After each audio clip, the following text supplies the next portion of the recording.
Hello, beautiful people. How are all of you doing today?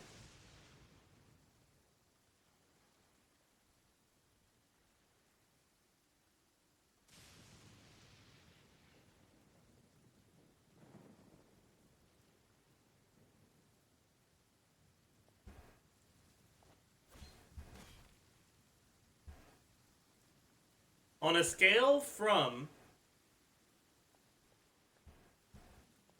I play Genshin Impact, and I have played this most recent Abyss, to I play Wuthering Waves, and I have seen the most recent dev notes. Hi.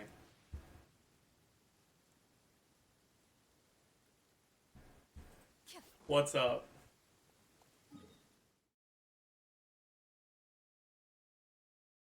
We're not capped, Pog. Where do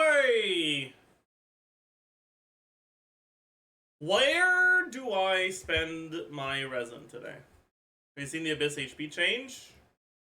What do you mean? Maybe not? Oh, they changed it? Wait, what did they change it from and to? Oh god.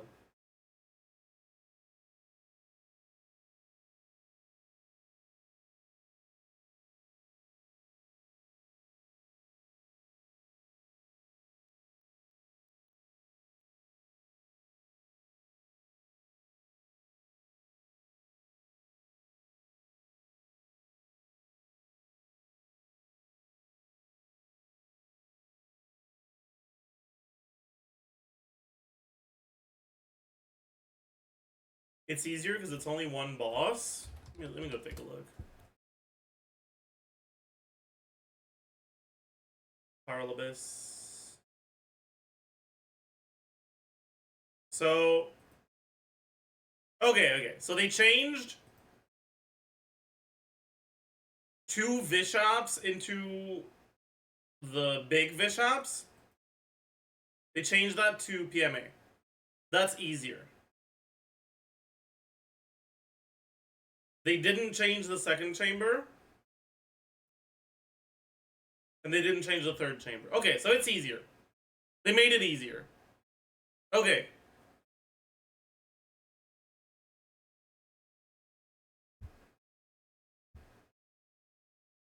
Okay, that's good, I guess.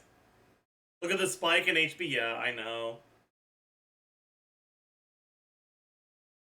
I know. No, but it's actually easier than this Abyss, I think.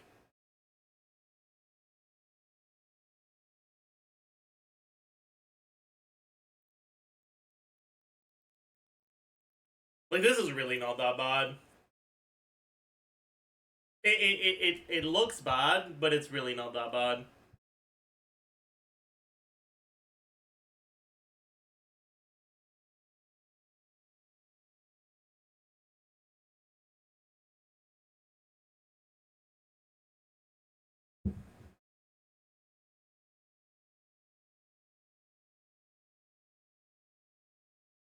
Do you see the new Star Rail kit leaks? No, maybe we can take a look at that today.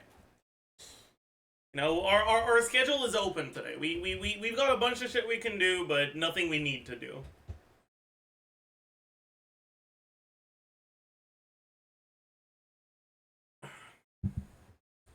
Alright. So, is today the good book day? No, it's not. That means ley lines, probably. Man, I'm so tired of ley lines.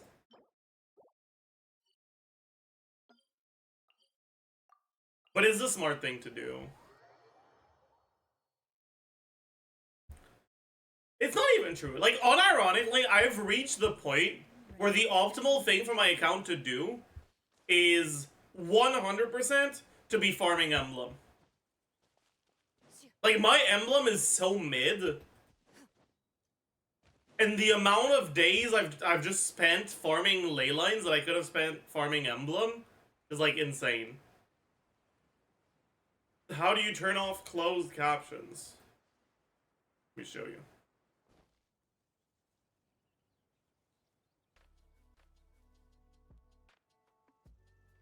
You're gonna see stream closed captioner here. Visible, invisible. Here. Visible, invisible.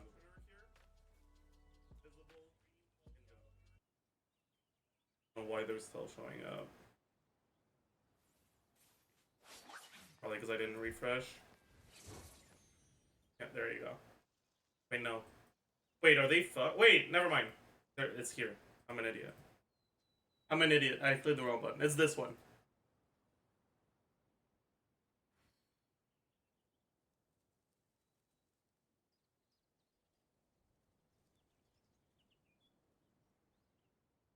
I've faced many opponents in my duels. Most of them I defeated. The rest surrendered. No. I never farm ley lines unless there's a double event. I don't level that many characters. Oh yeah. Like, the reality is that you get a lot of character XP from like events and shit. But if you level most of your characters, it's not enough. And the amount of character XP you get from ley lines is a very small amount.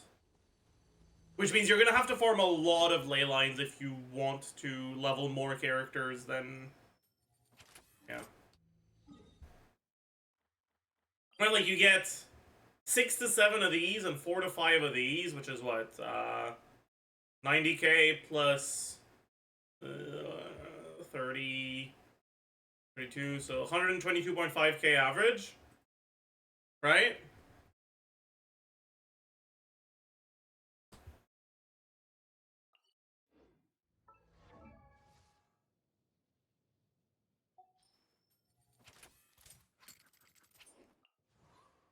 And getting a character maxed is like, what, fucking...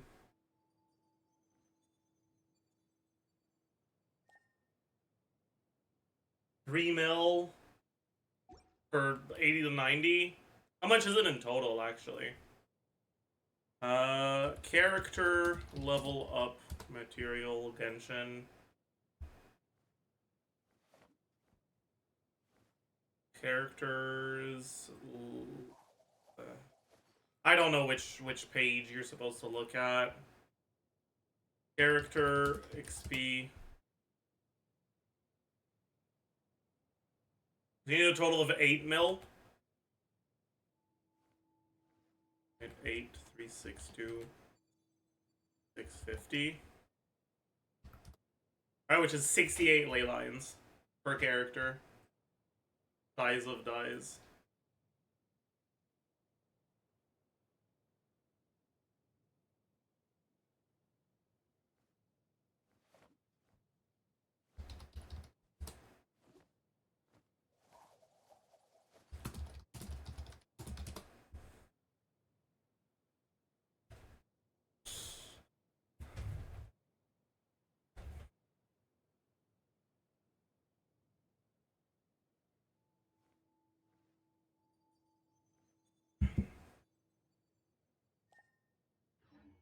But yeah, and you get 8 per day, so that's like,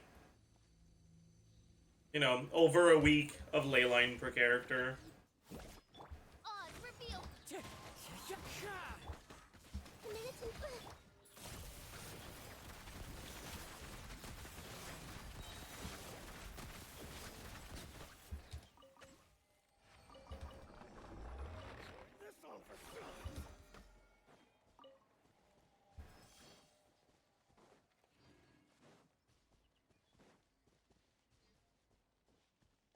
You only need to max level 3 or 4 characters. I mean, sure, you only need to max level 3 or 4 characters, but you also don't need to have perfect artifacts or need to do anything, really. But, like, what if you want to? Loaded.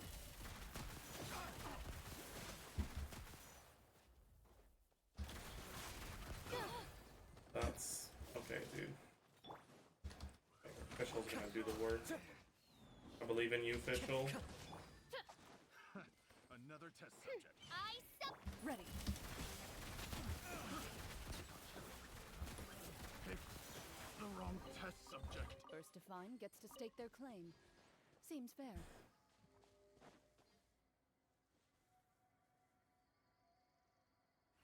Ugh.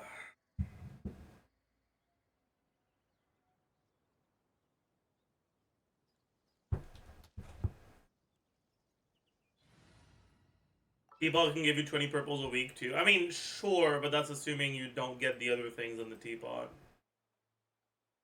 Which, like...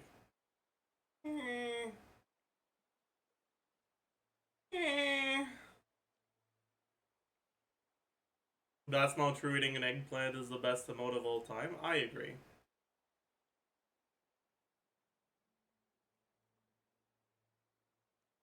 What do we play?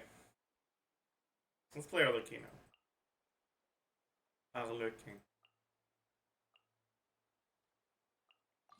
You want me on your team?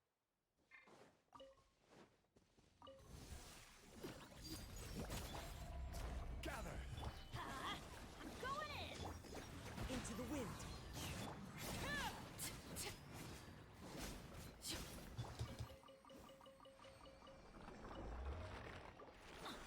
Okay, business.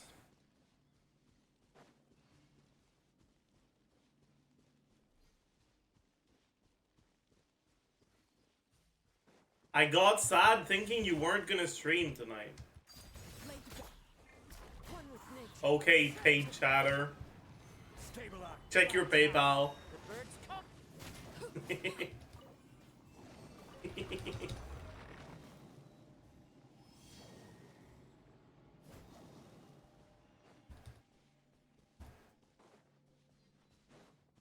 Okay, paid chatter. I got up a little bit later today.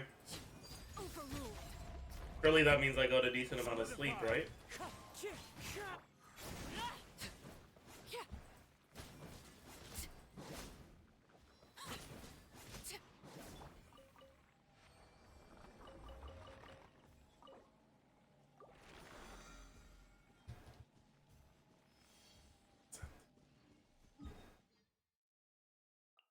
It does not.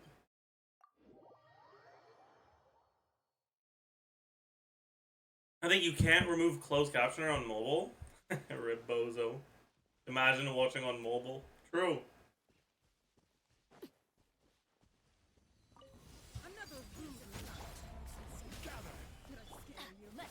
I'm actually curious. How many of you guys are watching on mobile? Because, like, me, the thought of watching Twitch on mobile makes me want to do bad things to myself. Okay? So, like,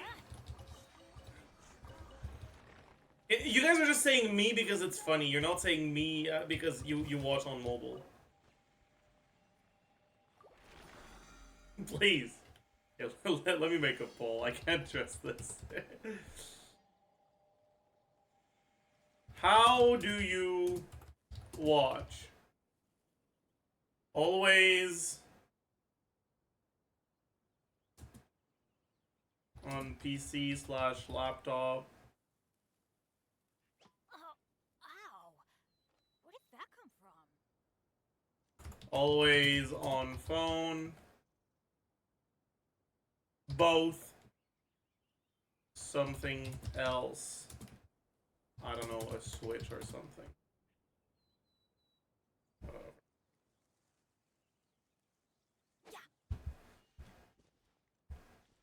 You just lay in bed, easy. Yeah, but you can do that with a laptop as well.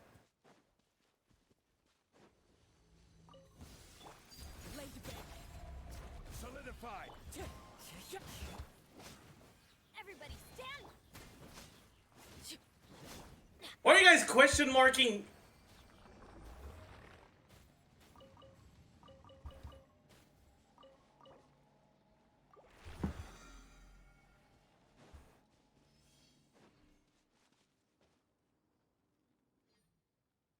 Wow. That is a lot of people that watch on phone.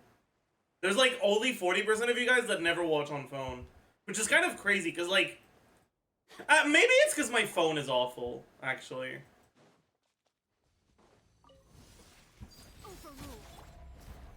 It's probably because my phone is bad. Which one? Which phone?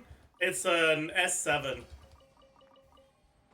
It's not a bad phone, it's just an old phone.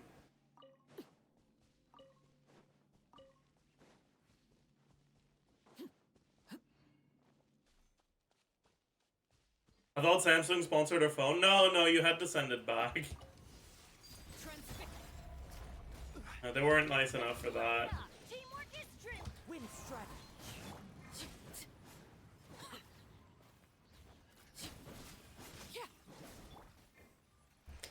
Watching Zajef with my whole family. True!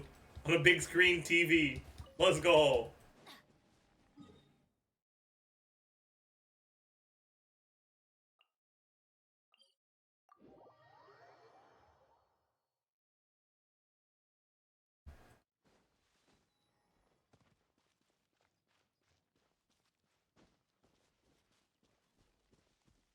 Does triggering swirl on grass proc VV? I don't think you can trigger swirl on grass. Stabilize.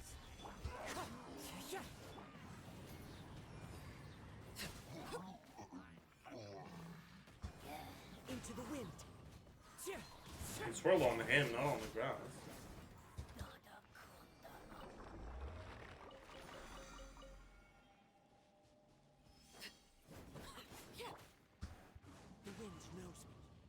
There did not seem to be a swirl.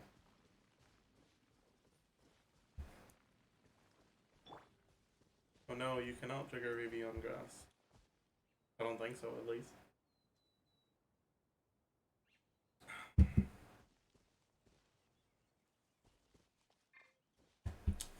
Is Caesar Yolan still a good pull this late into the patch cycle? Yeah.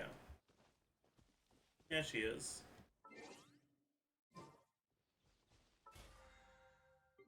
I never thought she was the best.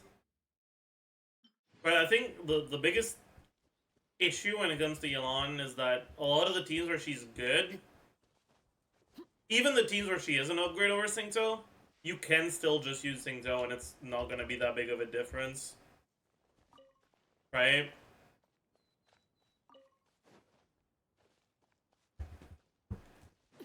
And I think more and more people are leaning away from double Hydro in favor of teams that use the new units.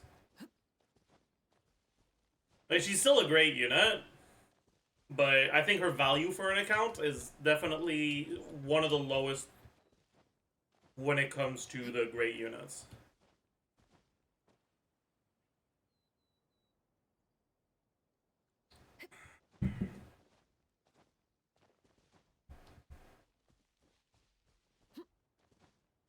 Is there any way to justify pulling Sijuan if you really like her?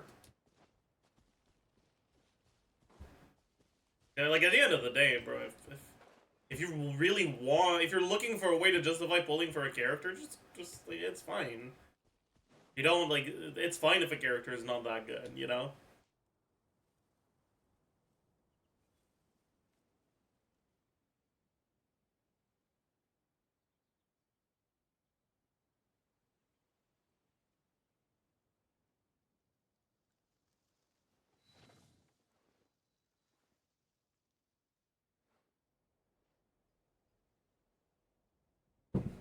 Alright, chat.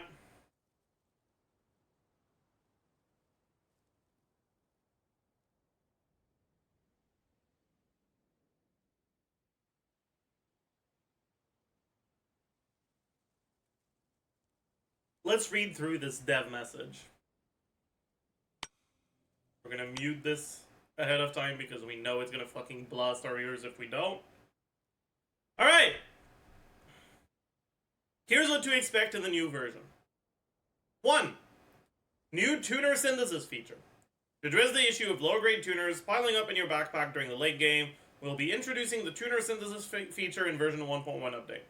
With this feature, you'll be able to synthesize a certain number of medium/advanced tuner into higher grade tuners using the synthesizer. So, this is a good change. However, do keep in mind, it's 5-to-1. Which means that the blue ones are 25-to-1. In other words, this isn't that many tuners, right? 1,000 purple tuners is enough to tune 20 echoes, and that's it. It is a nice change, but like, this whole system is about as much as 10 solvents. Something you Except without the XP. Go on. You have my undivided attention. Also, it's not even true that they're going to be piling up during the late game, because in the late game you stop getting lower rarity tuners. I'm pretty sure. That's kind of weird, but okay.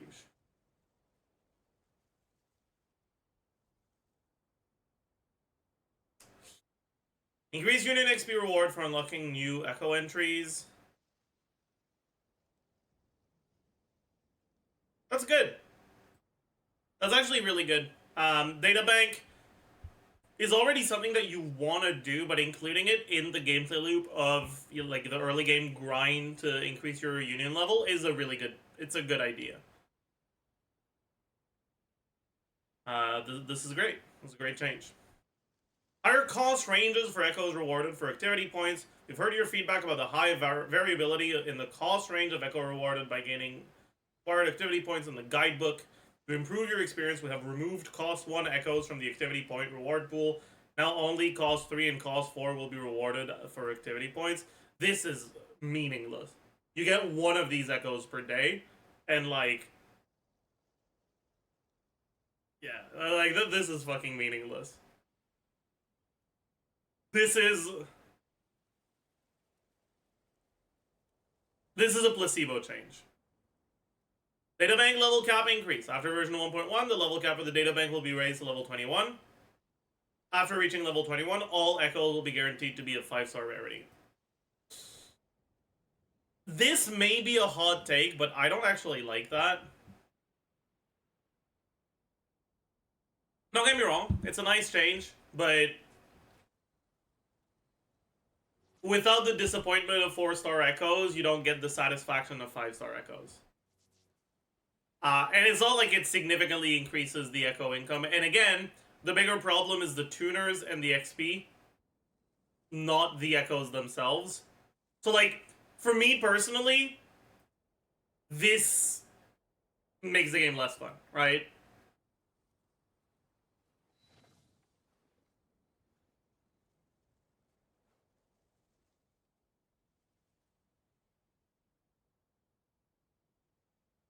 Because I already have fucking 30 plus 0 echoes I can't level because I don't have the XP or tuners for it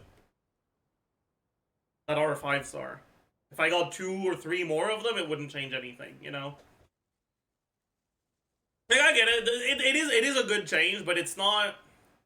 It's the sort of change that is helpful for more casual players, right? And not that helpful for people that play the game more.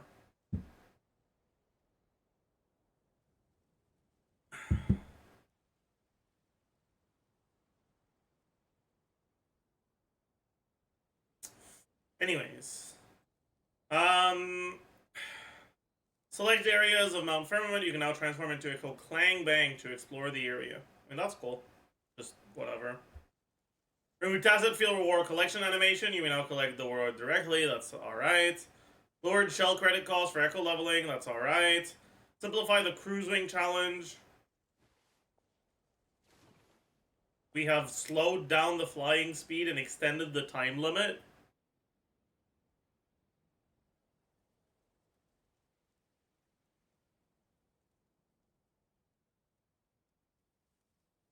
Omega.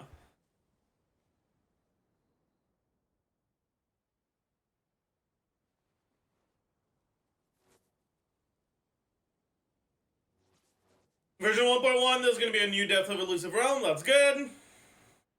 New area. Okay, cool. Increase convene item version exchange limit. You get 7 per shop reset instead of 6. I've talked about this one before. This is this is not a change that makes that big of a difference for free-to-play players. This is more so a change that makes a big difference for Battle Pass and or I don't know what their Welkin is called. Because long term, as a free-to-play player, you don't get enough Wish income to be able to fully buy these out every patch anyways.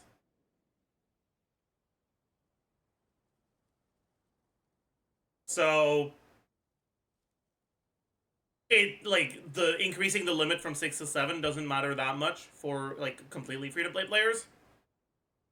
But for people that are, you know, just buying the Lunite Pass or whatever, it is a nice improvement.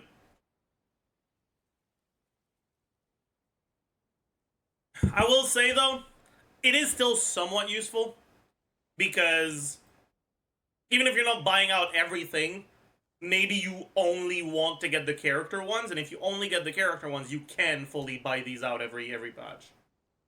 So it is still useful, but not as useful.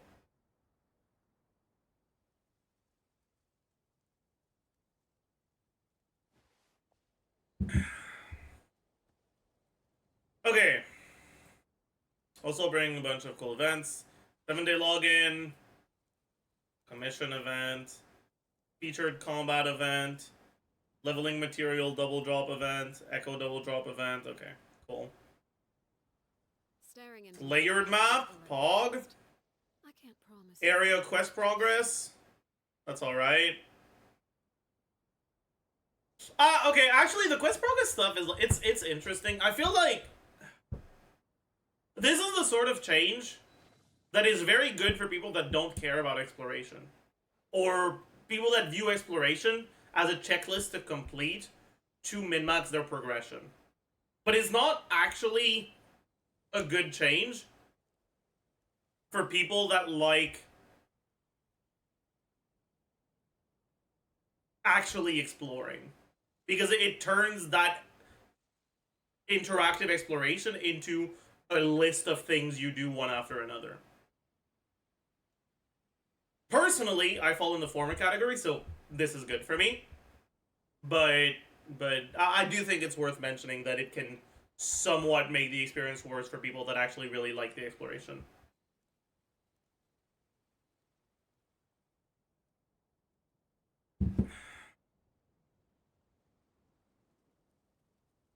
Expanded detection range for Loot Mapper. It's great.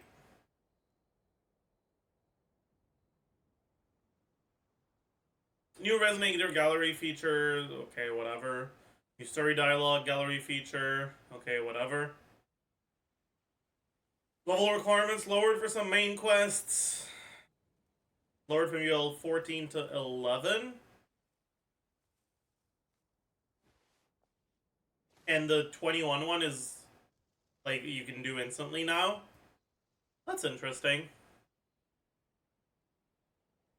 That means you can basically do the whole thing in one go. I don't know if that's good. It's fine. More number and types of guidebooks, activity points, quests. I don't know if that's good. It depends on what the new ones are. New combat style tags.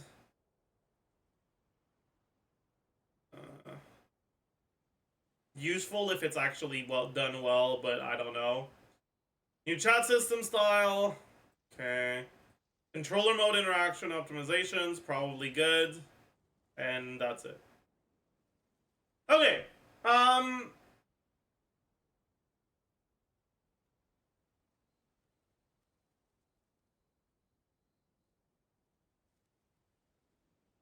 Overall, these changes are nice changes.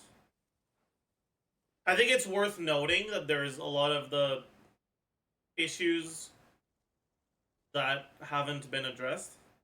They didn't address any of the bug fixing, which they will do some, but they're not committing to any specific bug fixes. Which, considering how game-breaking some bugs are, is kind of... We're just gonna have to hope they fix them. they're not saying anything about camera, which is really bad news because it means they're not planning on fixing it anytime soon.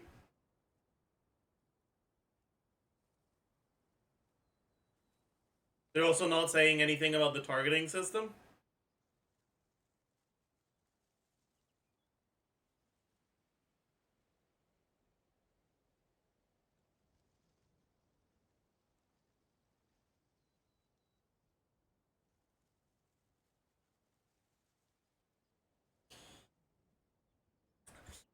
It is worth mentioning that these things maybe are harder to fix. So the fact that they're not mentioning them doesn't mean they're not working on them. It just means they're not committing to having them fixed by 1.1.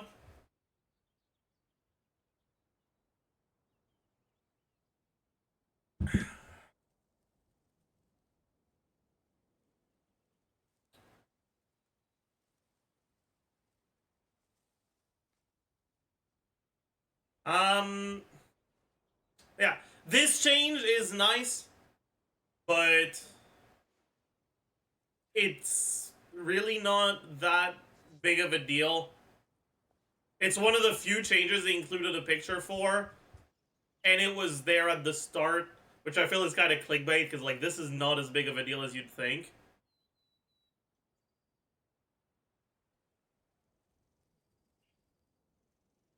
Staring into my eyes is ill-advised. I can't promise you'll like what you see.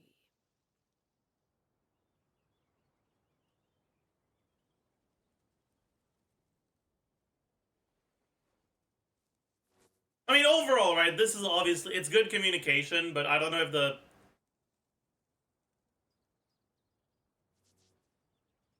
one-time thing is you never get other tuners anymore other than gold ones late game. Yeah, exactly. Right, like, this basically makes it so that your exploration tuners can be converted to gold tuners, but you get so little.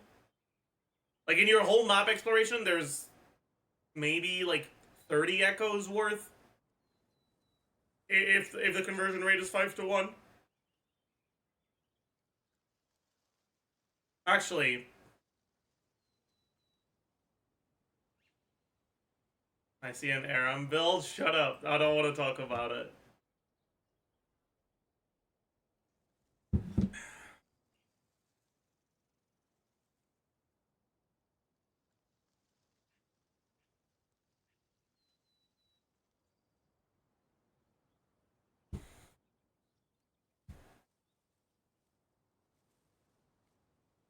Hundred percent exploration here, and I've got 937 purple tuners. Yeah, and you probably have some left on, like, on the rest. People being ungrateful again. I mean, listen, Yinlin ass sweat.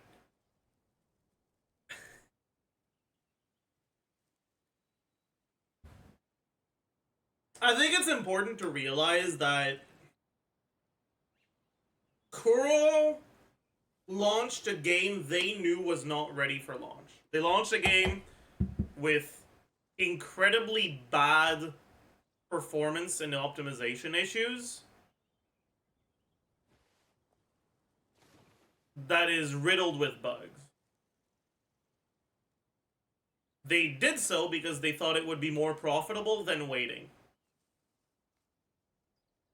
And I feel like holding them to a high standard of fucking getting their shit together is important.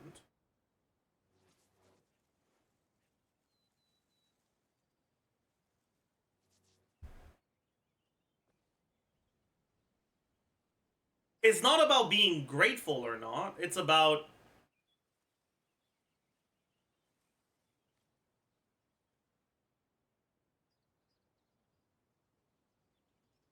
What? their business model is inherently predatory, right? Never mind. Let them do as they please. Expecting them to at least have a fucking proper functioning game is the bare minimum.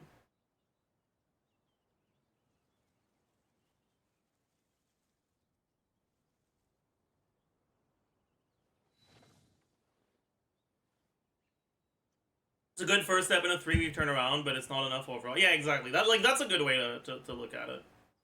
Right? Like, These are good changes.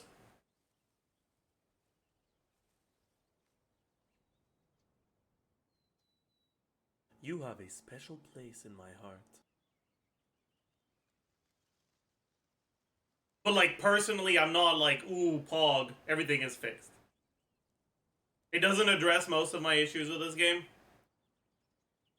It's still, I mean, this part is nice. But, like I was saying before this was announced, right? This is an issue that people care about right now because they're still getting 4-star and 3-star tuners. But the more it moves towards the late game, the more they'll stop obtaining more of them. And at some point, when you don't get any new ones, it doesn't matter if there's a conversion feature or not, right?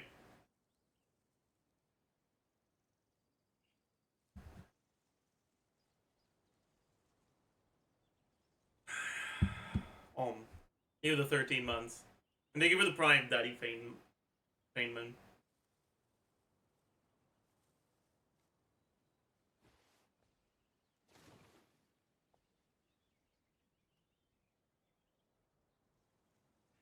AR22, what are the issues in this game other than frame rate?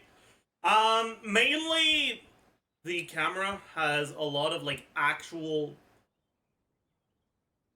infuriating fuckery going on, where it'll sometimes auto-lock onto a random point in the background, not even on an enemy, on a random point in the background, and if you try to move your camera, it'll rubber band back to that spot, like, 7 times in a row.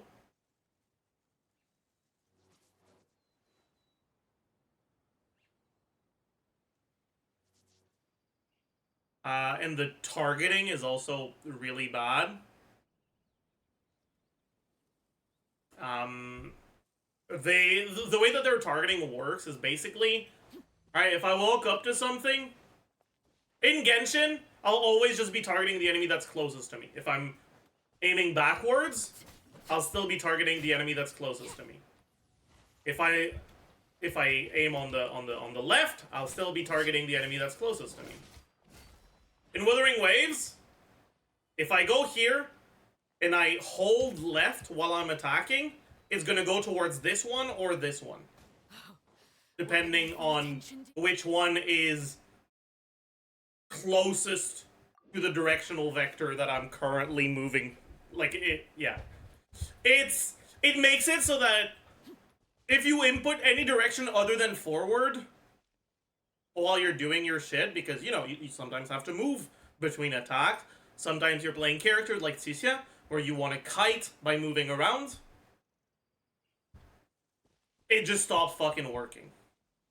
And then the lock-on feature is even worse, and it makes your camera incredibly fucked. And both of these things together make the, like, feel of whenever you're playing against more than one enemy really, really bad. When you're playing against one enemy, it's not that bad, unless the enemy moves a lot, like Morning Ice. But against multiple enemies, it feels really, really awful.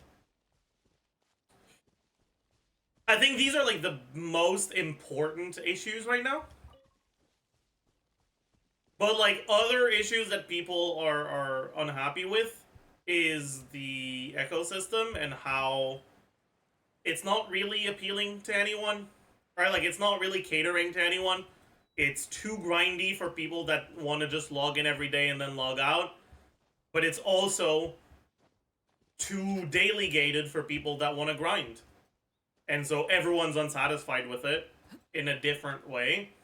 And then even people that are that want to play the game the same way, depending on whether they're free to play, whether they max refresh every day, whether, like, they're all having different issues because the currency that you use to level up your stuff is both experience and tuners, and your income of experience and tuners is asymmetrical. You get a different amount of each, and basically Let them do as they please. you end up getting a lot more experience than you get tuners.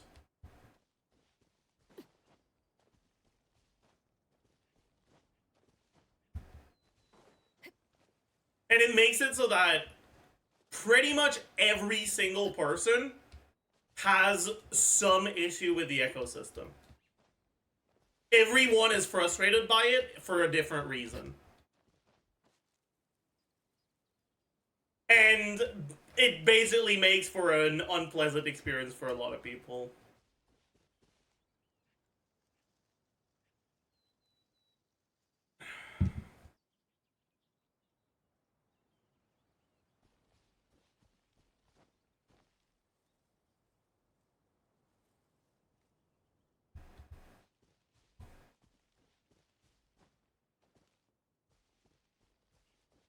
Would you say that Genshin's artifact system is pleasant in comparison? No, but also yes. I feel like Genshin's artifact system, it doesn't have asymmetrical income of resources. Or like, it does, but not really.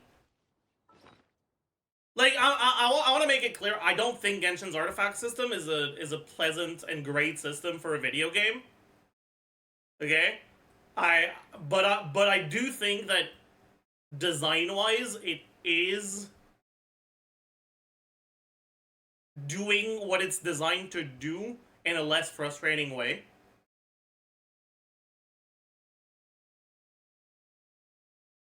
And it's because you do get asymmetrical income of artifacts and artifact experience, right? But they're the only two things you're getting, and it doesn't feel bad to have a bunch of... Okay, early on, you care about artifact XP a lot more than you care about +0 potentially good artifacts, right?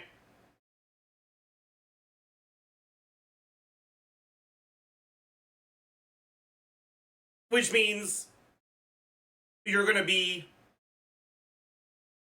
No, sorry. Early on, it's the other way around. Early on, you care about getting an artifact that has, like, the right main stat and maybe 1 or 2 good substats a lot more than you care about XP.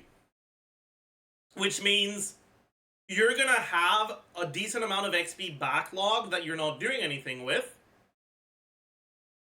But it's gonna be very clear, like, okay, what I am looking for is an artifact that has a good +0 baseline. And it makes it so that it's very streamlined, that's what you're trying to get. And as you start getting better and better artifacts, your standards start to rise, and you start seeing a piece that looks promising, rolling it once or twice, it doesn't roll good enough, it's not good enough. And so you end up with, effectively, a lot of +0 artifacts that could roll well. Like, if this rolls only crit, it's a really good artifact. But it's pretty unlikely that it does. So I keep it at +0, I'll level it once I get to it one day. And it makes it so that, like, when I get a new good artifact, it's not just it has to be a direct upgrade. I can feel decent about something like this that I'm probably not leveling in the next 2 years just because it could potentially be an upgrade. With Wuthering Waves, because your substats aren't revealed early on, you have to actually level them in order to see if they can be an upgrade or not. And if you don't have the XP, then you're just sitting there like, well, fuck me, I guess.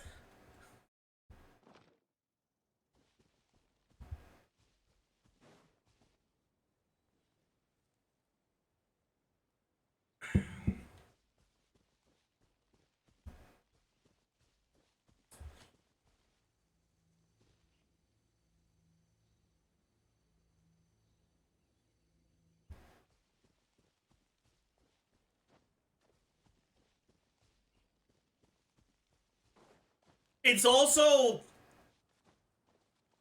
I think, relevant that the amount of echoes and echo XP that you get are pretty much the same across the board for everyone, right? Which means that it's very clear that they're targeting people that log in once every day for like 10 15 minutes. That's the people they're catering to. And people that, you know, want to play the game more and that are complaining about it, well, yeah, it sucks for them. But at least the people that just log in every day and just fucking spend their resin and log out, like, they're getting a good experience, right? Whereas in Wuthering Waves, the people that do just log in every day and then log out, they don't have +0 echoes to level, so it just feels bad for them too, right? Like, personally, I think long term, I would enjoy Wuthering Waves' ecosystem more than Genshin's artifact system. Because Genshin's artifact system doesn't cater to me at all. But it's also important to realize that Genshin's artifact system does cater to a specific group of players, whereas Wuthering Waves' ecosystem just doesn't. It's made to feel like somewhat shitty for basically everyone. I like that it gives me an actual incentive to grind, and that way of grinding isn't to do a fucking shitty-ass artifact route. It's actually just to go around the map and kill mobs. I like that. That's fun. I like actually playing the game and fighting shit. That is a part of it that I really like. I don't like that once I've done that, I get +0 echoes that I don't have the XP to level. Off we go.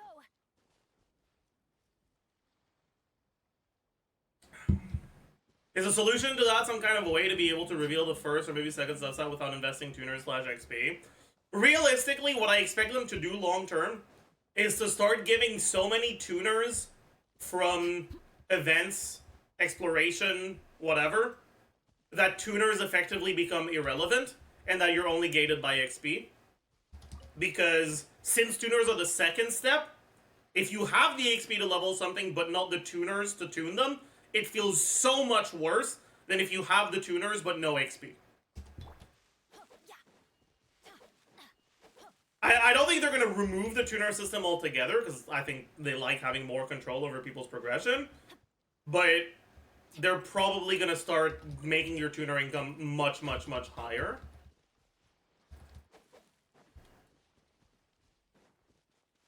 Is there any other grindy games you have an interest in to play other than gacha games? I mean, I played RuneScape for a decent while. I ended up getting burnt out because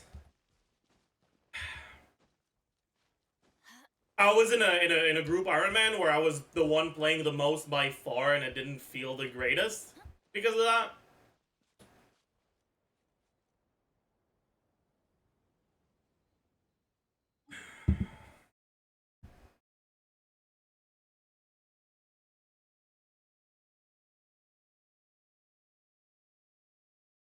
Surely I'll play Riot MMO. I don't know if I'll be alive by the time it comes out, let's be honest.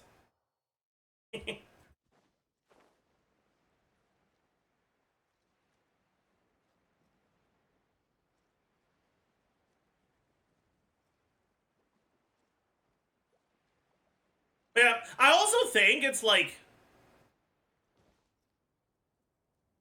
one of the things that makes the ecosystem in Wuthering Waves feel as bad as it does is that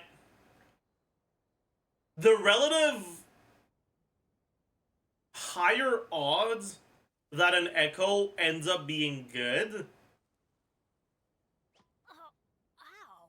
makes it so that some people who got like on the higher end of luck already have fucking insane build, and people that have farmed as many echoes and leveled with the same strategies but just gotten shit luck have really bad builds. And it's actually like, oh, it feels like ass to see.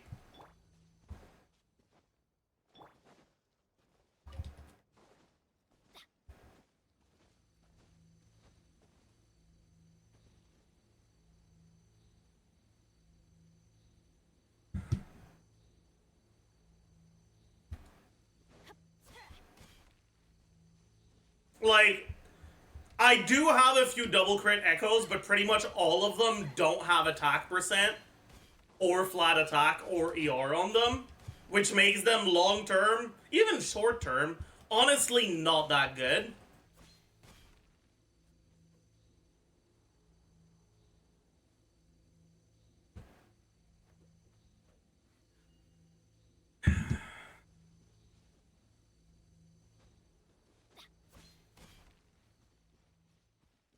And I'm just sitting there like, well, that sucks, I guess.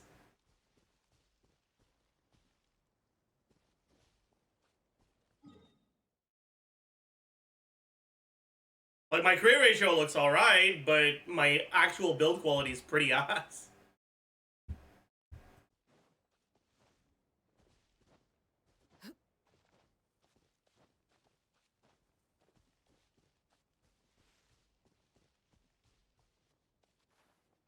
Game always baits me with a good first subset and then just flat HP, flat def.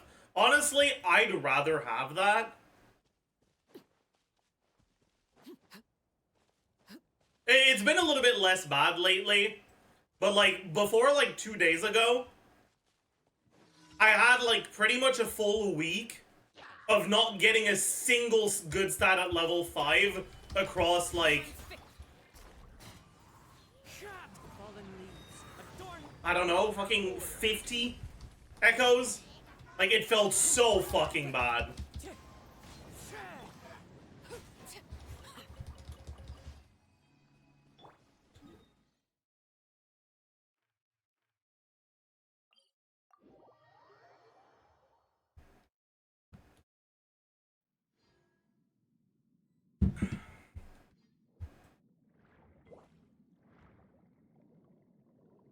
Like, running out of tuners because every single echo you level rolls HP defense or like basic attack on fucking or heavy attack on a fucking Havoc set, and you're like, well, that sucks.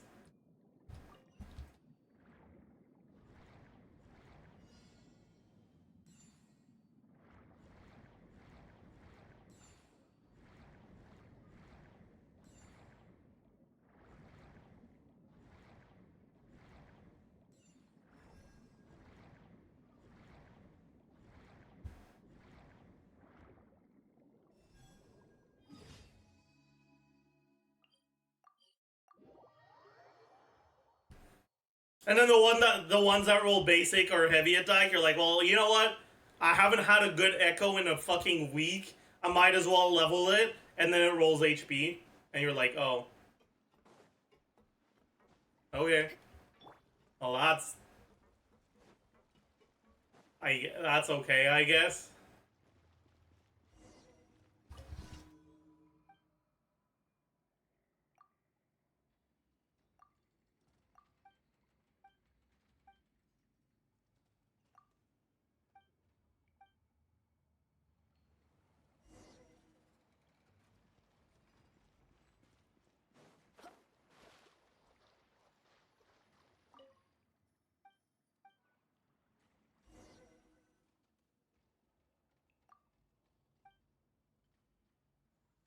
What is that? The new chatter. I'm done. Why not?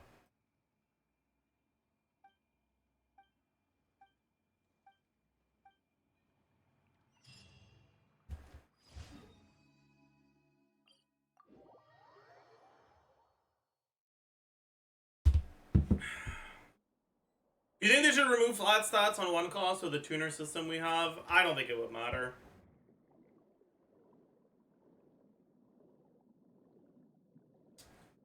Or like, I don't know, okay. Realistically,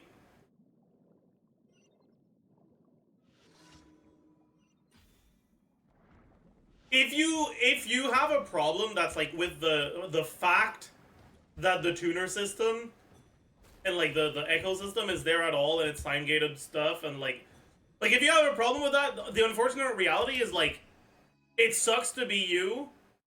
You're supposed to have a problem with it. They're never gonna completely change that. They want you to have a problem with it. That's how they make money off of fucking refreshes. Add Astra.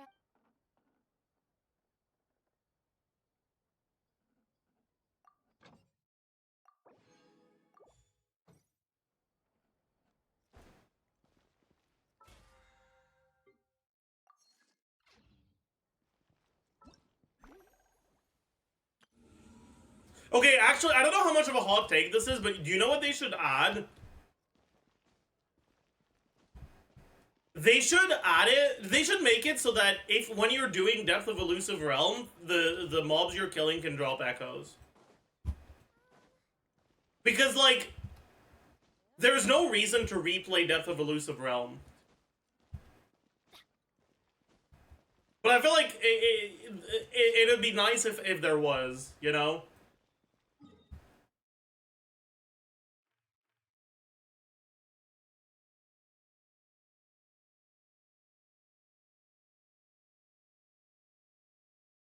That would be OP. I mean, not really.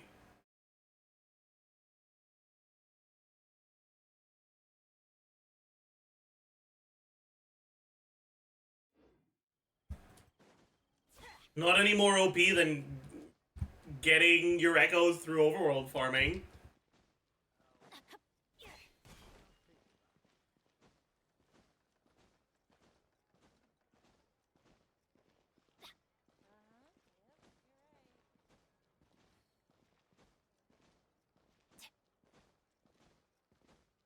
Anyways, I think that might be all for the Genshin for the day. We've been yapping about Wuwa for like 30 minutes anyways, so we might as well go to Wuwa.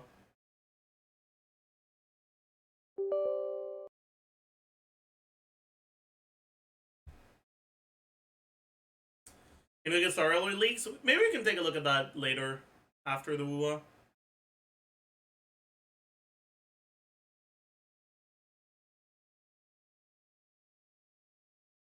Eh.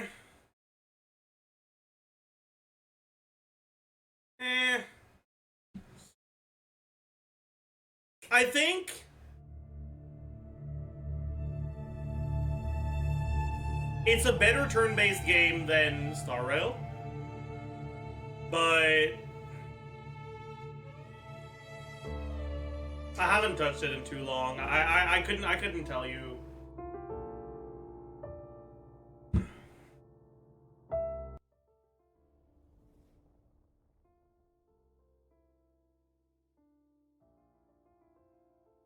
Star Rail strays. I mean, okay, Star Rail isn't popular because it's a turn-based game. It's popular because it's a gacha game with progression, where the combat has an autoplay. Like, that's it. Like, the actual combat of Star Rail, the turn rail is, like, completely irrelevant to basically everything.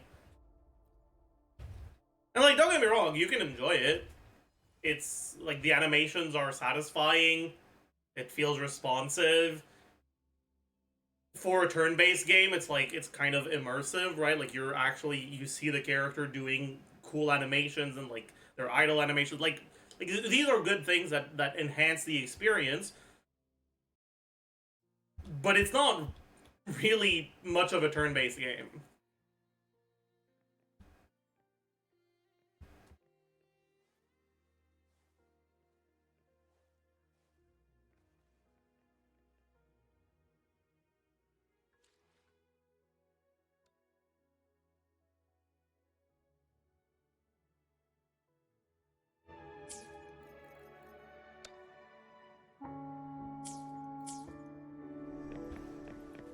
Okay, so we can reach 49 today. We're not gonna reach 50 yet, but that's okay. Am I max? I'm not. Fog. Do we just do Tacit Fields? Probably, right? Probably, right? Maybe we can start prepping, actually. What day of the week are we? We're Tuesday. I'm gonna reach 50 by the end of this week, so I shouldn't do weeklies yet.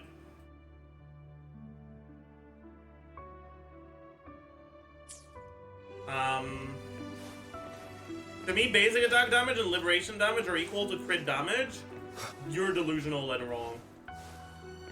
Basic attack damage and liberation damage, I think, with the exception of, like, basic attack damage on Encore, maybe, are worse than flat attack on every character.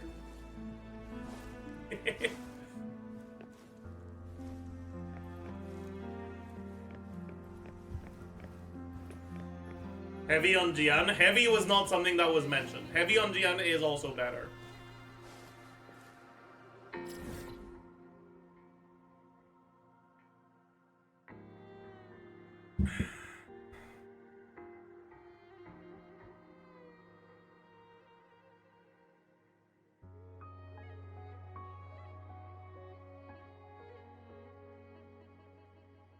Liberation on Calcharo? Yeah. It's about as good as flat attack. Anyways, yeah,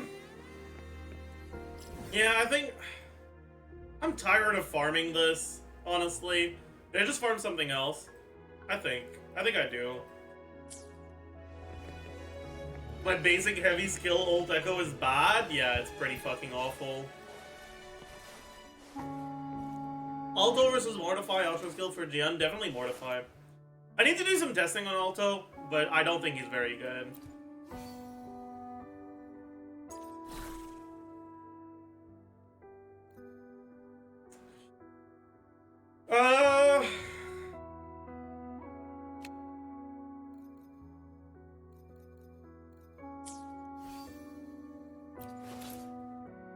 Okay, okay. I'm gonna need 8 of these for this level, but I already have a bunch, right? I already have...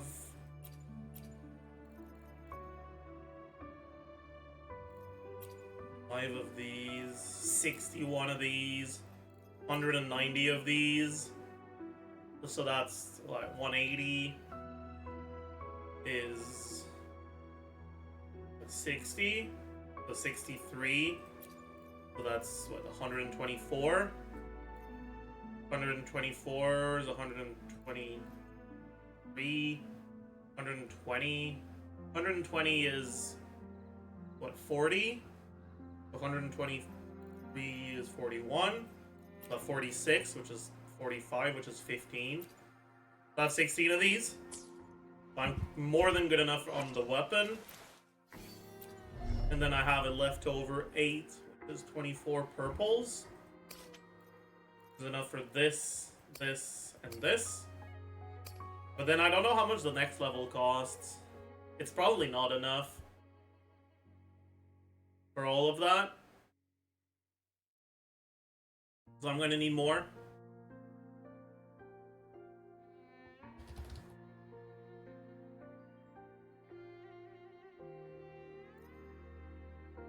$2 golds?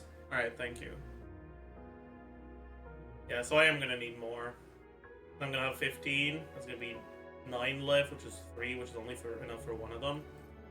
Alright. That means we can go do a little bit more of this. Because I'm going to need... I don't know if I want to level the basic attack any more than I already have. I think it's leveled enough, honestly. And I don't care very much for the intro, because it's just not that much damage. I'm gonna need 15 for these 3. Then another 6. And then 8 for the weapon. And then these 2, which is another 6.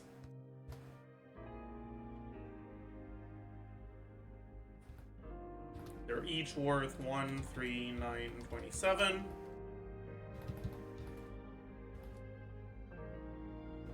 Value, need, have. And I have 1, 5.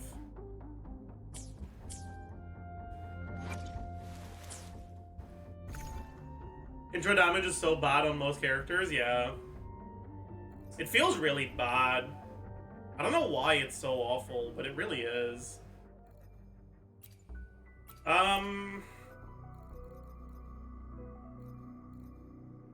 61 and 190. So in total,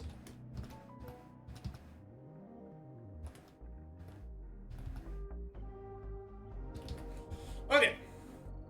We're gonna do this until we have enough.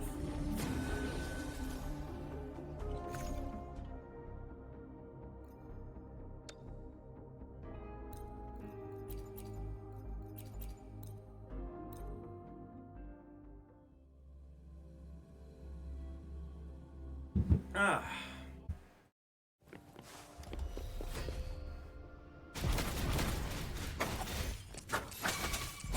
You will obey. One with the sounds.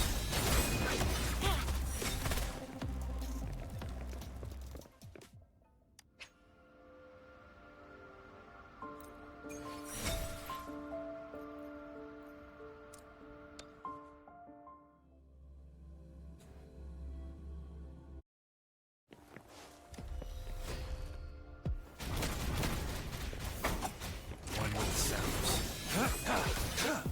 Sever. Exterminate.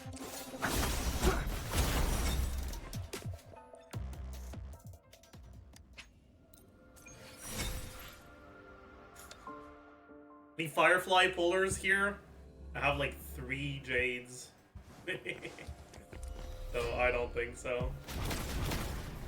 One with the sounds. Oh my god, I got fucking... Okay, whatever. I don't know about it. Strike. Stay calm. Okay, can I not take a massive fucking...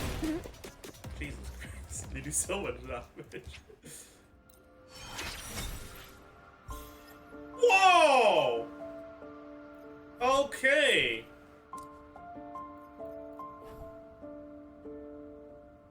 Easy. 73. 208. Easy clap.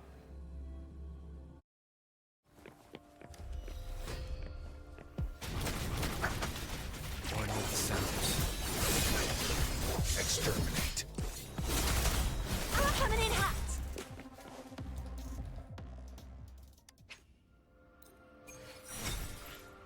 Okay, not bad.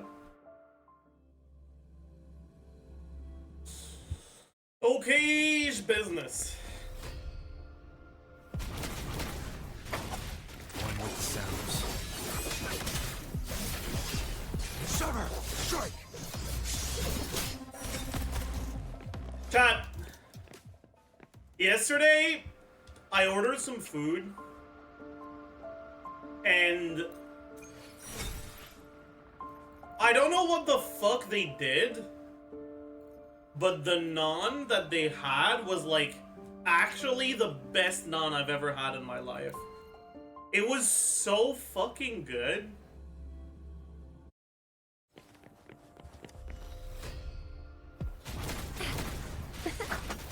One with the sounds.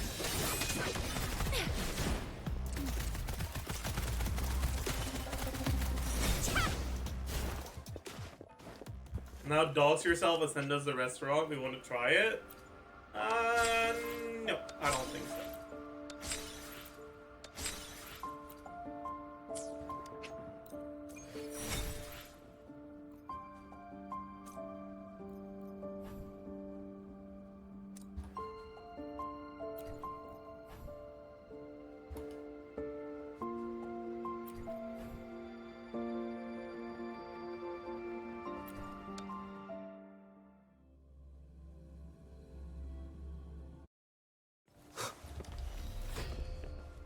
Okay, business. One with the sounds. Oh, bring it on.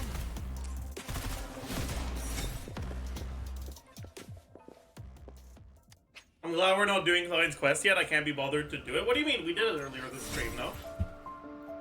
Did we not?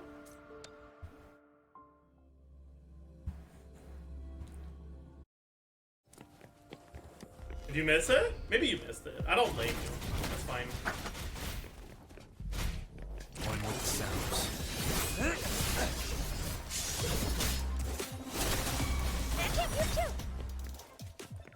It's okay. Maybe you just weren't paying enough attention. It's okay. 11. 93. 238. I'm 5 away. I can probably get the remaining one from,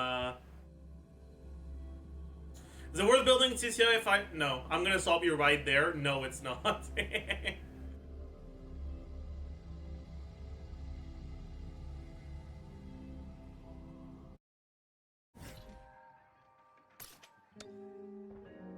Unless you literally do not have a total of at least 10 characters.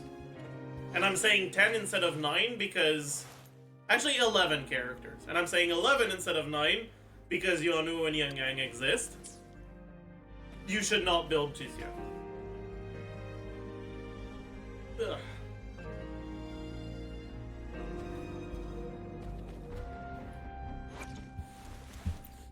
Okay, I really love her. In that case, disregard that. You like a character, you can build them. It's fine. As long as you're okay with your character performing worse, and like maybe not having the best performance in tower, then yeah, build whatever character you want. Who cares? I always assume that when someone asks me a question, they're, you know, asking as like, is it a good idea meta-wise? But like, obviously, bro, who cares about meta if you just really like a character, you know? Anyways,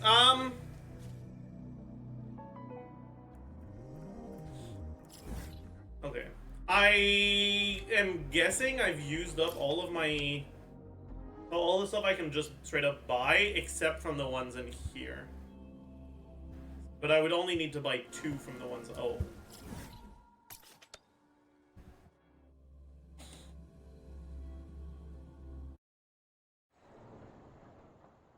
It's okay to like and play a character that's not meta, yeah. I will say though, if your favorite character is Yanwu, I am so sorry.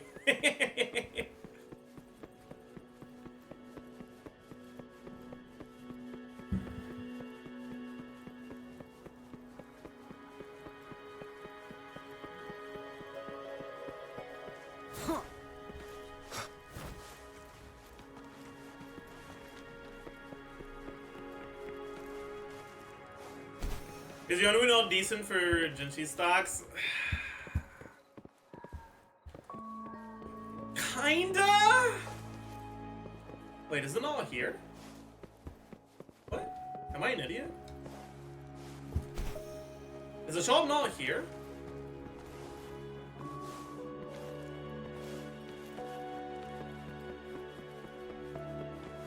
What? Alloy Smelt Event Quest blocks it? Bro! Yeah, thanks for letting me know, actually. I appreciate that. I would not have figured that out on my own.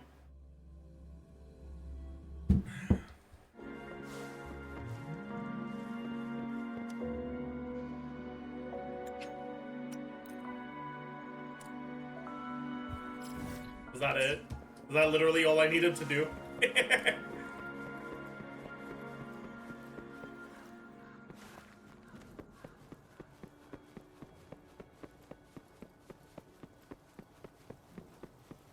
Maybe we look into Jinshi today. I'm kind of down.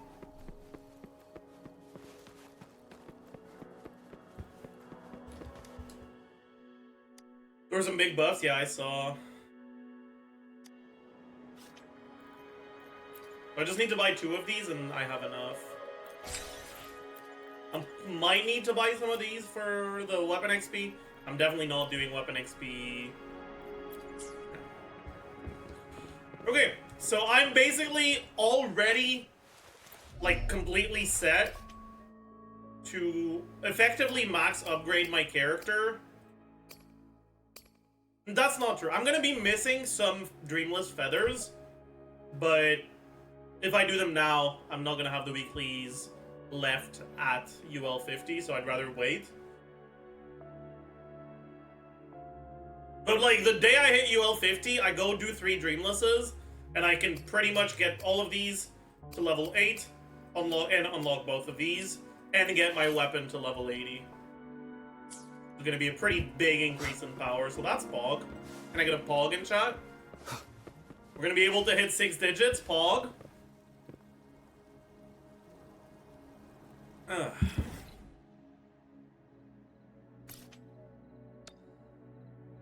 Alright, chat. I want to go take a look at how close I currently am to 97k last time, yeah. How close I currently am to this? To the second star?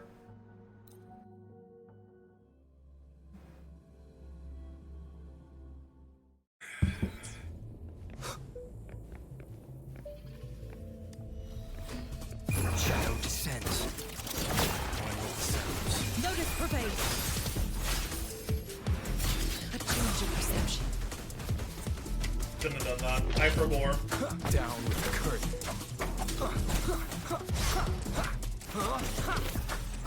Please stop targeting that one, please. Oh my god, the targeting is so bad. You will obey. Get together.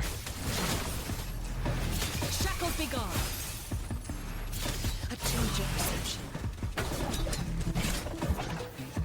There and hide. So crit, of course. And brave. Not worth mentioning. Like frigid death.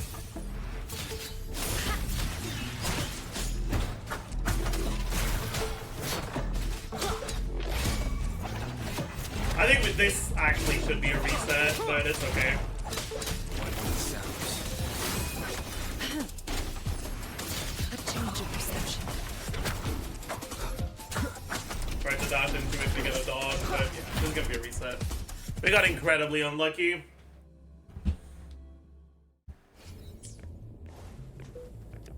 I'm gonna not use my Heron on the first, at the start, Frozen blockade.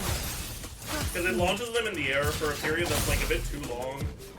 You will obey. Fuck! Please just target the one that's next to you. I am actually begging. Like, it's fine. I'll try to auto lock. I know it's just gonna make it worse, but like, I'm desperate at this point. One with the sounds. Like frigid death. I should not have done that. Oh, it's fine, it's fine. Oh, I got the perfect dodge and I still took damage from it. Okay, well I can't see what's going on with the rest of the enemies, so let's hope they don't hit me. One with the sounds. Shackles be gone. Cycle of corruption. Please target the right one. Oh my god. Endure and defy. A change of perception. Oops. Had to take away the auto lock, but that was pretty ass. Man. Very unlucky, but it is what it is. Auto lock makes it worse. I'm not gonna do it. One with the sounds. Notice pervade. I keep missing my crit on both of them, which is very unlucky.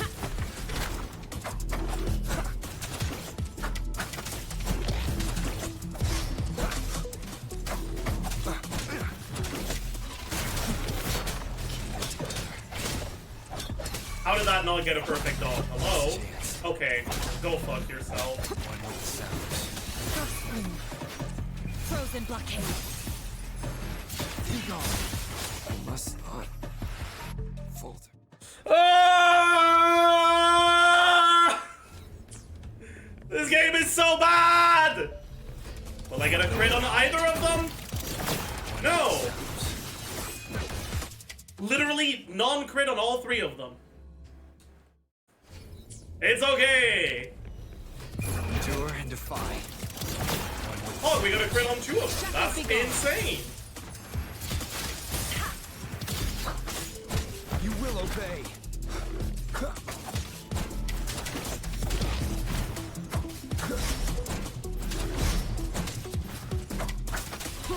Show begins. Why would you do that? Fuck! One with the sounds. Engraved. Like frigid death. A change of perception. None shall whisper. Shadow follows. There and hide. What is she doing? One with the sounds. Not worth mentioning. easy part. Down with the curtain. Notice pervade. I fucked that up. A change of perception.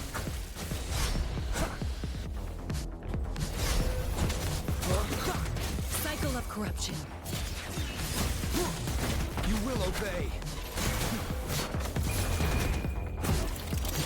One with the sounds.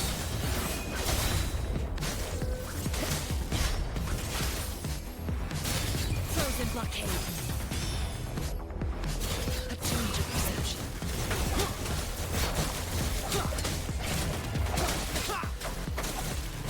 Checkmate. Frost bloom. None shall whisper. Shadow descends. I missed. One with the sounds. I missed. It missed. A change of perception.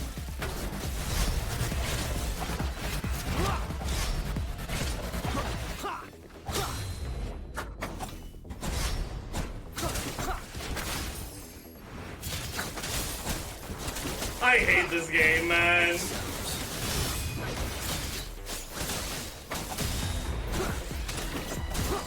Sounds are fading. Really? I won't back down. I really thought that was gonna be enough. Exclamation mark back. Wait, are people actually backseating? Like, really?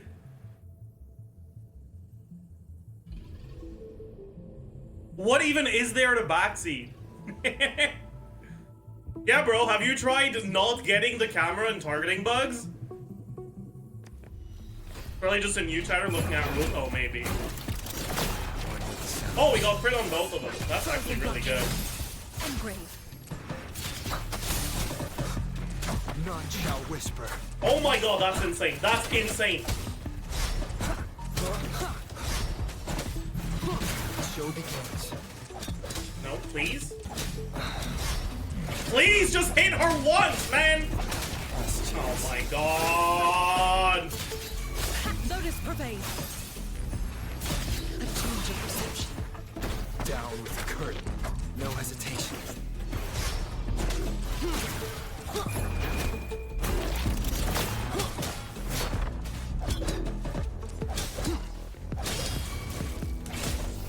Stay behind I me. pressed my fucking echo like 3 times there, by the way. One with the sounds. It didn't go through because I got fucking...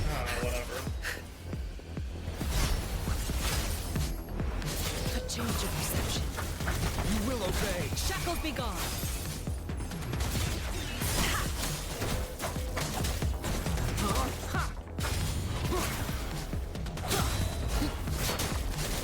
I must not falter. That's my bad. I fucked it up. I don't know, man. Like, this is so unfun. It's natural to feel. Like, the first wave of this is like, it actually makes you want to fucking... It's fine.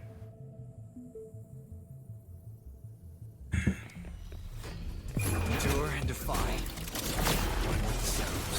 Left frigid death. Cycle of corruption. Down with the curtain.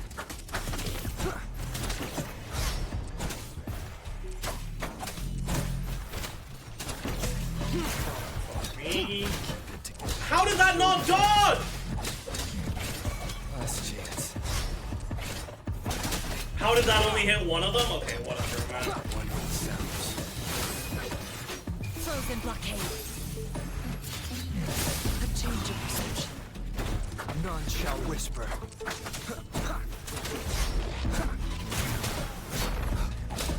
He missed the second hit? How? How does he even miss the second hit in that situation?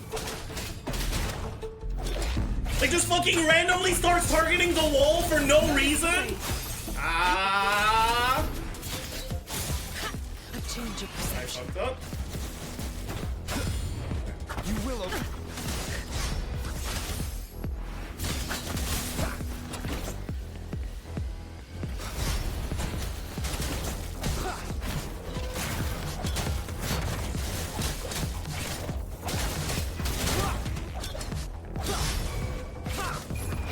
Please don't dodge it. Please don't dodge it. Thank you. Not worth mentioning. Be alert. Shackles be gone. A change of perception. Down with the curtain. Shadow follows.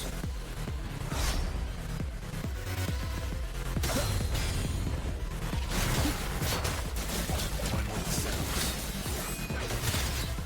Like frigid death. A change of perception. Nowhere to hide. Oh no, Fred! Stay behind me. I won't back down. None shall. Shackles be I gone. won't be able to see him. I have no idea where he is. Okay. Be gone. Is this? I didn't realize I had my intro, so I'm gonna get put in the air. It's okay.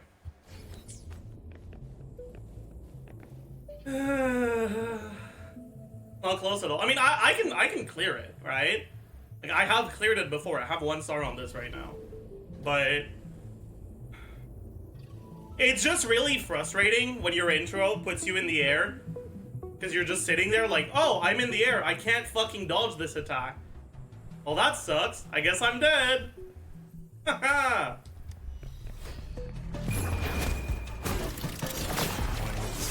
Missed my crit on both, and somehow she hit me at the fucking start of the chamber like that.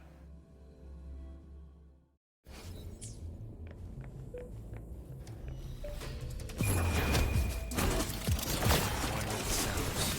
Frozen blockade.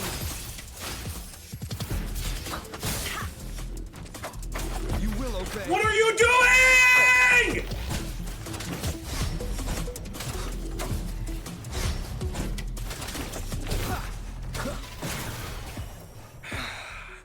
I want to kill myself in game. It is natural to feel dreadful of the unknown. Yet, Dude, it's so, Endure and defy. one with the sounds. This is actually, like, so unpleasant, man. None shall whisper.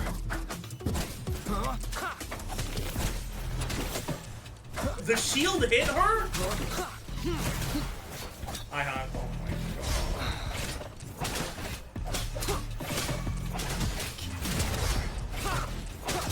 Last chance. god. Oh! You can do it, it's just you think you can't? What do you mean you can do it, it's just you think you can't? What the fuck are you yapping about? What do you mean you think you can't? I think I can!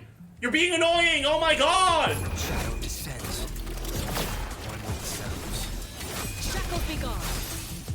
Yeah, I think I actually don't want to detonate it because it ungroups them too much.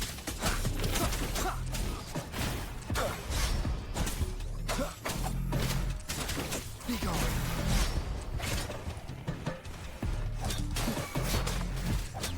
Stay behind me. Cycle of corruption. A change of perception. Yeah, that was definitely the right play. Frozen blockade.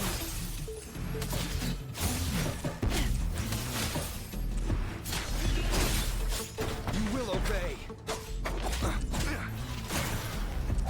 Endure and defy.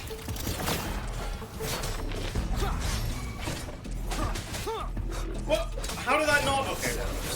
Now revenge.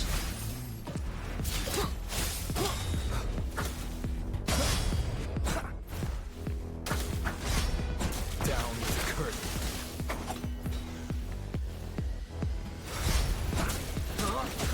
Like frigid death. Engrave. A change of perception. Be gone. The show begins. Keep it together. How did that not? Whatever, I don't want to talk about it. One with the sounds. Didn't crit again. Back down. Somehow that didn't parry. It's okay, it happens. My attacks didn't hit. Didn't get the energy from it.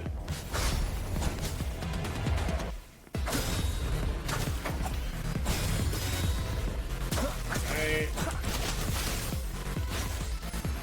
Lotus pervade. change of perception. Down with the curtain. Nowhere to hide. One with the sounds.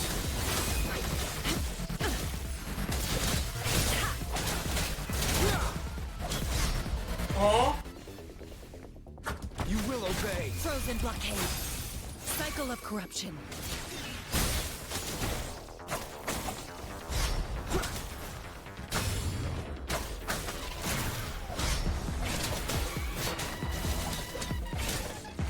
Last chance. What? How did that not fucking dodge? It's fine. I guess it's a bit later. It doesn't crit the burst often. How much crit rate does he have? I have like 45 or something. Shadow descends. One with the sounds.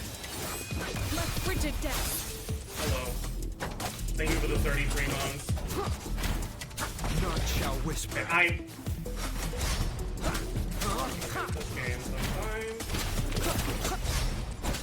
Okay, I got a perfect dodge and I still took the damage from it. You'll love to see it. Fit together.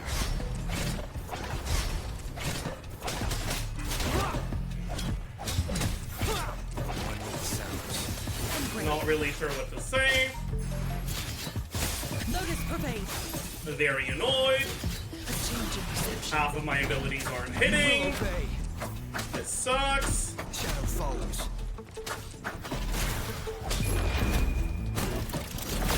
Show begins. One with the sounds. Shackles be gone. Flume. A change of perception. Down with the curtain.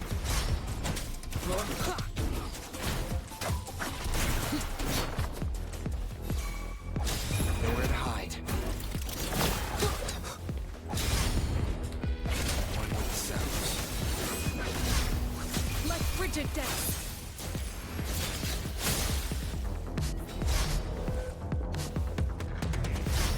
Feel it. A change of perception. None shall whisper.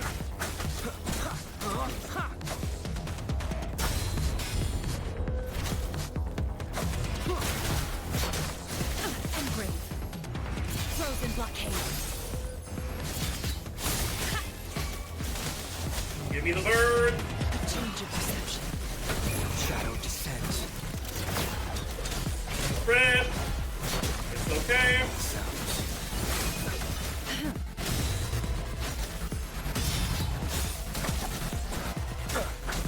Lotus pervade. Down with the curtain.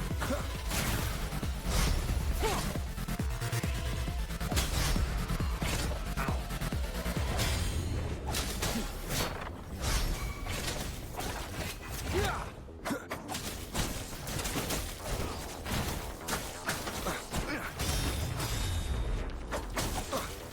Stay behind me.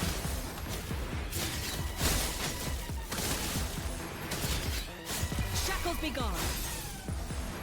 A change of perception. None shall whisper. Endure and defy. Crit. One with the sounds.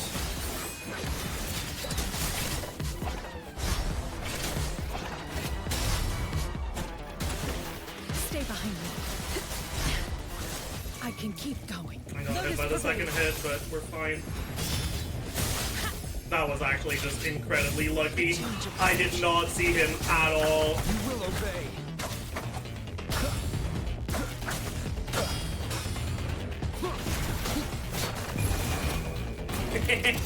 One with the sounds. Like frigid death.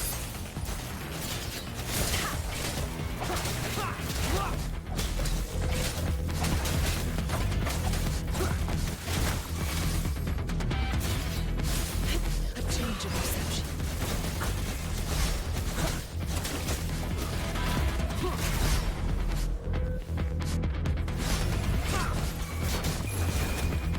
Yeah, so we're not getting 2 stars, and I don't think getting 2 stars is doable. I think even with good RNG, we still just don't have the damage yet. Down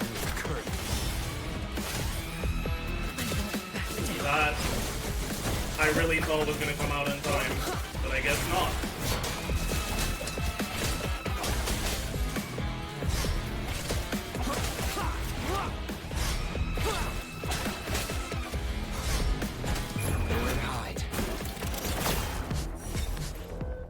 Yeah, okay, so we're not getting 2 stars anytime soon. But we might get 2 stars once we reach 50, actually. It's probably doable. Like, getting, like, 20% more damage makes the first wave so much faster. Because we can start focusing the...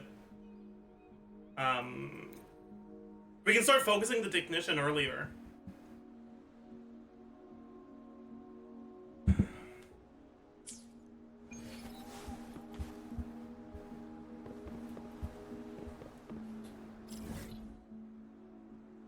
Does canceling Sanwa Forte attacks with swaps and other skills make you lose some of the damage? Kinda? Not really. Let me show you.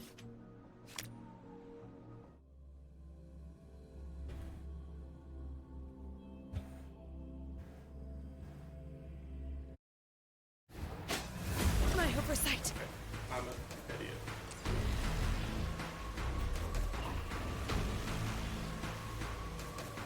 Like if I just do this, I still get all of my ice damage. None shall whisper. Right? Like it still happens even if I cancel it. It's just if I cancel it with something different that I lose it. Like if I forte into E or forte into burst, I lose it. But it's still worth doing, honestly. Because you care more about the energy generation than the damage on her.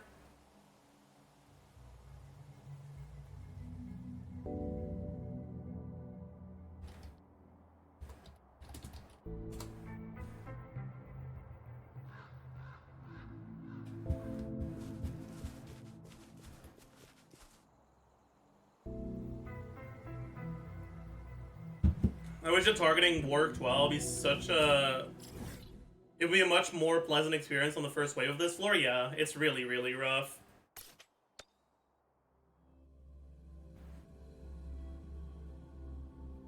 What is the Sunhoi equivalent in Genshin? It doesn't really have an equivalent.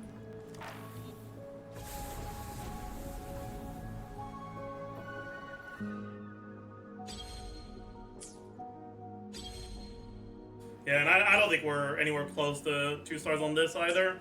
Dude, it's so unlucky that this is a fucking Heron, man. Like, if this was any non-Havoc resistant boss, I could get 2 stars on this, and then 1 star on this. Because like, even with the Electro Interference, Havoc Rover just clears so much faster than Culchoro. Or if the Mephis side was the one that was alone, but no, it has to be the Gion one, I guess. Oh, where?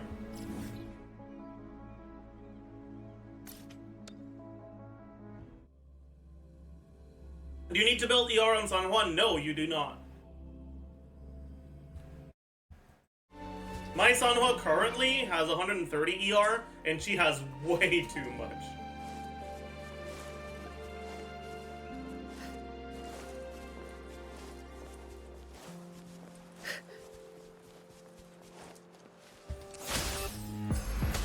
Change of perception. Down with the curtain. One with the sounds.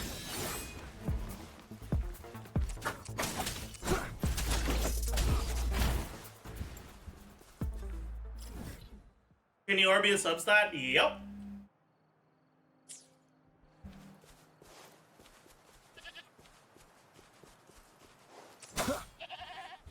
Is Yonu S6 good? Better than S0 Cultoro or no?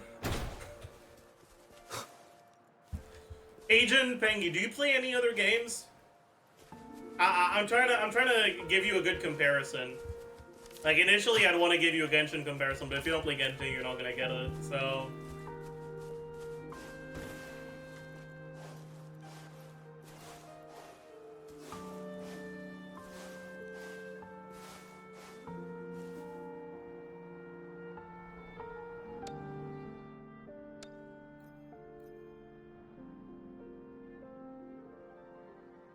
I played Genshin. Okay, that's the equivalent of asking me, hey, Mr. Streamer, is Barbara good? Is C6 Barbara better than Child?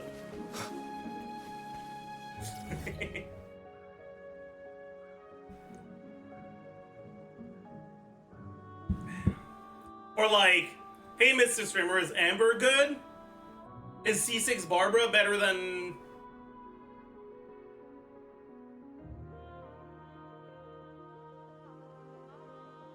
no, there's no real equivalent. I guess. I don't know. Then Yoimiya, sure. Is Yonu really that bad? Yeah, he is.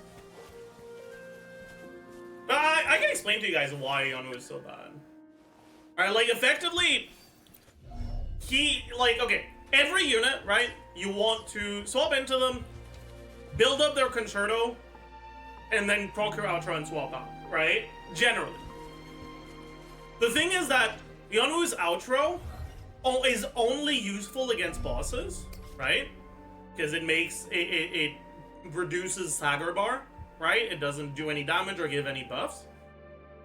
But also, even against bosses, his on-field is like so bad that it's not even really worth getting, right? Like, you're kind of just better off not even getting his outro because it's just that bad.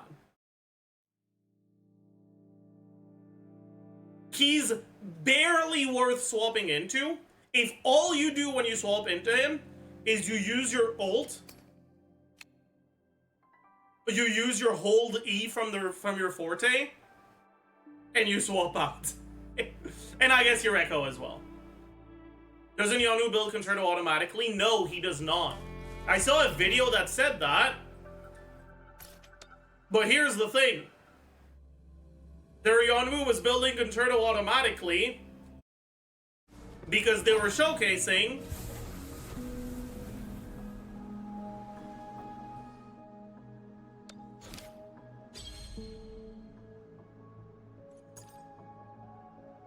in this fucking chamber. When characters deal damage, they restore 10 Concerto energy. So he was generating Concerto energy off field because he was doing damage off field. Literally anywhere else, he doesn't generate any Concerto off field. He generates Forte off field, and that's kind of somewhat useful because it means that at least you don't have to fucking start auto-attacking on him normally. You get to instantly go into his hold E, right? So at least there's that. But he doesn't generate Concerto. If he did, he'd be decent. Because you could just swap into him, use your echo, use your ult, use your hold E, and then swap out. And, like, I don't know, you can use that as a fucking swap on when you're playing characters that don't really let you quick swap too much. And you can use him as your last slot. The biggest issue is that in teams where you could play Yonu, like, his main role would be as a last option instead of a healer, right? Because he doesn't do enough damage and doesn't buff your carry whatsoever. But the thing is, his enhanced resistance to interruption from his ult lasts for 10 seconds. He does have a little bit on this one, I think.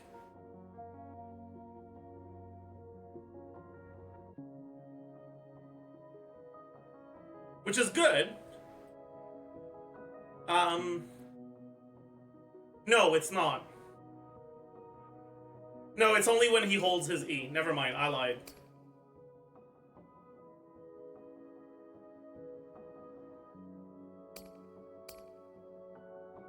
Yeah, no, I lied. And then the shield that he gets from his C4 also only lasts for 10 seconds. But the thing is, if you're playing him, let's say, with Yinlin Kalcharo, you don't want to go to him and then Yinlin and then immediately Kalcharo. You go to him at the start, then you go to Yinlin, you do your rotation stuff, and then you go to Kalcharo. And by the time you go to your carry, your shield has expired because it's only 10 seconds.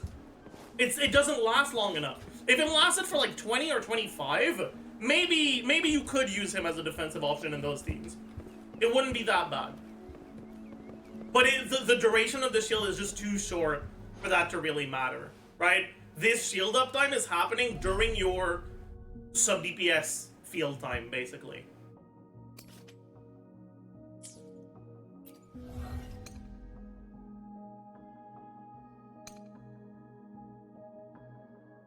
Then he gets a bit of a defense buff, which is like fine, I guess. It does make you a little bit tankier, but not that much.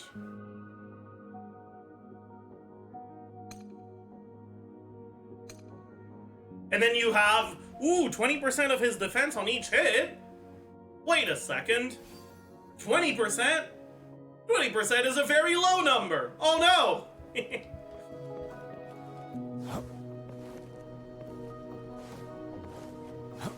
If that 20% was like it used to be in beta, which was 60%, he'd be okay.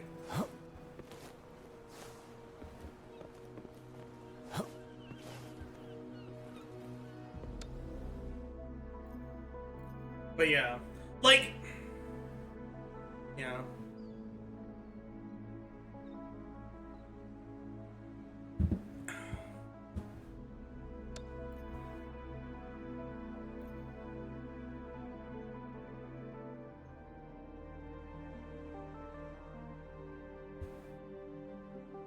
How bad is Cisia? I'm building her anyways, but I'd like your input from a meta perspective. I think Cisia is in that spot where, like, she is bad, but she's not as bad as people think she is. Her biggest issue is that she doesn't have a reliable way of actually doing proper burst rotations, because her concerto and liberation energy generation is really low. And because of that, you're gonna get what are arguably the best parts of her kit, her outro, and her ultimate, relatively rarely. You're not actually necessarily gonna get it every single rotation.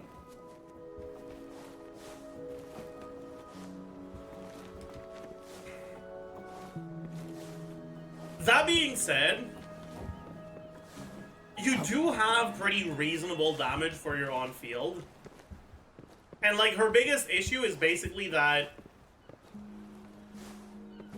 unless the enemy has been knocked down, you're basically never getting a full hold E off. Like, that's just not really happening. However, she does have something to mitigate that, which is the fact that her counter damage is actually pretty decent, right? If you're comparing it to Havoc Rover unenhanced counter damage, it's like, right, that's pretty ass. The enhanced counter damage, though, it's pretty similar, right? But the main difference is that Havoc Rover's counter damage never fucking hits.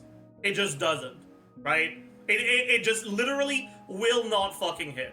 Whereas Cisia's counter damage is almost guaranteed to hit because it has really, really, really big range and goes off really quickly.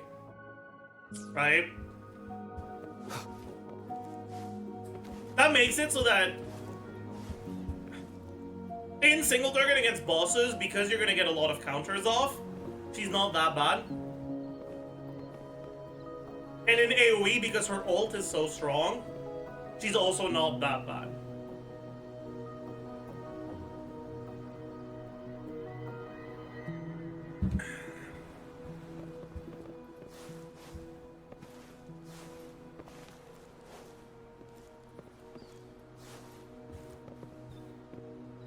Like, let's actually...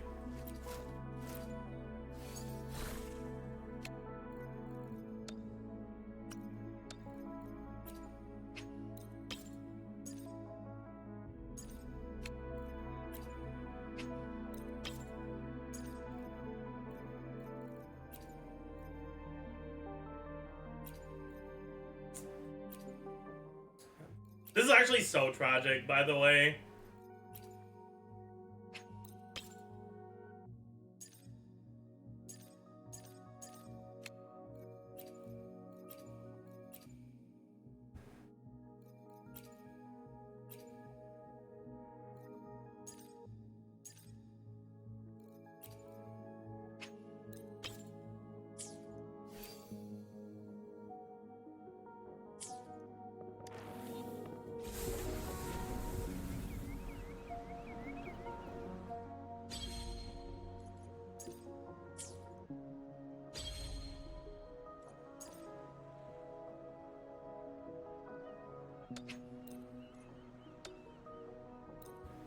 3 more. This.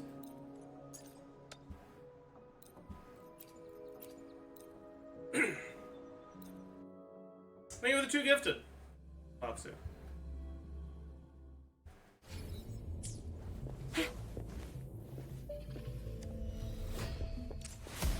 Like frigid death.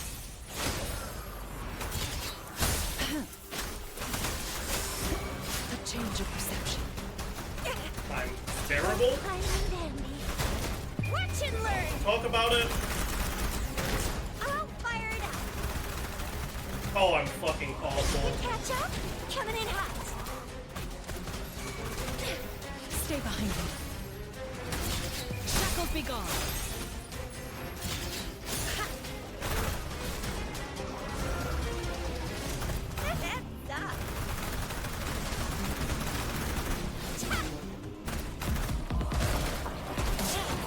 I don't want to talk about it. I don't want to talk about it.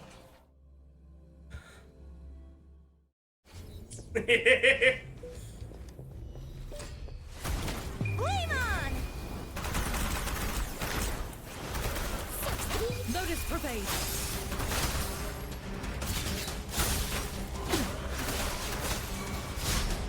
A change of perception. Close heads up.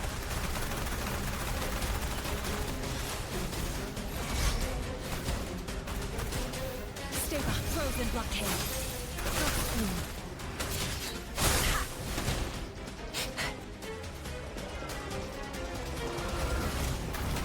I'll fire it up. Watch. Time for some hot action.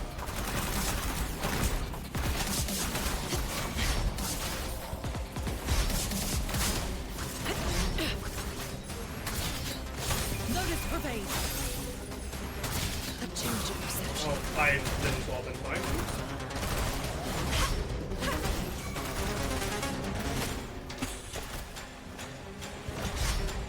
I'll fire it up. Stay behind me. Not privileged. How did I miss that? Am I stupid? Let frigid death. I think I'm stupid, chat. Oh, bring it on. Watch and learn. Yeah.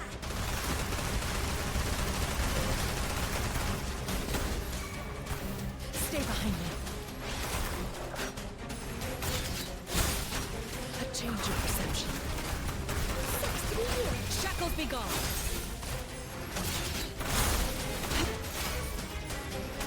Oh, bring it on. Heads up. This is not actually going too well, huh? Time for some hot action. Stay behind me. Engrave. Frozen blockade. A change of perception.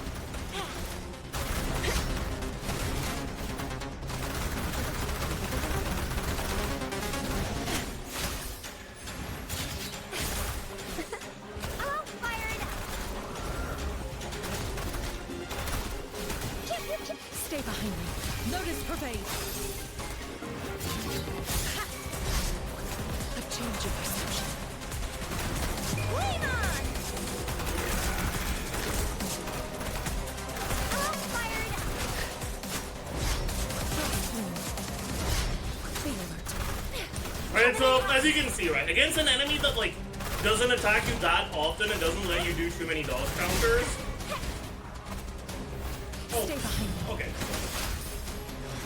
Like frigid death. She just doesn't do that well. Even when you actually manage to somehow get your full ease off, it just doesn't do that much, right? Watch and learn.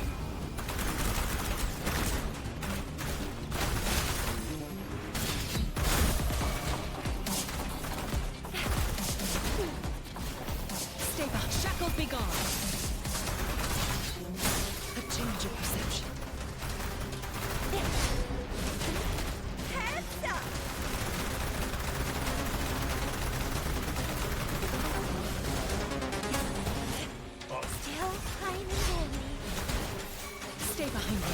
joke about it. Frozen blockade.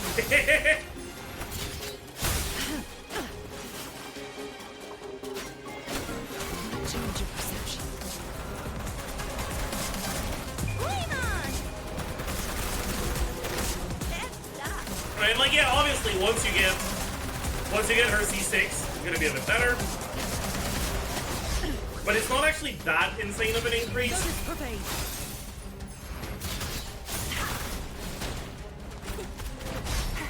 I'm coming in! Stay behind me. A change of perception.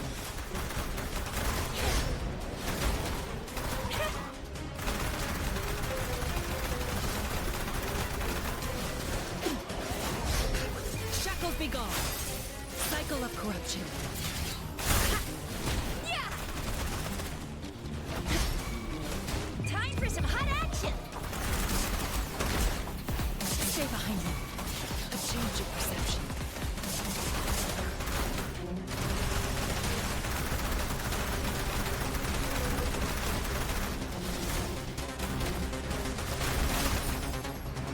My frigid depths. Oh, bring it on! Heads! Stay behind me. I won't back down. A change of perception. Flame on!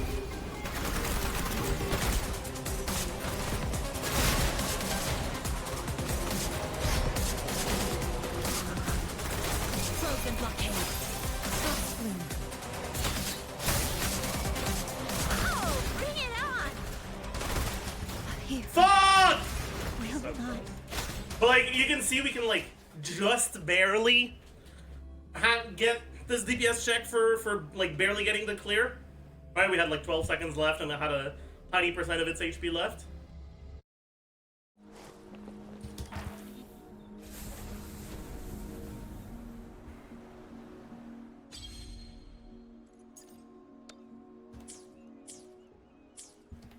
And for comparison, my Kalcharo with pretty much the same echo quality, because 4 of the echoes are the same, and pretty much the same talent investment and weapon investment.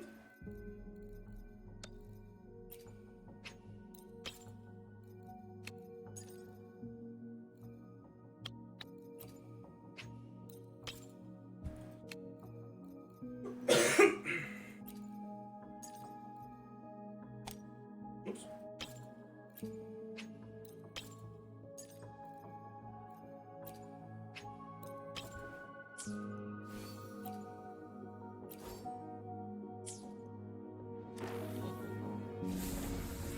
Why were you using 2 characters instead of 3? Because I have 6 characters on my account, and what the fuck else am I gonna use?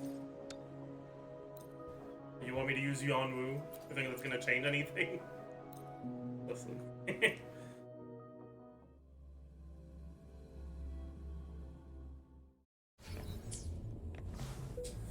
Kalcharo's not really a fair comparison though, because he's got the electro damage bonus. But I don't have another character I can use to compare, so it's like, ugh. Actually, wait, you know what? Maybe I can just do it on the monkey, right?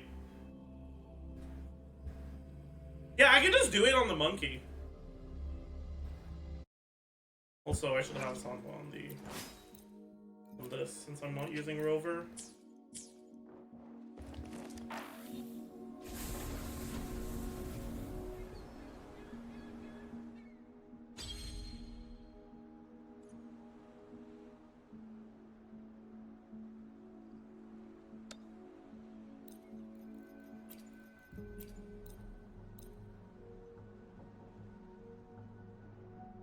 Right. He needs one more.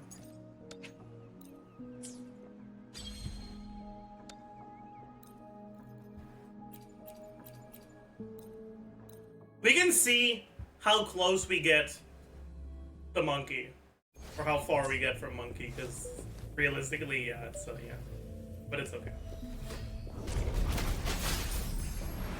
A change of perception. Frozen blockade.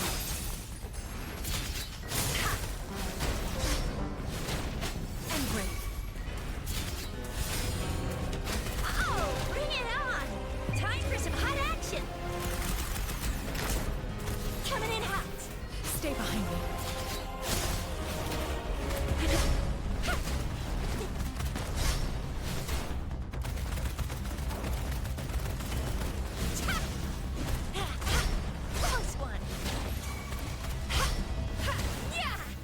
Stay behind me. Like frigid death. A change of perception.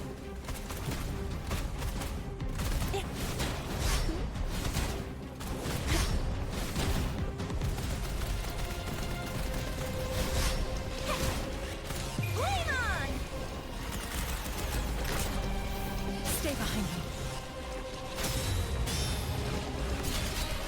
Shackles be gone. Cycle of corruption. A change of perception. Heads up!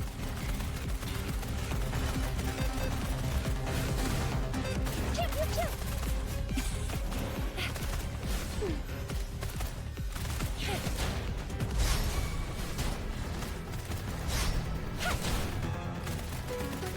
Am I gonna give it in time?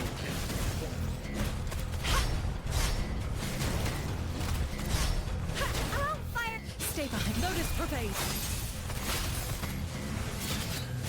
A change of perception. Watch and learn! Wow! Bring it on!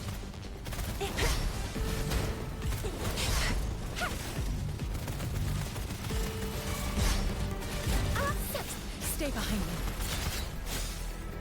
Like frigid death. Wow! Bring it on! A change of perception. Close one! Heads up! Am I gonna have time? No biggie.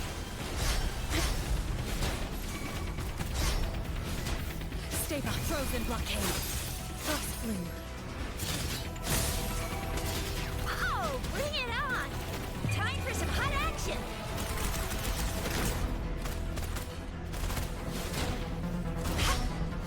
Pew, pew, pew!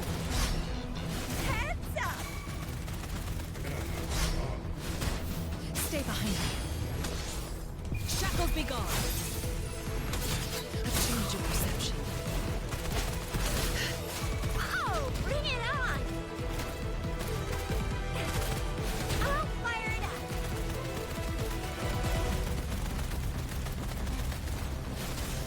And brave. Stay behind me. What? Okay, Notice pervade. I don't know about that one, Steve. A change of perception. Close one! Flame on! I'll I fire it fucked up! up.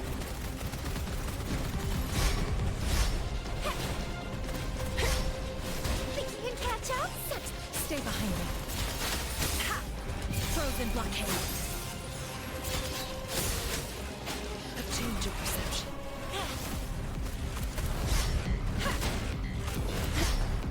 Heads up!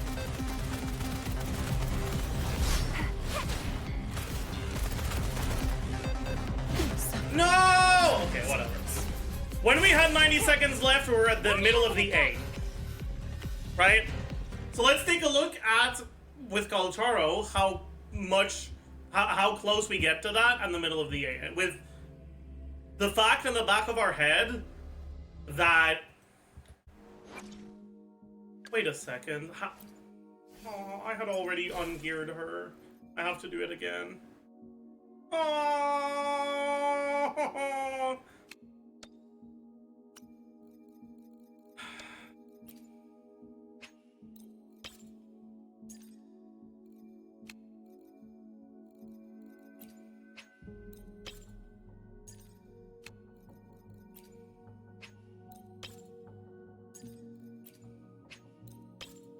Maj.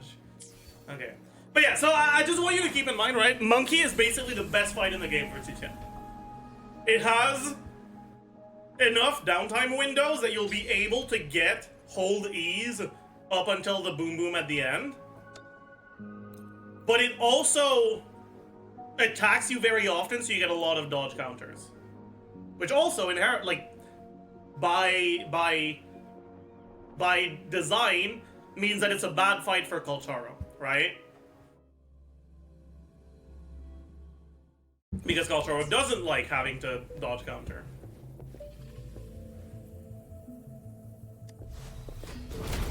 Sucks to be Frozen blockade. cycle of corruption. Ha! A change of I perception. fucked up. Think you can catch up? Flame on!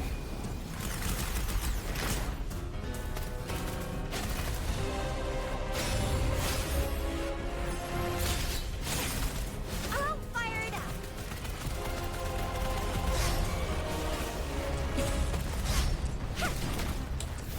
Stay back. Lotus pervade. Embrace. A change of perception.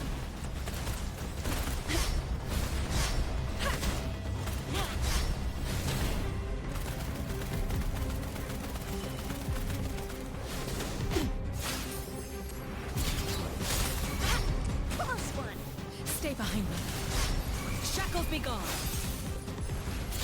A change of perception. Time for some hot action.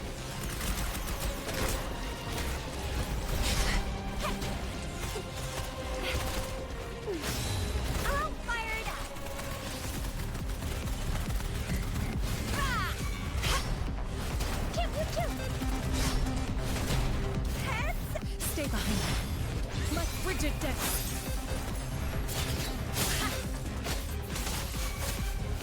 A change of perception.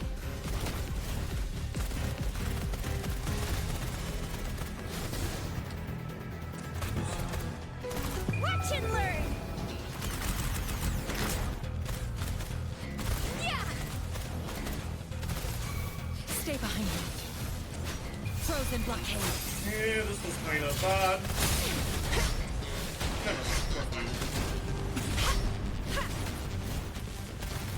Please don't hit me too fast. Okay, we're fine. One shot, one kill.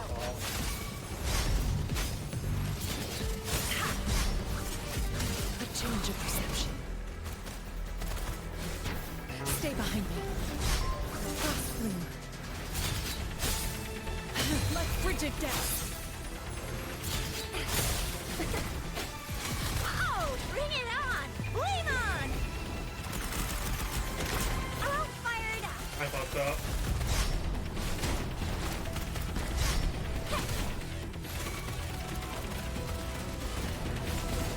Stay behind me. Close, coming in hot. Shackles be gone. A change of perception. Heads up. I think I fucked up again, but I definitely did.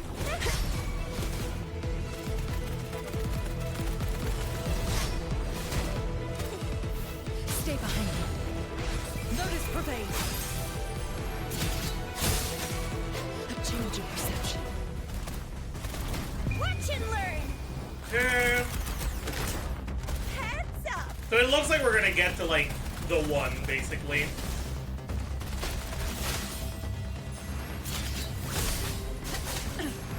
Like frigid death. More or less. Oh, bring it on.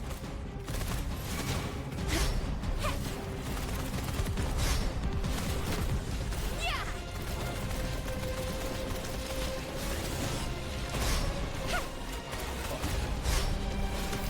Stay behind me. Frozen blockade. A change of perception. Time for some hot action.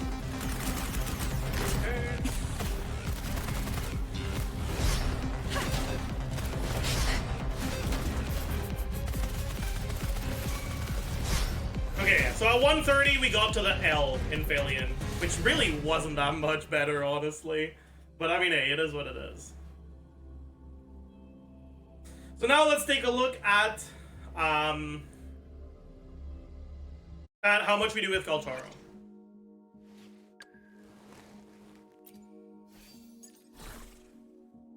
On pretty much the same gear.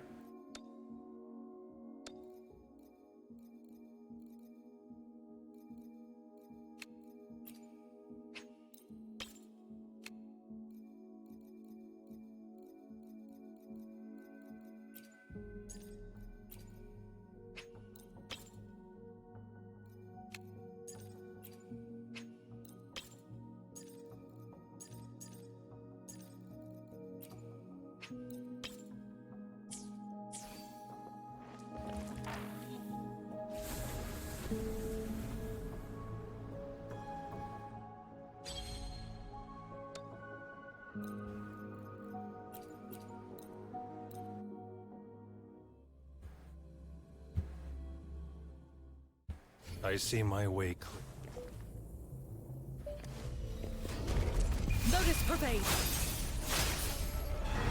A change of perception. Unleash the fangs.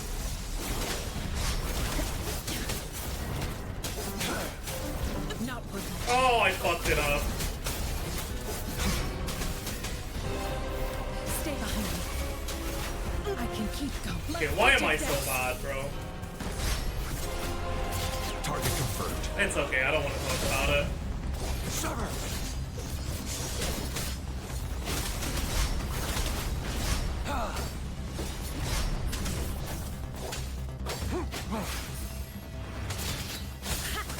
A change of perception. Misery follows. Frozen blockade. Stay calm. Stand down. Stay behind me.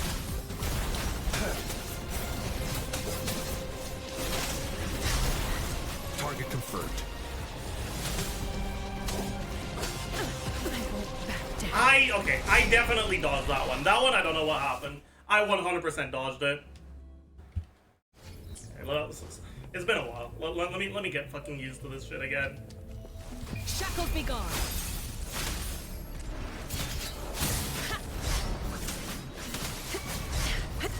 A change of perception.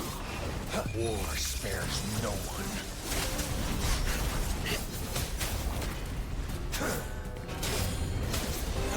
Cycle of corruption.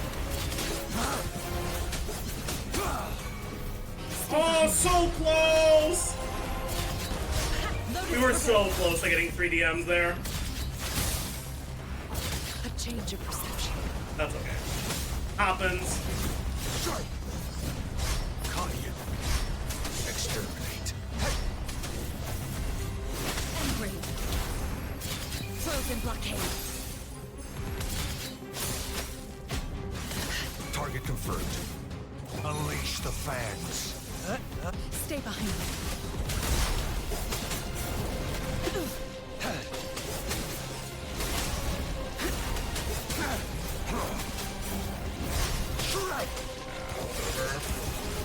Stay calm. I dodged. Okay, dude.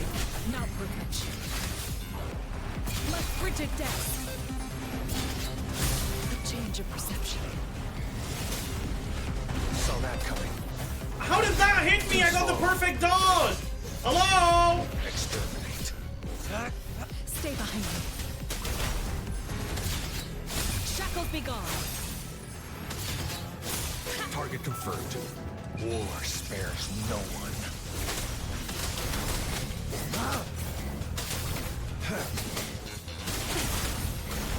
A change of perception.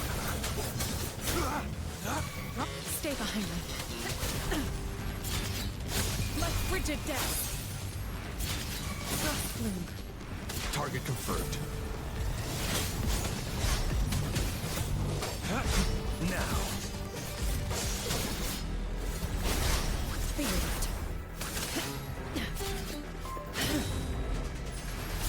A change of perception. Sever. Exterminate. Too slow. Stay behind. Lotus pervade. Engrave. Target confirmed. Misery follows.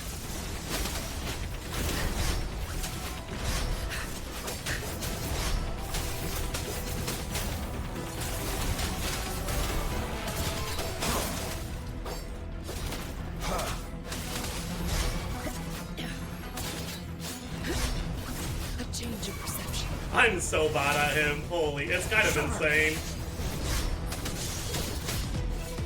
Stay behind me. Frozen blockade. Cycle of corruption. Target confirmed. Unleash the fangs. A change of perception.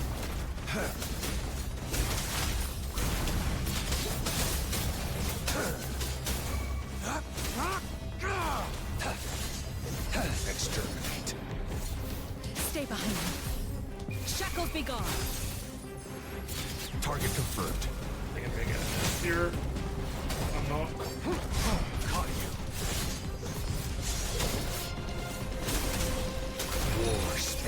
no one. I can keep going. The die is cast. Stand down. How did that not... What? Our day has come. So, in a fight that is much more favorable to Chissia than to Kalcharo, he still does more than her, right? With similar gear.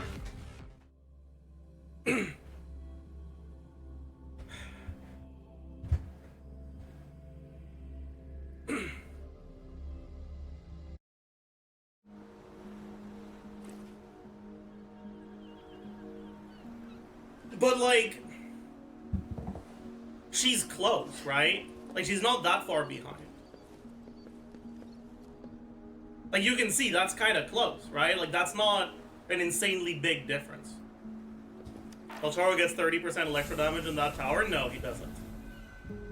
I specifically use the middle tower because it doesn't give him anything more than it gives her.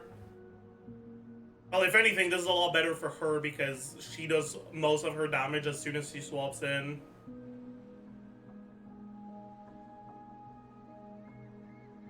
But yeah, like, the point I'm trying to make is basically just... Yeah, she's pretty bad, but, like...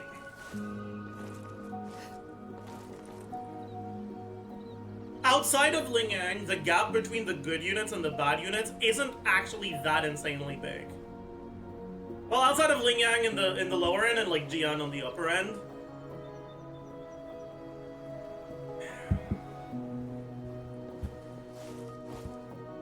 Because, like, at least Chissia has the upside of, like, yeah, she has all of her dodge counter stuff, so against more aggressive enemies like the monkey, she can still be not that far behind in damage, and her ult hits everything, right?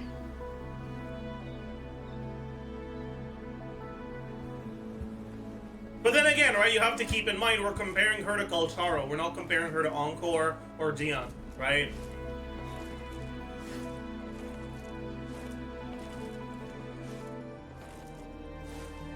Why is Ling Yang so bad? Basically, his output, assuming everything goes right, isn't really better than other characters. But then on top of that, he's like the most single target locked character in the game when it comes to carries. He does no damage without his forte, which effectively means he does no damage without his ult, which makes him feel kind of awful in Overworld. At least Kalcharo has his 3E, which, like, makes it feel a lot less bad in Overworld.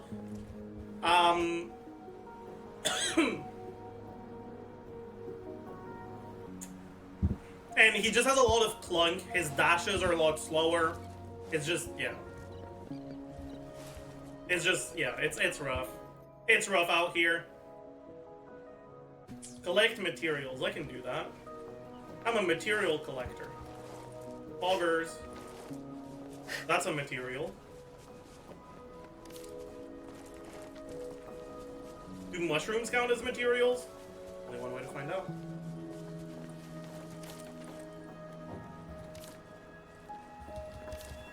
What's the best character to build damage-wise, both 5-star and 4-star? I mean...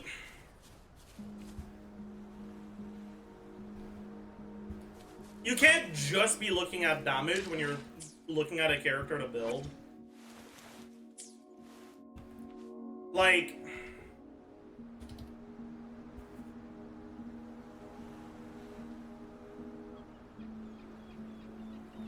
If you look at damage alone, Dungeon looks really, really good, right? But then you have to keep in mind, well, yeah, but she needs that field time to do that damage. And, This like, is a testament to my connection. is she really the best one I can, like, the best on-fielder I can have? And she can be. But, like, I think it's more valuable to know which units are worth building in general than just damage-wise. And which units are worth building right now, I would say, for the 5-stars, obviously if you have Jian or Yinlin, you want to build them. Jian more so than Yinlin. I think Jian is a lot better than Yinlin is. Right now.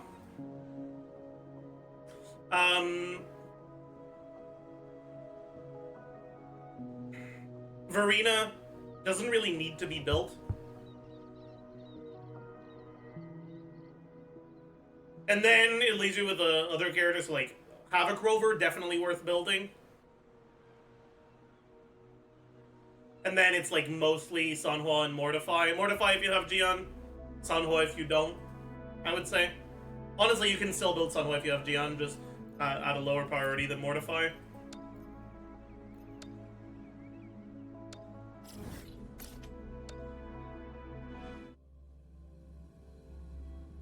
Is there a strat to keep the first 3 enemies grouped in the fight versus the Thundering Mephis? No.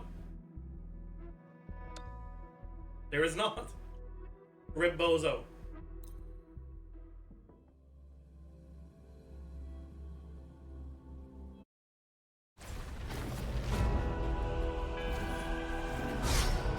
None shall whisper.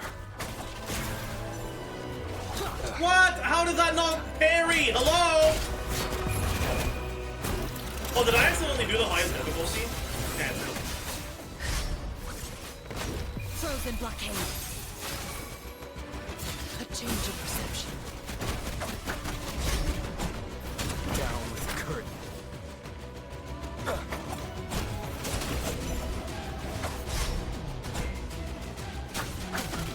That's the one thing I hate about Havoc Rover. His attacks miss so often. A change of perception. Like, they do a lot of damage, but like, fuck, I am tired of them missing.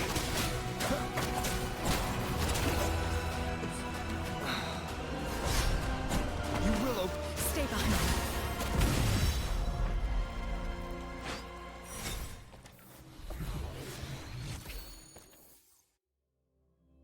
Have you pre-farmed for level 80 characters? I pre-farmed for Havoc Rover, and that's kind of it.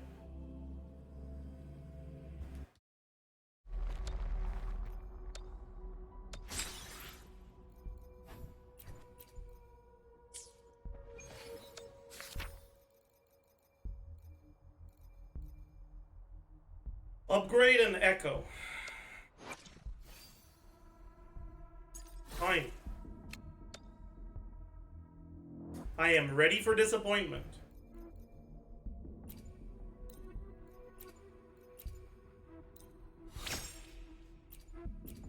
Wow. Wait, that's kind of good.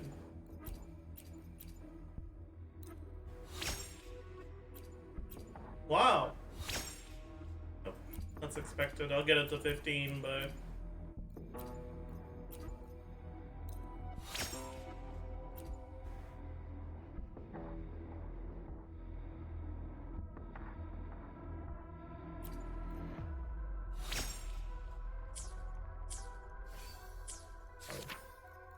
That is the biggest fucking bait chatter I've ever seen. Holy fuck. Yeah, buddy. You're definitely a normal person. You clearly, definitely, actually have a job. For sure.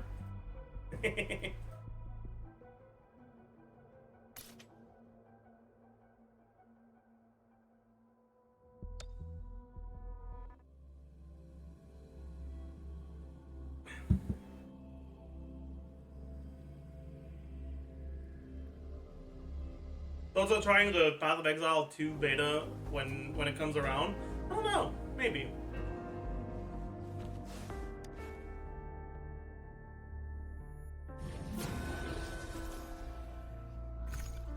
Was he toxic? It's the sort of message that's phrased in a way that it's attempting to be an insult. But if you react negatively to it, they're gonna be like, oh my god, you're so ableist. Like, there's no winning, right? They said something like, you remind me of an autistic kid I worked with or something. Like, your mannerisms remind me of an autistic kid. Or of the autistic kids at the camp I work at or something. It's like, yeah, okay, congrats. You like baiting reactions out of streamers. Go away now.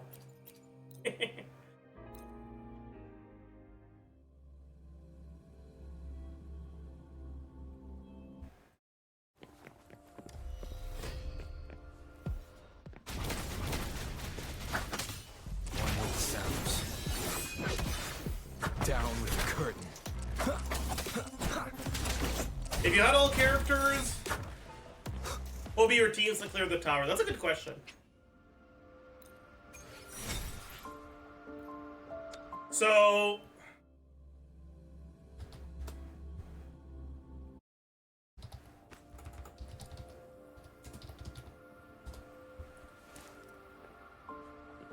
yeah, someone had asked me this earlier, and... yeah, okay, actually. Let's think about it. So, like... I would use Jian, Mortify, and some worthless-ass character on the last slot for the first one.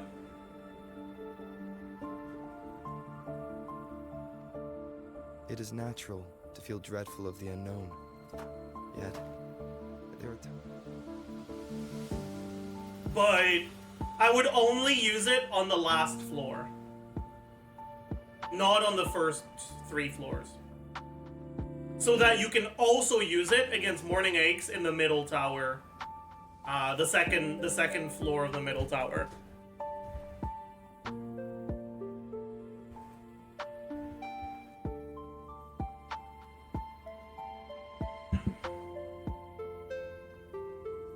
Then the first floor is a testament to my connection with the world around me. 1, 4, and it's very much my companion. 2, 2.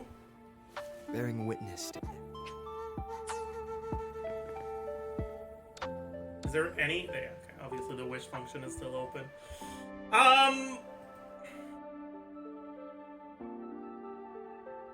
For the third side, the last one is Heron. You probably want some Yinlin team. You can use Kalcharo. You don't really want to use Havoc Rover. You could use Encore instead. It doesn't really matter. I think you would use Kalcharo here.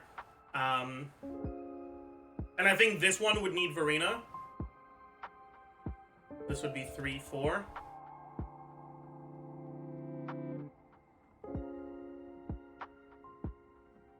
And then middle, for the monkey, definitely some sort of Havoc Rover thing with Verena.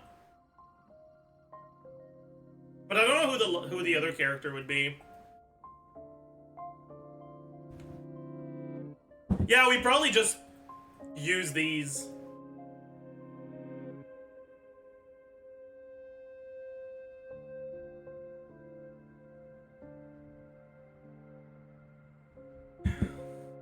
That's probably what I'd do. 2, 1. These 2, and then these 2. And then for this team, probably use Baija. And then use the spare stamina you have on Havoc Rover with like Sanhua for the earlier floors, and maybe Encore. It's probably what I'd do.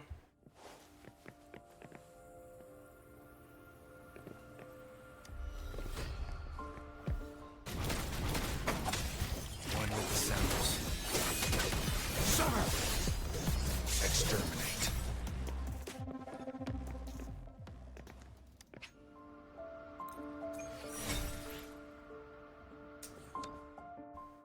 Yeah, also I realized I have more than one sword character that I need to level, so I just need to keep doing this anyways.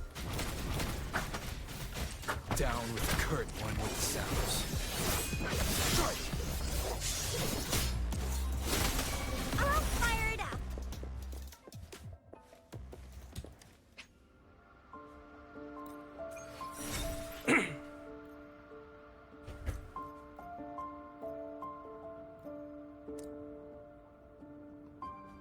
If you don't have Jian, Sanhua, or Encore are gonna need to carry your ass on floor 2 or 3 on left side. Not really.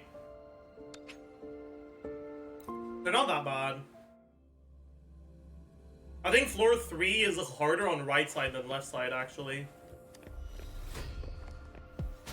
At least for me it was. None shall whisper. What do you do? One with the sounds.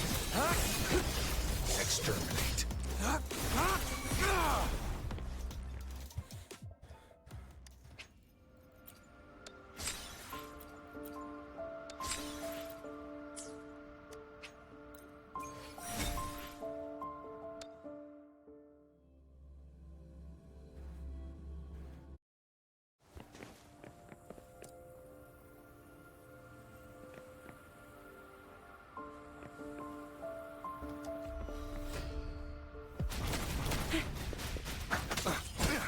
You will obey. One with the sounds.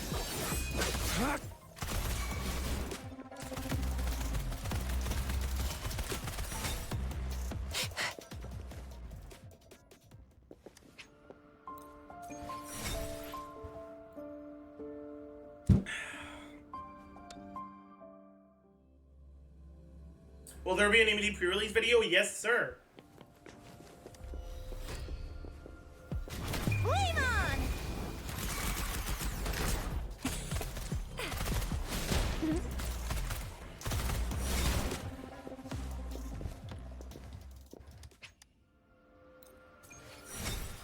Hey, Paul. Got lucky there. Very nice.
What about Jinsu pre-release? Maybe. I'm still not sure.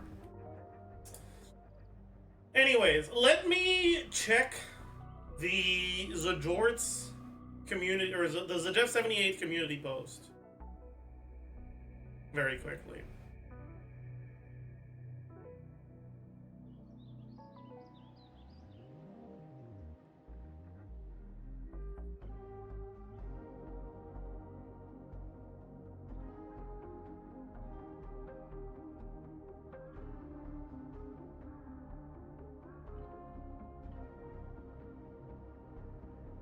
Okay. So the thing that people want to see the most out of these options are swap cancel mechanics explained.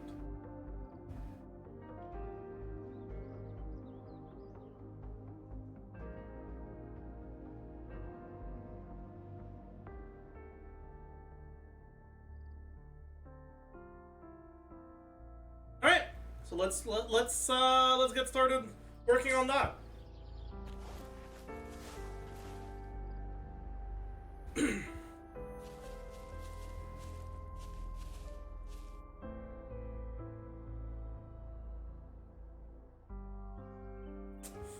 I think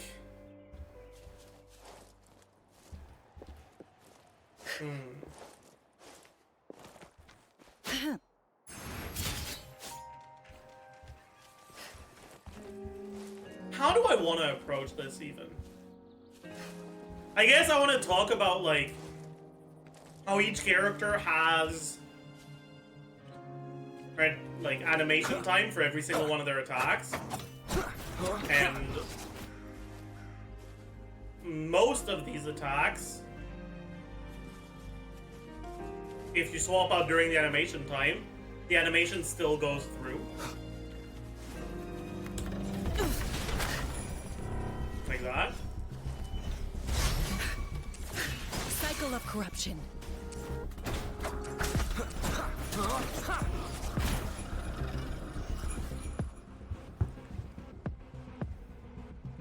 The simple thing that early gacha adding content creators complicated a lot? What do you mean?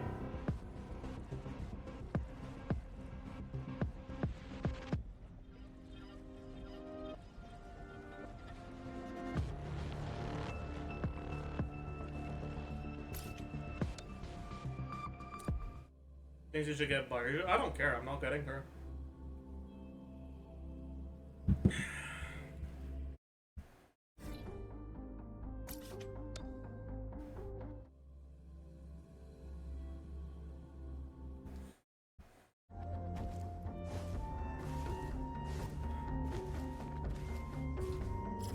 No, I don't think there's any enemies with elemental weaknesses, Agent Bengi.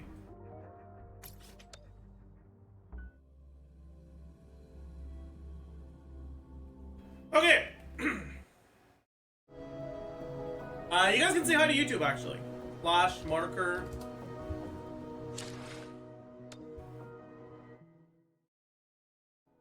Let me turn off music volume.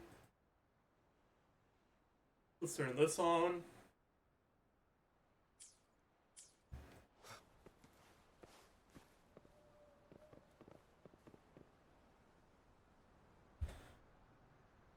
Hello, beautiful. Sorry. Hello, beautiful people, and welcome. Hi, to a video about pretty much everything there is to know about swap mechanics in Wuthering Waves. Now, if you've watched any of the previous videos on this channel, or honestly, if you've caught any of my streams or watched videos from other content creators, you've probably heard the phrase swap cancels before. So, in this video, we're going to be explaining what they are, but we're also going to be covering a lot of the swap mechanics that aren't related to just swap cancels, that are very, very useful.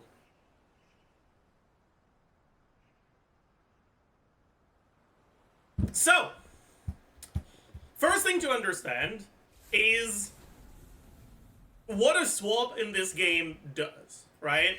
So if you're coming from Genshin Impact, you probably have a preconceived idea of what a swap does. And the reality is that a swap doesn't do the same thing in this game as it does in Genshin. So, a swap, when you swap from one character to another, what you're telling the game isn't, okay, I am going to go from this on-fielder to this other on-fielder. What you're telling the game is, I want to start using this other character's abilities. And that doesn't sound like much of a different thing, but it very much can be, because you're not actually actively telling the game, okay, swap out of this character. Like, I don't want this character on the field anymore. What that means is that if your character is currently in the middle of an animation and you swap, they will stay on the field until that animation is over.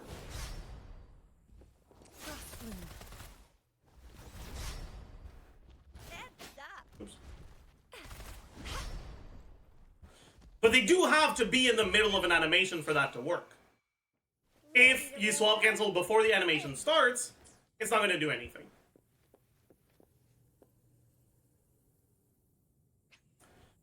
The swap cancels can be very, very useful because there's a lot of abilities, like CC Stop E, for example, where if you don't swap cancel it, it takes a while and you can be hit. And if you, try to dash out of it to cancel it, you'll lose the damage. Ready to roll out? Anytime.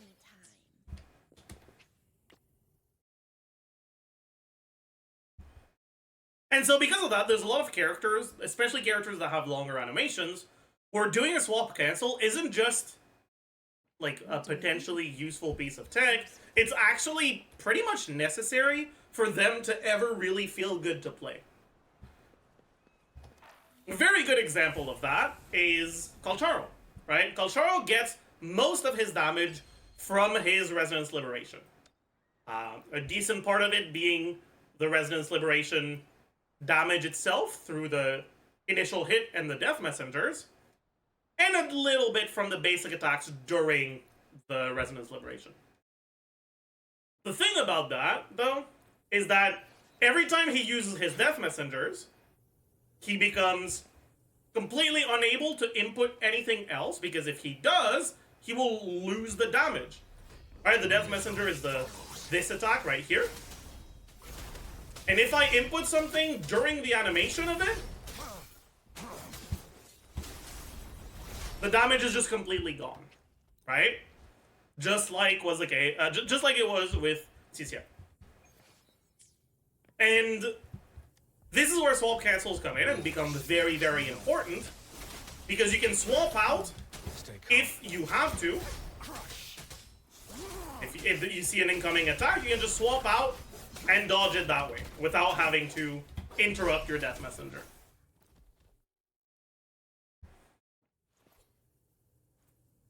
I see my way clear. That's like the most basic thing there is to know about swap cancels. And as long as you know that, most things you should be able to do properly. But there's a few interactions with swap cancels that I do want to talk about, right? So first off, I want to mention swap cancels do not work out of combat. Right? If I get CC on my team again and I do the exact same thing I was doing when I was in combat,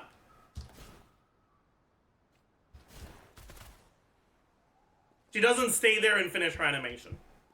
What that means is that you can't practice them out of combat, which is very unfortunate. It's very annoying. Honestly, I kind of hope they change it. But if you were trying to figure out which abilities are swap cancelable and which ones aren't,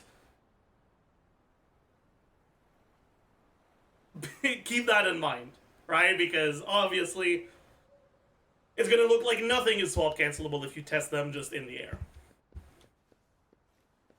And the second thing is that there's a lot of abilities that only become swap cancelable after a certain point, or that aren't swap cancelable at all. So a good example of that is Cicia's hold E, right? Her hold E that, you know, fires off all of her bullets is not something that you can swap cancel.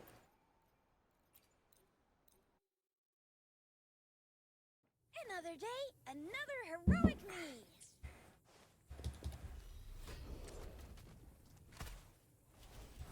I'm not gonna get some bullets first. Come on, man, coming in hot. Alright, as soon as I swap out, it disappears.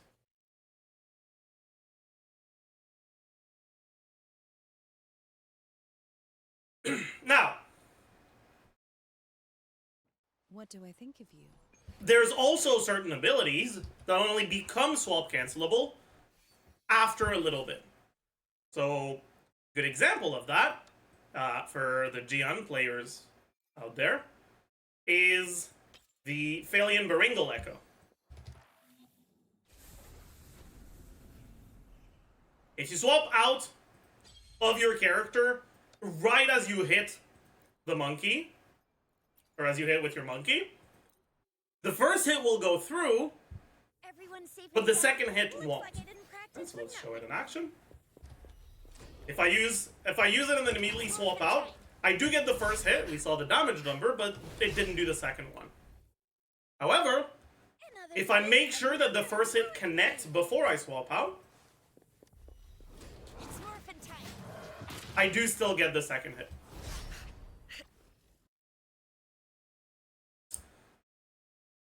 Pretty much every ability in this game falls into either the swap cancelable on frame 1, What do I think of you? swap cancelable Your smile. after a certain condition is met, or not swap cancelable at all.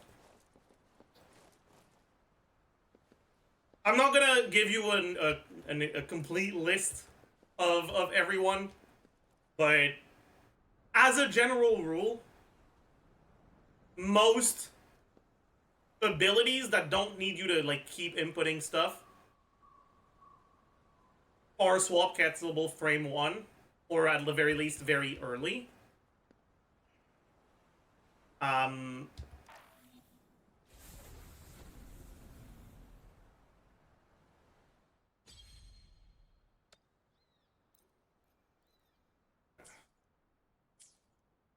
Let me get some vigor.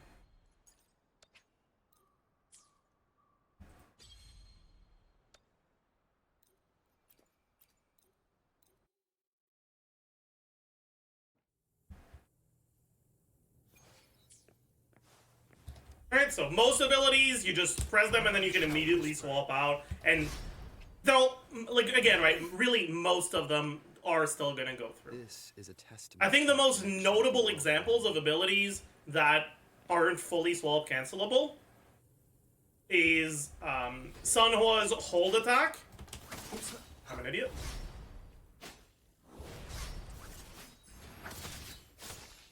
No, I'm an idiot. Wait. It's not that it's not. Wait, never mind. It is fully swap cancelable. A change of perception. Okay, no, that's not a good example. Okay, fuck. Right, I got it confused. It's not that it's not swap cancelable, it's that if you wait after the first hit to use your echo and then swap cancel, you still get the explosion. But I'll get to that later. What do I think of you? Yeah, what are some like really popular characters that have non-swap cancelable stuff?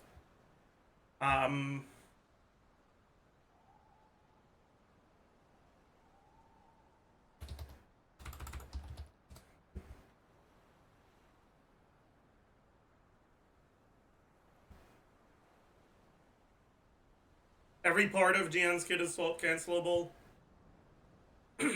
I should try to smile. Encore charge, pretty much everything on Encore. I guess I can talk about the ease from Colcharo. I don't know if they fixed it from beta though. I'm gonna double check it. Thank you, editors, for the editing magic, Pog.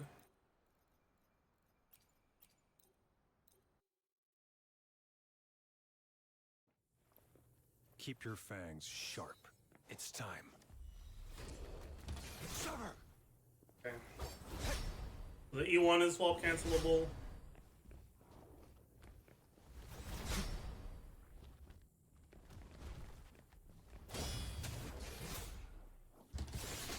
Okay, E2, okay. Never mind. In beta, his E1 and E2 weren't swap cancelable. Exterminate. Okay, we're good.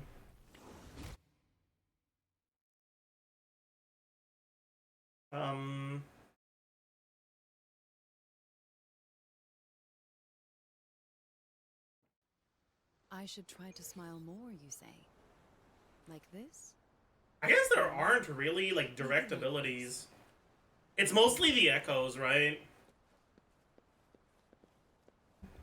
Yeah, okay. So, the biggest examples of abilities that, like, need to meet a certain threshold to be swap cancelable are a lot of the active echoes that are multi-hit.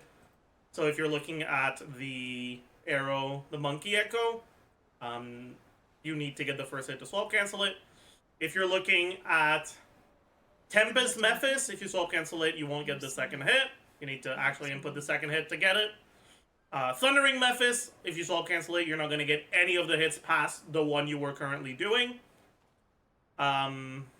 Crownless, same thing. Inferno Rider, same thing.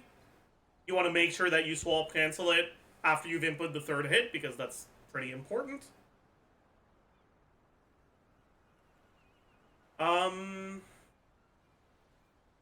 Yeah. Something that I think a lot of people are also not aware of when it comes to these echoes is that even if you do swap cancel them, you still get the buffs. Right? So if I go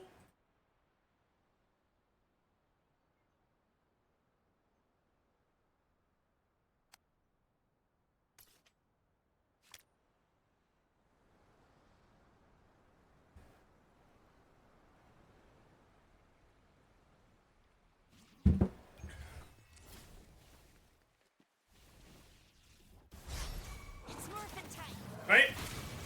If I swap out after this like that, Bring it on! right? I was all field when the hit happened, right? But you still get the 12% arrow damage and the heavy attack damage from the echo hit, right? So as long as you're meeting your condition, even if you're meeting it while it's not your active character, you'll still get the buff. This is especially relevant for the Impermanence Heron, right? A lot of people in my last video's comments were confused about the wording on this, right? This says, once the initial attack lands on any enemy, the current resonator regains 10 resonance energy. So the current resonator is not the one you're currently controlling, it's the one who has transformed into Impermanence Heron. So that's number one. And two, there's a period here. And then the next sentence is unrelated. If the current character uses their echo skill within the next 15 seconds, The next character's damage dealt will be boosted by 12%. So, if I go...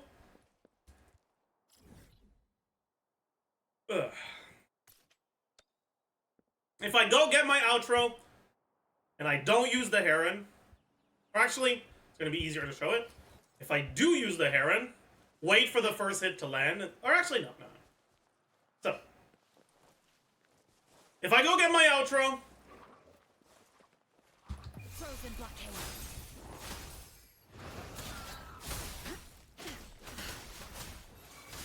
right, I don't use my Heron, I swap out, and I do a basic on Cisia, it's doing 476. Wait, 652?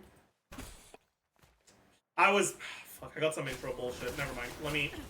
We did 133 on the intro, that's what we care about, really. Cycle of corruption. Right? So we're doing 133 on the first hits of the intro, and then 266 on the follow-up hits.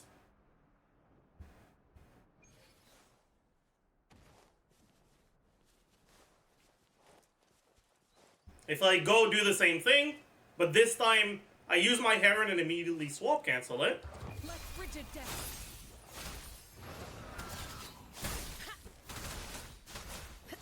A change of perception. I'm getting 143 and 286. Right? And the Heron only gives that buff, right? This buff is the only damage buff that it gives.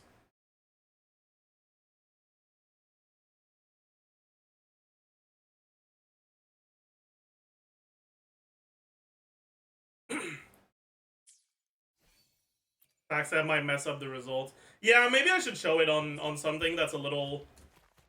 Maybe I should just show it on my Havoc rover instead. Yeah, fuck it. We'll show it again on something where we can more easily control the outgoing buffs or the incoming buffs.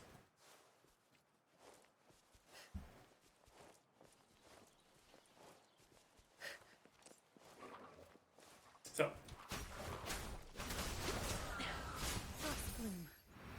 Shackles be gone. I get my outro, and then I swap into my Havoc rover and then use their skill. None shall whisper. 2481.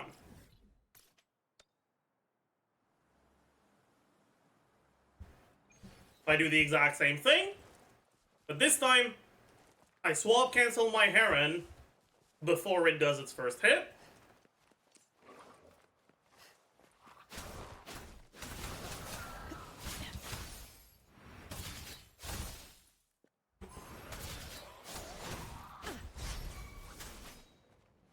A change of perception. Down with the curtain. Of course, we got a crit on both of them. Why wouldn't we? Whatever, let's do it again. This game sucks. This game sucks. This game sucks. It's fine. It's not the game's fault. This time.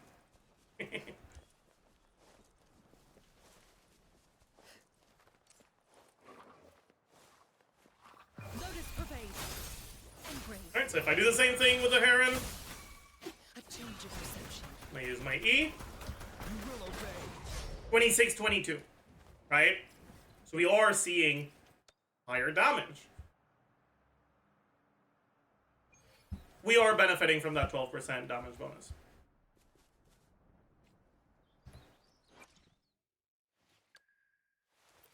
In any case,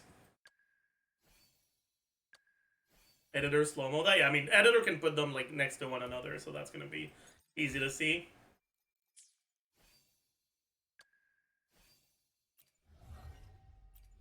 And obviously, right, if you're wondering, I don't have her resonance chain that could like fuck up the testing if I use her ult, and if I don't worry about that.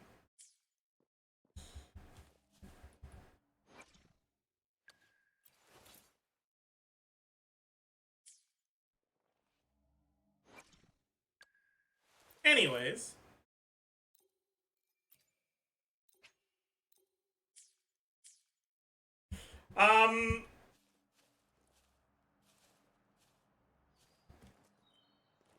That's the main thing when it comes to swap cancels. And then when you're putting your swap cancels in practice, it's generally just mainly going to be because you want to be generating more energy and doing more damage, right? If I use my E on my Havoc Rover and that's it, Down with the curtain. and then I keep hitting, I get this amount of damage, I generate the amount of energy I get from one E, and that's it.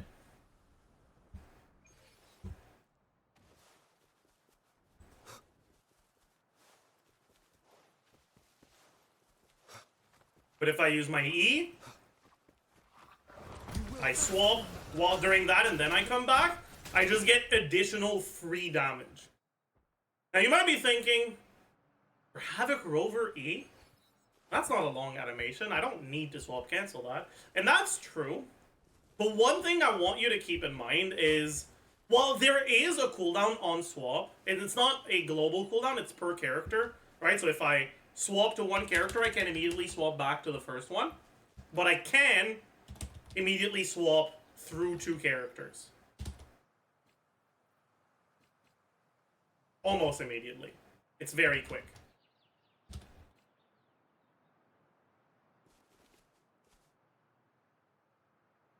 If you have a short animation that could potentially be, or that is an animation that, you know, is swap cancelable, you can still use it to swap to another character if that swap to another character pauses time. And what do I mean by pauses time? Well, as it turns out, most ult animations in this game pause time, and as you can see, right, by the time my ult animation was over, my Havoc Rover was still in their E animation. On top of that, while they do pause time overall, they don't actually pause your swap timer.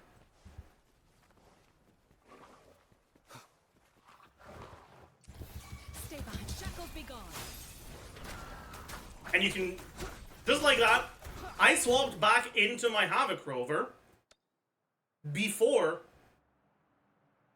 the animation was even over, and I had time to use my Sunhawk intro and ult, because both her intro and her ult pause the timer. And so when you're doing a clear, keep that in mind. If you have an ult that you see is available, which you can see, right, they will be, it will show on the screen if their ult is available, right above their concerto. If it's not an ultimate that you need to use at a specific time, then that's a swap cancel that is effectively free, right? But then another way that you can use swaps and swap cancels in general, yes, this, is through the use of other swap mechanics. So, as you can see, right, if I'm on Sanhua and I start attacking, I have a 5-hit combo. 1, 2, 3, 4, 5. We'll be using her third hit as our benchmark, right? The spinny hit is the third hit. But if I'm into her and if I swap into her while I'm in combat, she automatically does an attack. And that attack that she does isn't something that is separate from anything else, right? There is no swap in attack damage anywhere in here. It's not included in the intro skill. It's not anywhere. So what is that? Well, that's different for every character. In Sunhua's case, as you can see, if I do a normal attack right after that hit, it's the spinny thing. Which means that her swap in attack is her second normal attack.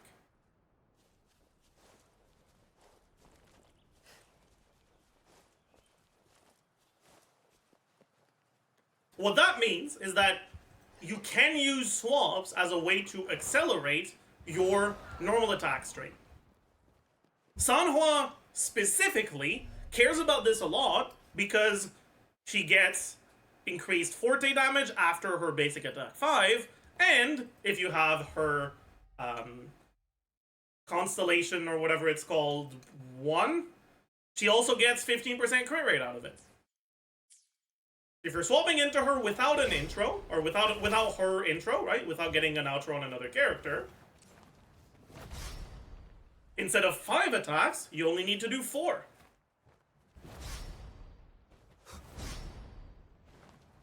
And this is a mechanic that doesn't just affect swaps, it also affects counter perfect dodges. Right? So if I perfect dodge, as you can see, after a perfect dodge, the attack I do is also the N3. So rather, not also, but the attack I do is the N3, not even the N2. So I get accelerated by 1 more. So after a counter, you only need 3 attacks to get your N5.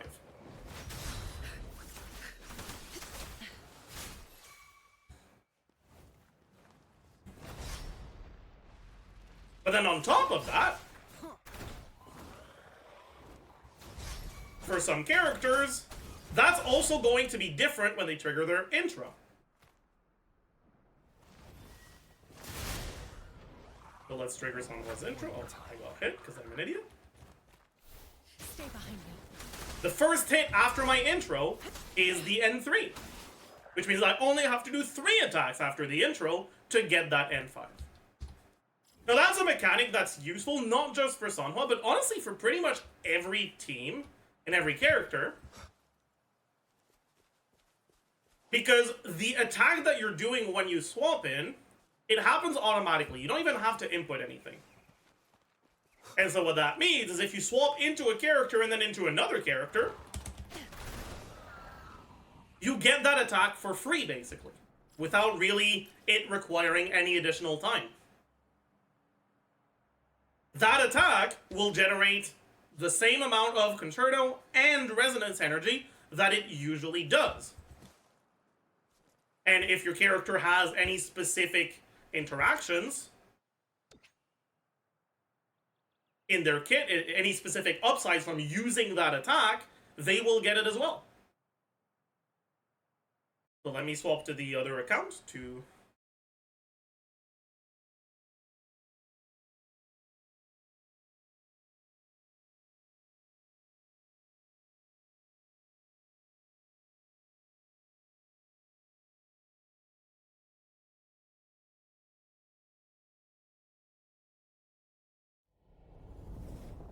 Do you think 44111 is going to be viable in Chun-Li since her weapon gives a lot of damage bonus?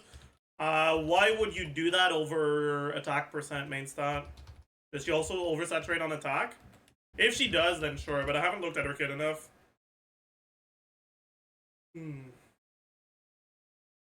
Also, yeah, you can't do 44111 on Fusion yet.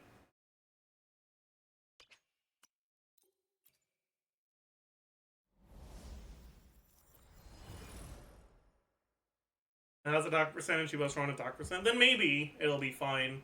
I doubt it'll be better though.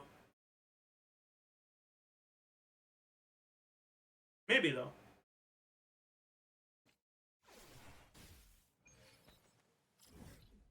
Alright.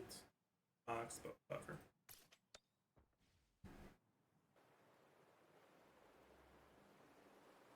But yeah, so this swap in attack is going to be different for each character. But on the GM team, it actually matters a lot, both on Mortify and on Verena. Because your initial first rotation is always started in tower with no concerto whatsoever. Which means you don't get to trigger your intros. Now because the intro is one of the ways you generate concerto energy, it means your first rotation and your follow-up rotations will not necessarily be the same. Because your first rotation needs to generate more concerto, because it doesn't have those intros. At least it doesn't have that first one. What that means is that for a character like Verena, baseline, right? If you use her ult, you use her E, I'm just gonna get hit because I don't want to generate concerto from the dodge. And then you do 1, 2, 3. Oh, 4. Oh my god, they didn't hit. Whatever. 1, 2, 3, 4. If you don't get the 5th hit here, even if you jump and do your thing, you don't get enough concerto to fully proc it. You're wide open. Fully proc your outro.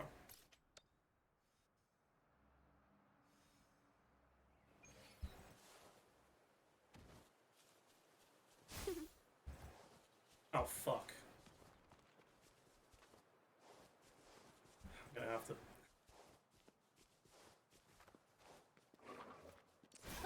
Going against wind. Roll for me. Ready for battle. Okay. Which means... you're effectively guaranteed to need to make it all the way to your N5, which is the one that gives you a stack of her forte that you can use to generate more concerto with her mid-air attack. However, getting all the way to N5 takes a while. So you can use this normal attack acceleration tech to swap into her while you're in combat. And then 1, 2, 3... Fuck. I took too long. My bad. Darn it. Swap into her. And you do 2 more attacks, and you get your stack. Right? Her swap in attack is her N3, which gets her really far on her attack string. And because she needs to get to N5, that's a pretty big deal. It speeds things up a lot. And also keep in mind, if you have to dodge because of an incoming attack, that also cancels your attack string. Now, that being said,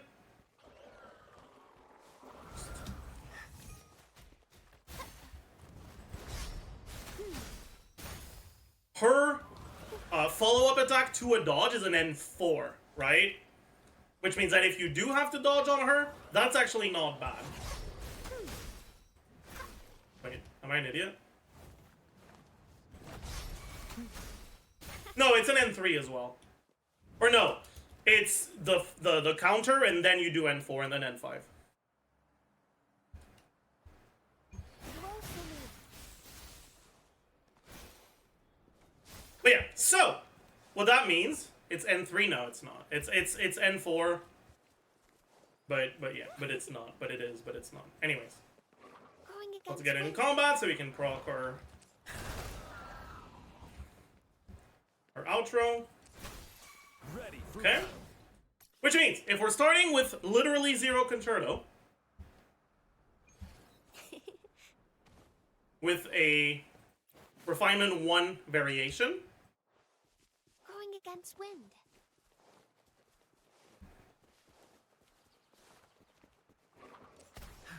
swap into her, N4, N5, E, jump, auto, ult, Luminous energy. and that's enough concerto to trigger her outro. Bloom.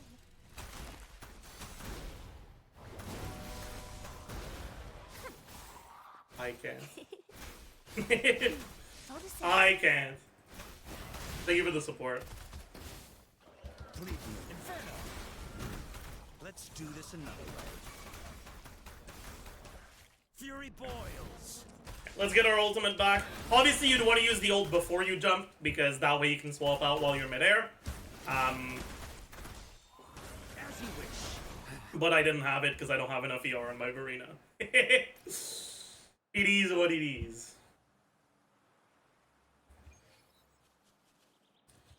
Yeah, if you're looking at the no variation rotation, if you didn't unfortunately get lucky enough to get it, because I don't think there's a 3-star that gives Concerto energy.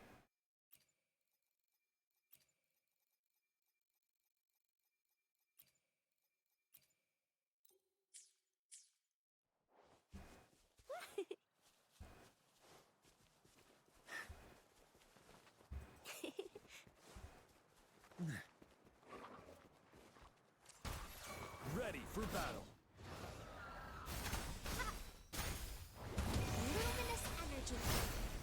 Right, if you're doing the same thing, again, I don't want to dodge because I don't want to get the concerto from a perfect dodge. Oh. You just have to add one auto and you're gonna be good.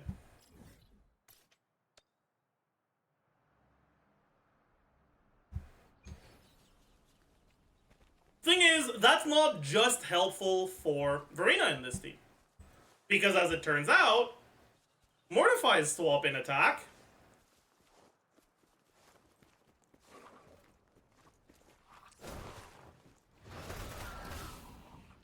is an N4. Alright, it's the last attack in his string.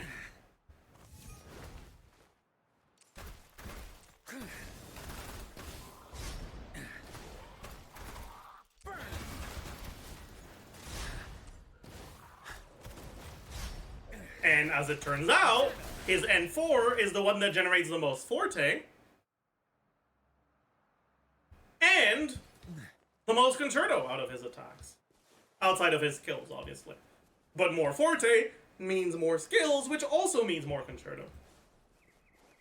What that means is you can do something like this. Right, let me make sure I...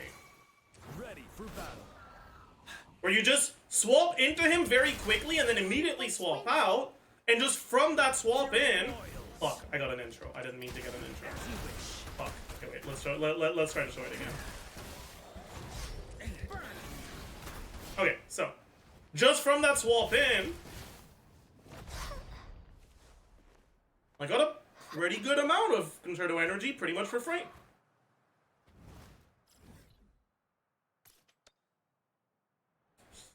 Now that's not always useful. There's a bunch of rotations that I think don't care that much about it. But even in those rotations that don't care that much about it, the fact that he starts at N4 still matters a lot. Because it means that while you're building his Concerto, if you use his E, and then... Oh wait, I'm an idiot. Let me get intro on her.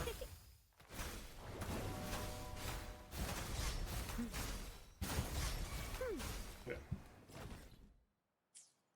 Watch out! So.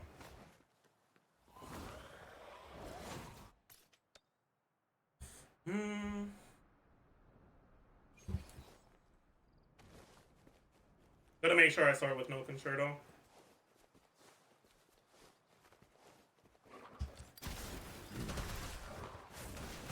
As you wish.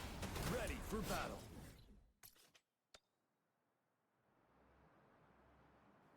So, starting with zero Concerto, right? I swap into him, trigger his intro, use his E, and that generates enough Forte from 0 to use the second E from the Enhanced Forte skill.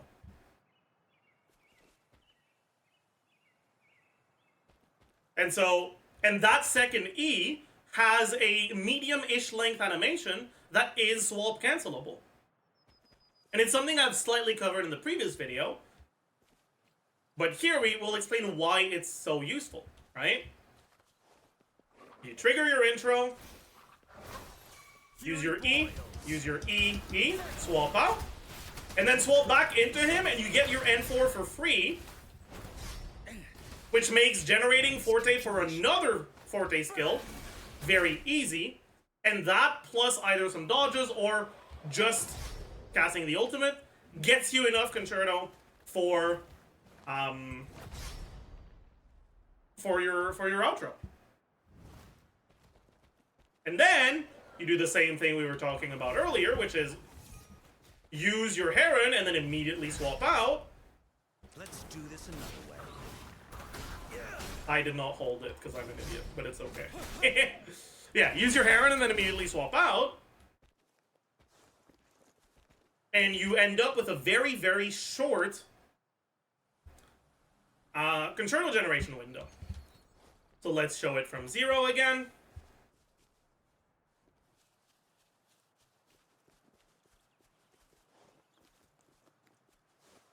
I don't have my outro. I kind of don't want to have my outro.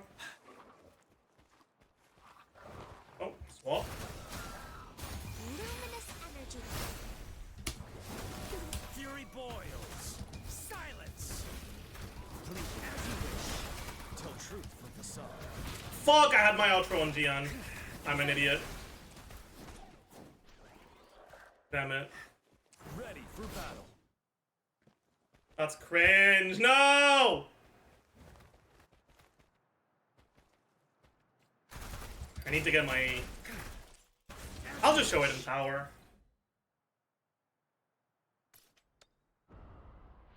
Yeah, so what you end up with is a very fast concerto generation, even without a concerto weapon, right? Again, like, he is not using a weapon that gives him any concerto.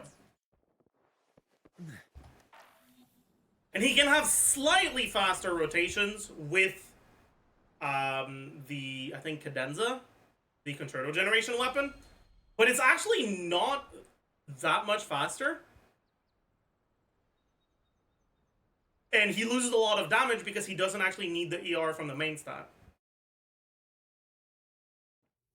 But you can still use a double swap into him and then immediately swap out at the start of your rotation and then back to him after your Gian Echo. And with, I think, R2 plus Cadenza, it's just enough Concerto without needing a second Forte skill. Anyways. If we do the rotation from the start, right? Luminous energy.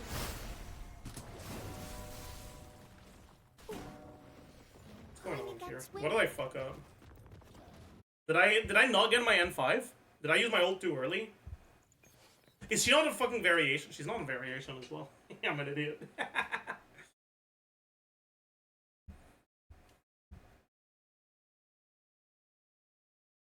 The editors try to, like, you don't have to put all of this in because I covered a lot of it already in the previous video. So if you see stuff that you think is like repetitive, you don't have to include it. I still have a bunch more stuff I want to talk about.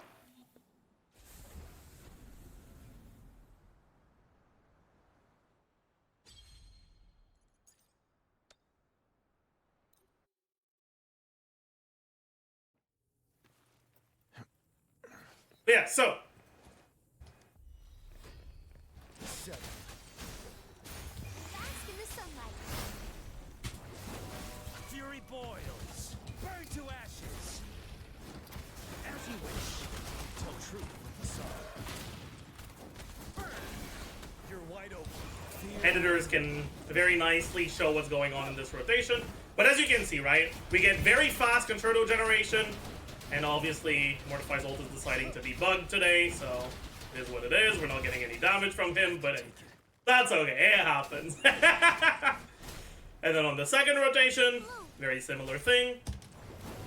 Here, obviously, I don't have enough energy to use my ult arrow rotation on Verena, but it is what it is.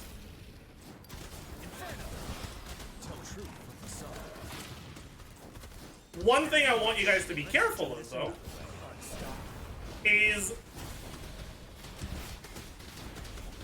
it is actually important that you don't swap back into Mortify too early. Because we are relying on the fact that his swap in attack accelerates his attack string to basic 4. Without doing that, you don't get your basic 4 very early, and because the basic 4 is the one that generates the most Forte, if you then have to dodge an incoming attack,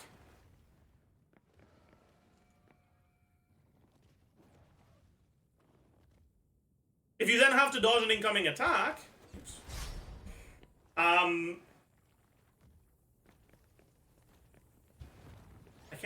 can't concentrate. What was I trying to say? Here, if you then have to dodge an incoming attack, you're not going to make it to your N4 during the enhanced Forte generation from your normal skill. And then it's going to take you 2 or 3 more seconds to actually get your Concerto. Alright, so let's show it by swapping it back into him too early. Bask in the sunlight. Fury boils. Silence. Oh, I can't. Fuck. I can't swap back into him too early. I have to...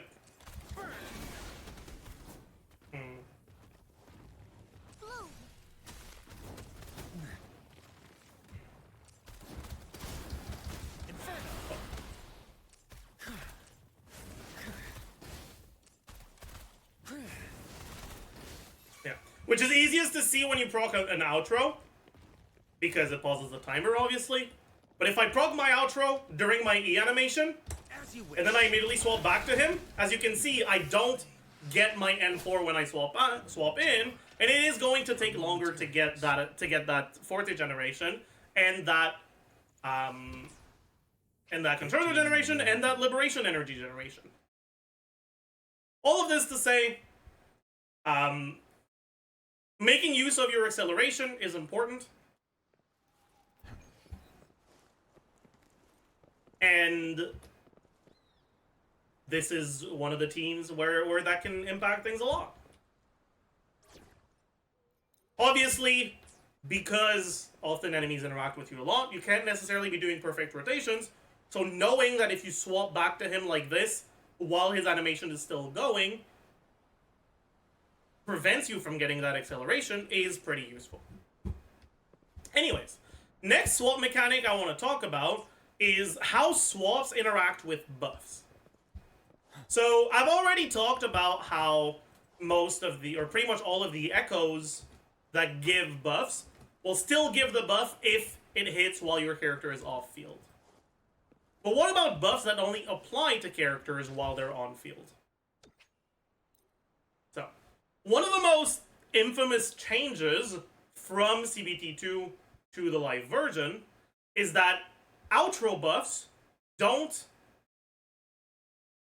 carry over through swap cancels anymore. Back in CBT2, from what I've understood, if your character model was still on screen when you swapped back into them, you wouldn't lose any buffs that are supposed to be lost when you swap out of a character. They have changed this, and now unfortunately your buffs are lost as soon as you swap out.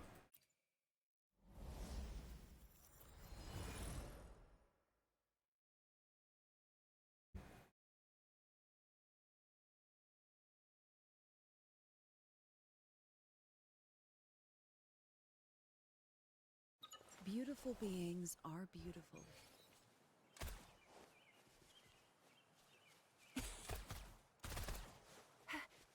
So, we take a look at the damage I get with a Sanhua buff on my Tixia, on the N3 because it's one that you can swap cancel. Alright. 1, 2. Alright, I get 331 on the hits. Right, 331 on all of these hits. Stay behind me.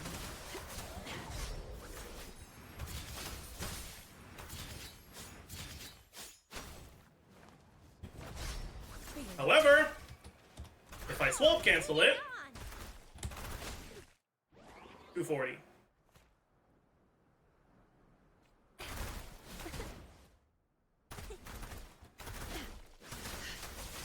Let me try to swap cancel it in the middle of it. Oh, bring it on!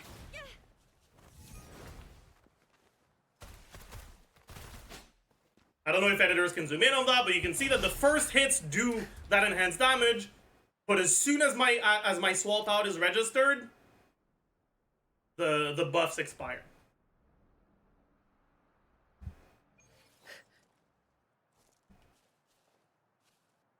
That is, unfortunately, a pretty big deal for characters like Kalcharo that have very long animations that you want to cancel, right? Obviously, it's hard for me to show because I don't have Jensen or Ian Lin. It's time. But it does mean that if you use his ult and then start your Death Messenger and then swap out during that Death Messenger animation, your Death Messenger will not benefit from the liberation damage from Jensen or from the Electro and Liberation damage from Yinlin. The unfortunate reality is that you kind of still have to cancel them in a lot of situations because obviously you get locked into a very long animation. It's hard to avoid incoming damage during that. And if you have useful things to do on your other characters during that animation, then obviously you want to do those things. Does that mean that every buff that says that it disappears when you swap works like this? Well, no. The attack set, which says while on field, attack increased by 5% every 1.5 seconds. This effect stacks up to 4 stacks, right? If I'm on field, you can see my attack goes up to 1928, but as soon as I swap out, down to 1811. However, right, so like if I swap out and then swap back in, you can see it goes back down to 1811. But Stand down. right, once I reach 1928, if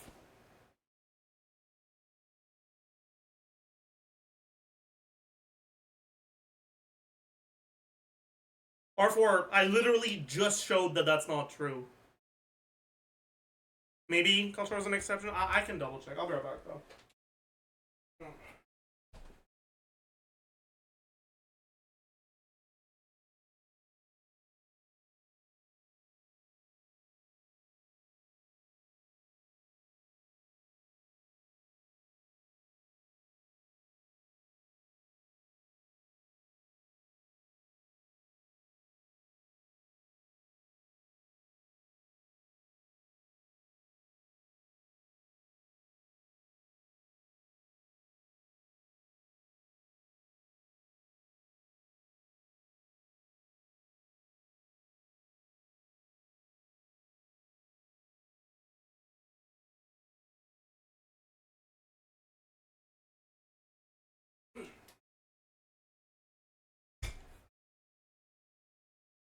Alright.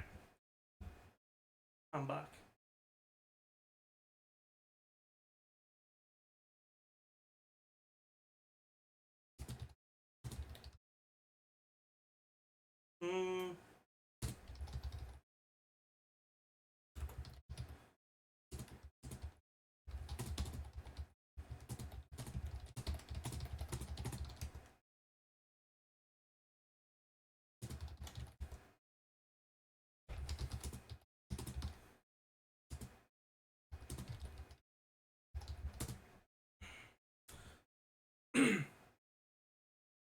So yeah, R4, like, as a general rule,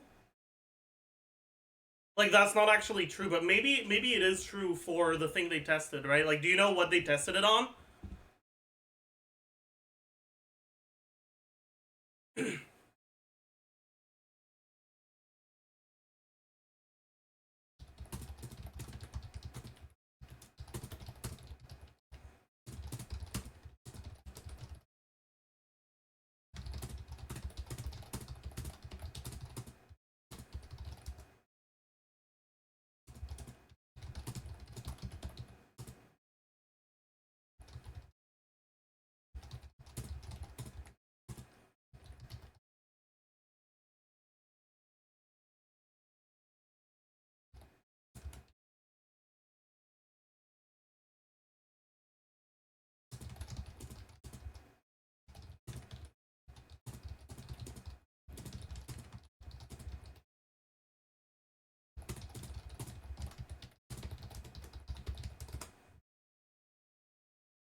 Forte heavy on Encore?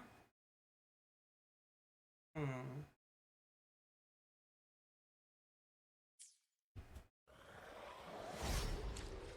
mean, I could test that.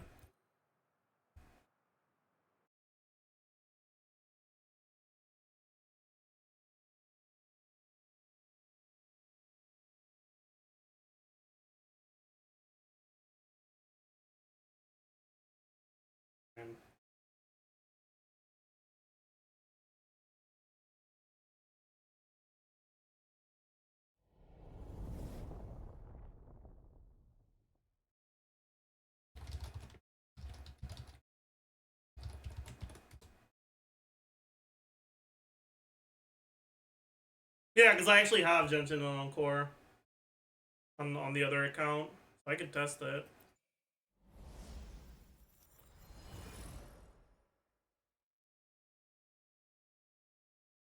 Is there a guide to build him? Build who?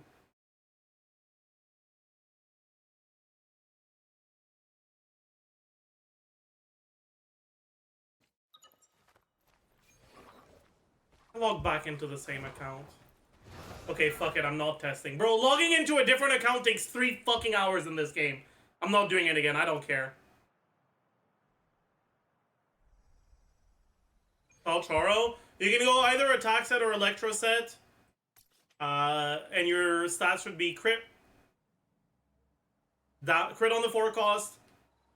Damage, electro damage or attack on the 3 cost. And attack on the 1 cost. Your active echo should be, if you're going attack set, Mech Abomination. If you're going electro set, either Flautist or Tempest Mephis.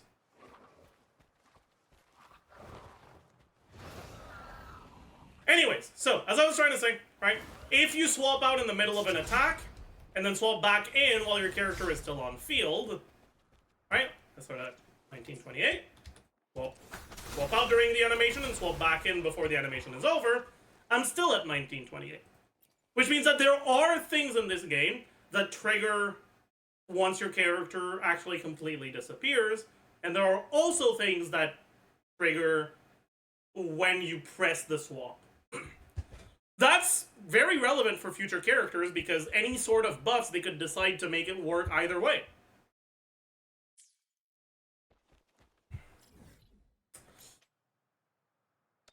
In any case, right? When it comes to swap interactions,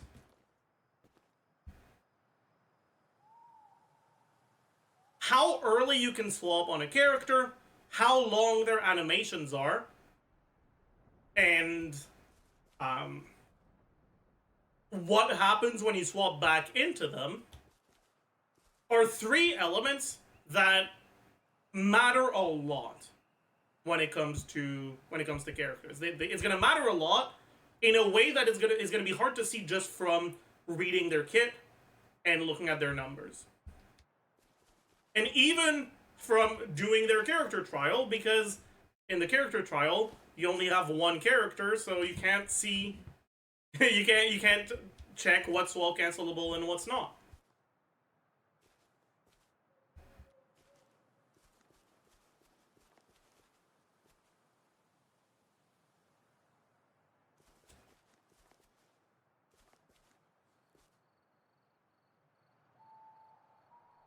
And so, what I want you to learn from this video is, 1, if there's a specific character you really like playing, you enjoy them, whatever, and it's one I haven't talked about today, you should find out which part of your basic attack string you get to when you swap in, and when you do a dodge counter. Because for a lot of characters, the fact that it gets accelerated means a lot. It makes it so that you can get to later parts of your string that wouldn't really be worth getting to otherwise. Doing all the way from N5 from N1 to N5 on Sanhua increases her rotation length in a way that's honestly too much to really be worth it. But if you don't have her Residence Chain 5, her C5, whatever, which is bugged and actually does something that doesn't say it does, which is it increases your Forte generation and your damage in a way that it doesn't say it does. Down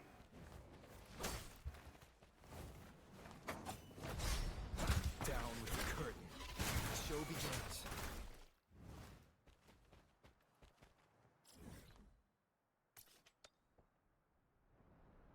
But yeah, if you're just triggering Sanhua's intro, using her ult, using her skill, and then using a Forte charge attack. I'm an idiot. I didn't mean to do that. Also, I don't have her ult. Fuck. Okay, let me get her ult.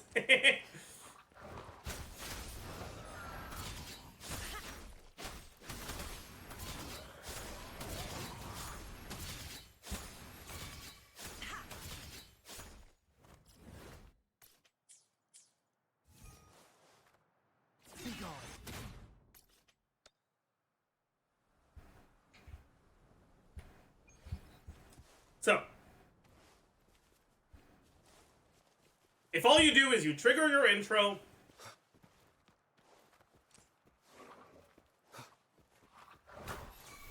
use your ult, Shackles be gone. use your skill, and do your forte charge attack, you don't actually get all the way to your control. I don't want to dodge because I don't want to... But yeah. You're going to have to do at least... Again, I don't want to dodge because I don't want to get control out of that. At least 3 autos anyways. But if you're going to have to do 3 autos anyways... Well, you know what gives you 3 autos? Or, sorry. If you're going to have to do 3 autos anyways... Well, since you're getting accelerated to your N3 already on your swap in, then why not, instead of doing N1, N2, N3 at the end, do N3, N4, N5 at the beginning? It's going to make it so that you get this buff, and if you have her constellation, this buff as well. Now, once you get her C5, again, it doesn't do what it says it does. It actually makes it so that your glacier... I think is what it's called. The one that you get from your old, yeah. It makes your glacier detonate twice, which also makes it generate concerto energy twice, which increases your concerto energy generation. And so if you have that, you don't necessarily need to do the attacks, and so it may not be worth it because it extends her field time. But if you don't have it... Cycle of corruption. I'm just gonna try to get close to my ult.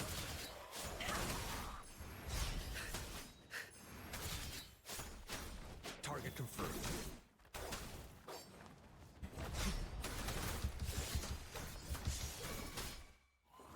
Then her ultimate concerto generation, or her ultimate concerto rotation, is gonna be swap in, do 3 autos.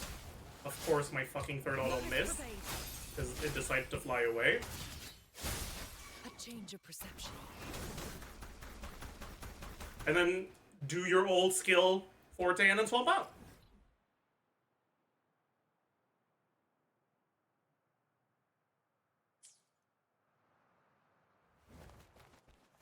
So,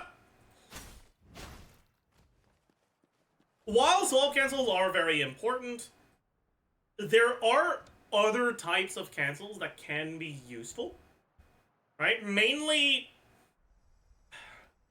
a lot of abilities will register their stuff, the stuff that they do, before they actually finish their animation, right?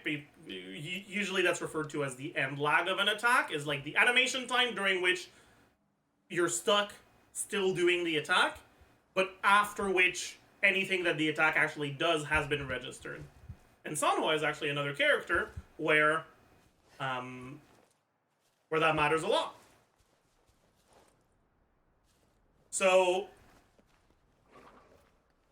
if I look at Sanhua, and I use my E, and then do my Enhanced Forte, and then immediately dash out, it's not going to make my thing explode.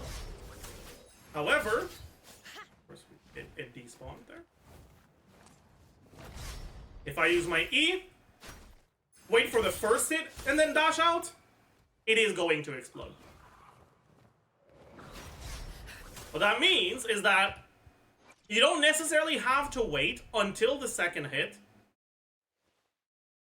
before you do something else.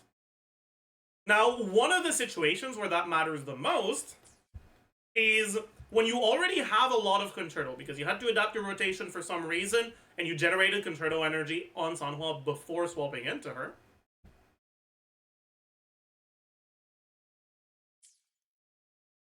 What you can do is you can use your Echo to cancel the end lag of your Forte charge attack, and then swap out before the explosion happens, which is going to make it so that you get your outro on her, and then after proccing the outro, you'll generate additional concerto energy from the explosions, right? So if I do this... Shackles be gone.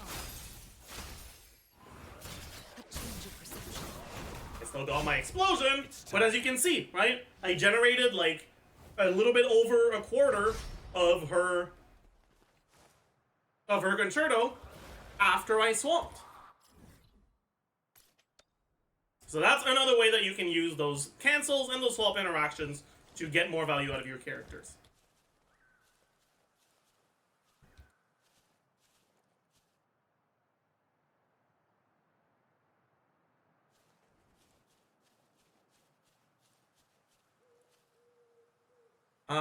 Is there anything else I want to talk about? Any other swap or cancel interactions I should mention?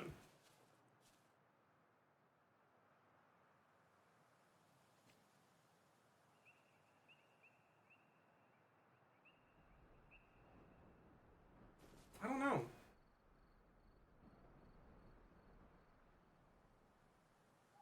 But yeah.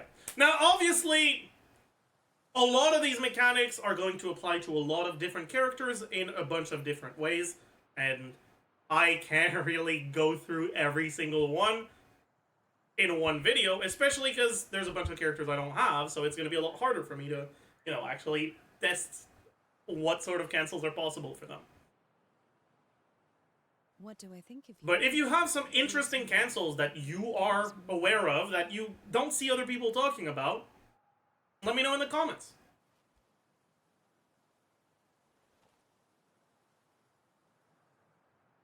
Some more examples. I mean, yeah, I could talk about Encore and, like, but I don't know.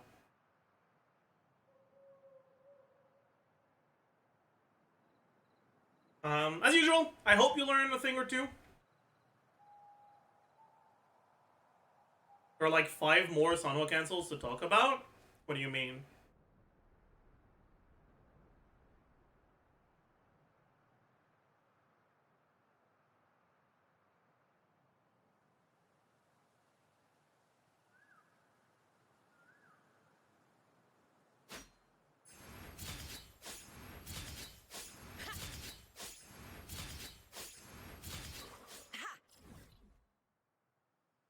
What more cancels are there to talk about? I did a really good video on them. I mean, I could take a look. If there's something important I'm not mentioning, I would like to know.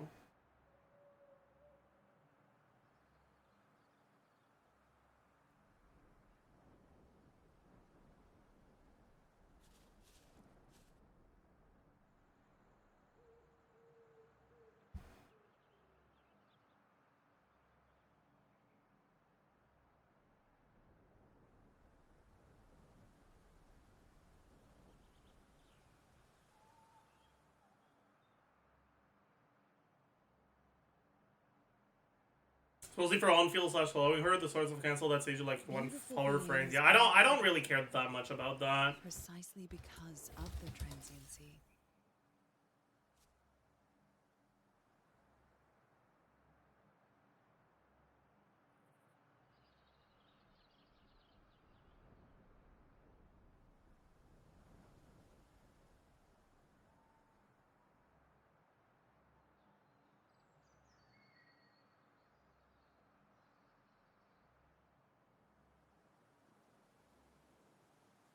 But I mean, if you find it, I can still take a look at I it. should try to smile more, you say? Like this? No? Maybe like this. But yeah. Now, obviously, I haven't covered every single type of cancel. There's also going to be some, like, character-specific, bad attack strings that you want to avoid, so you want to cancel out of it earlier. Stuff like that. But that's not really what this video is for. It's more so about the sort of cancels that are only possible in Wuthering Waves because of the way that its system works. I should try to smile more. Please shut up. But yeah, so if you have any other sort of combos like that, let me know in the comments below. And yeah, as usual, I hope you learned a thing or two. Hope you enjoyed, and I will see you guys in the next one. Bye, YouTube.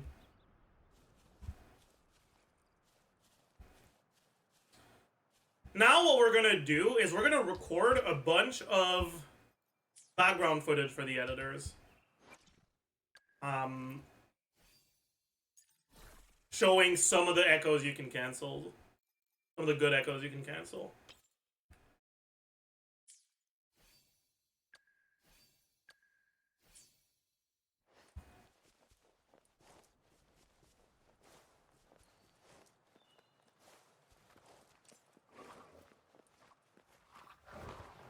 change of perception. Hog background clip with a triple echo cancel. Now let's do some more straightforward cancel with just one echo. I saw someone swap canceling somehow charge attack to parry all off. Yeah, I guess that's something I could have mentioned. All field attacks can still parry.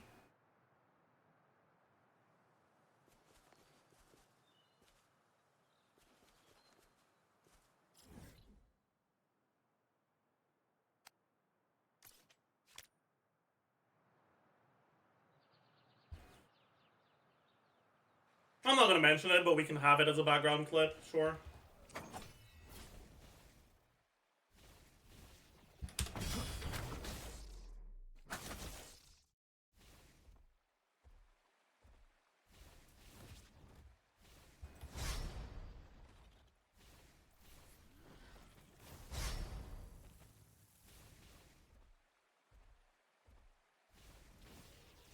Let frigid death. Yeah. I think that was a good showcase of it.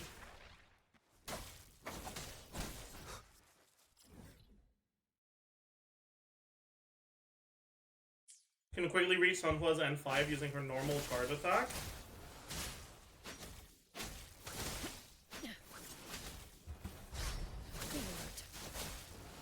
Yeah, it's not much. It's not faster than the other stuff you can do, though.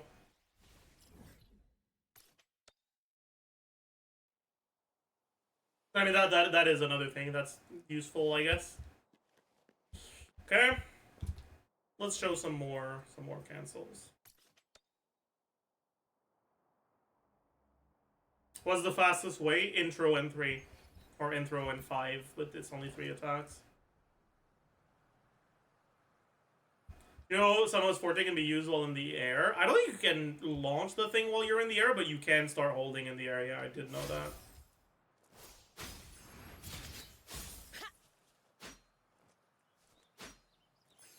Yeah, you can't launch it while you're in the air, but yeah. Anyways, let's give our editor some more background footage, Pog. It's time. All is fair in war. Oh my... I didn't hold it long enough. My bad.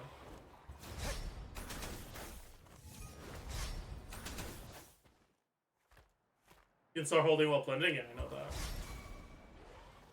All is fair in war. Okay. We've shown this. Let's show the Mephis.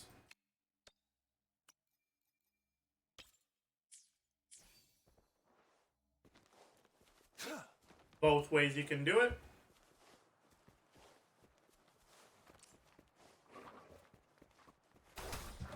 All is fair in war.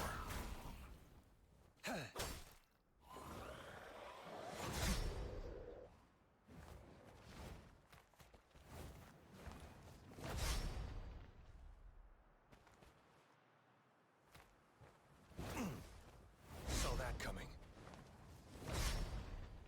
All is fair in war. Whatever. Good enough.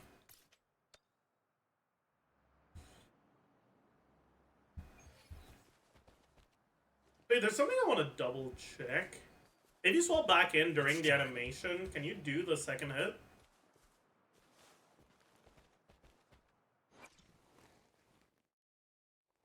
I can take a look at that later.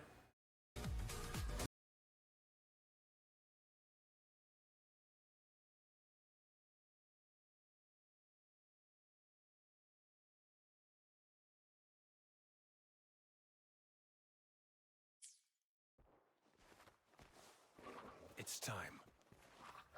All is fair in war. Target confirmed. Seems like when you swap, it actually gets paused.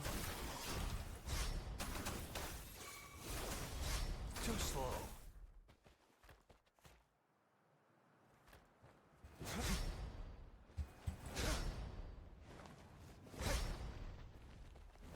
fair in war.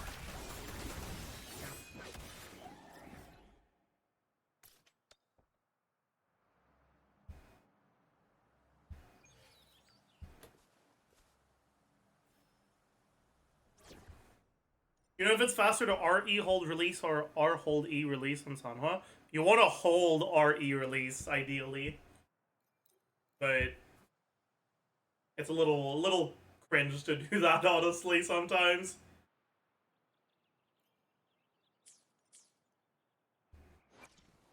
Please.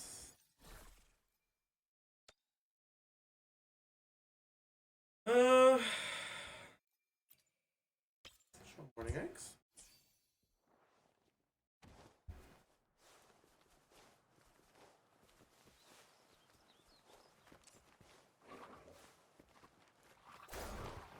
All is fair in war.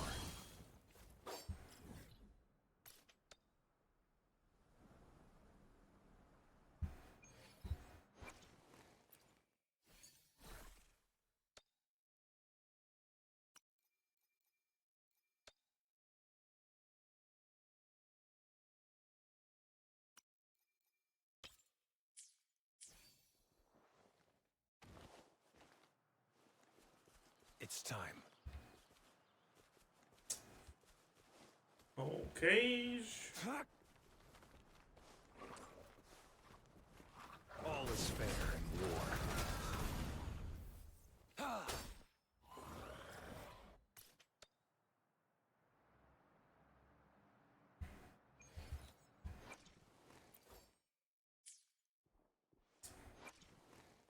Alright, then we can show some swap cancel examples with abilities, I guess.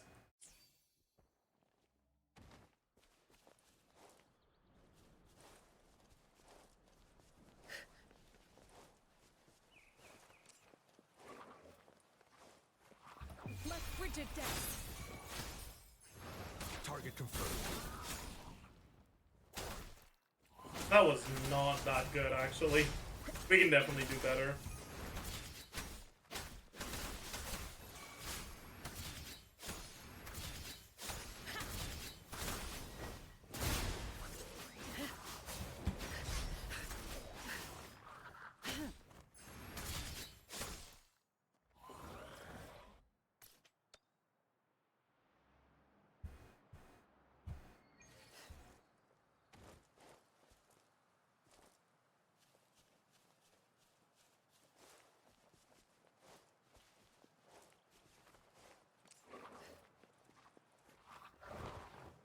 Shackles be gone. And brave. Target confirmed. That's a good example of it. Does Mortify snapshot his ult? I don't know, honestly.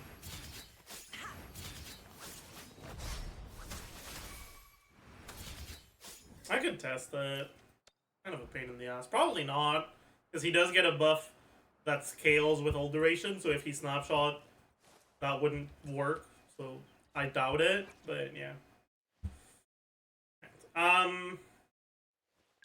We can show Yang Yang. Sure.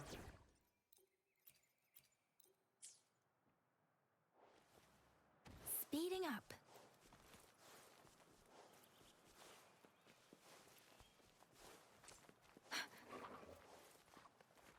Different. Target confirmed. Okay. We've already shown Kaltaro a few times. Not that much to show with Havoc MC. They're a good swap target, but they don't have too much that's actually swap cancelable.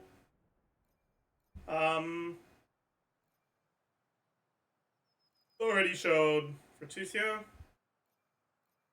I guess we can show that her hold E isn't swap cancelable. Think you can catch up? Like the last hit either.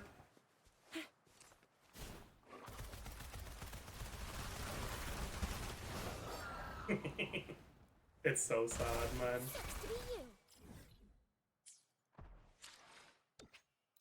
And then we can show a bunch more on the other account.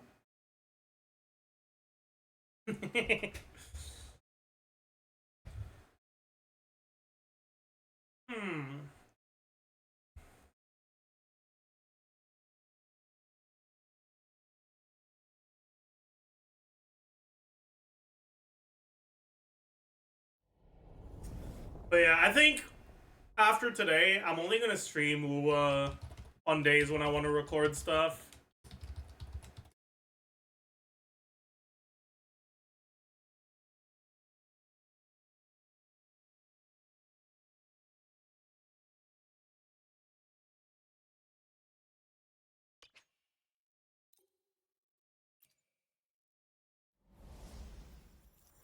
More Genshin, yeah.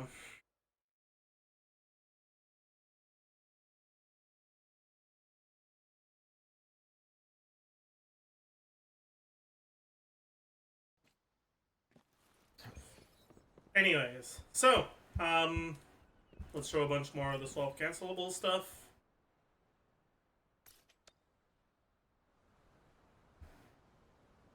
Why did it say EU recommended? I have no clue. Finally, we're switching to Elden Ring. Clueless.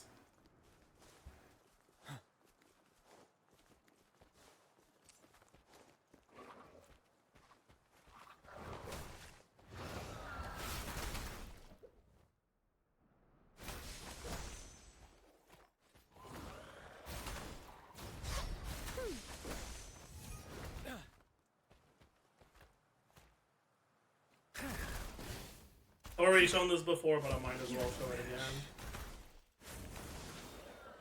As you wish.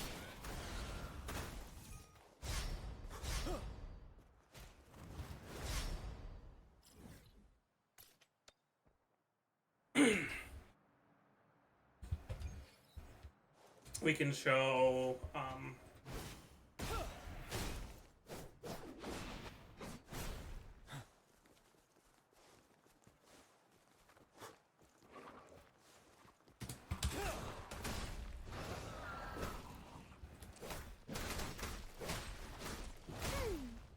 Going against wind. that's kind of it. Really?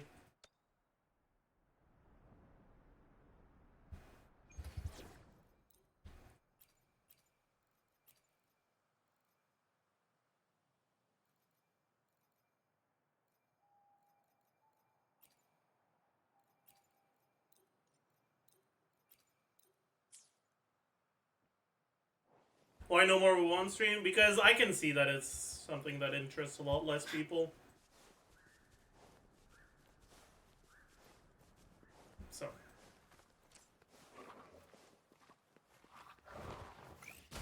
Leave it to me. Leave me alone.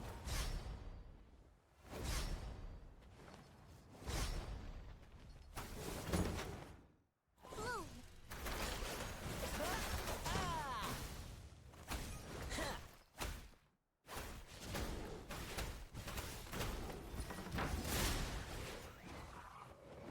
Oh no.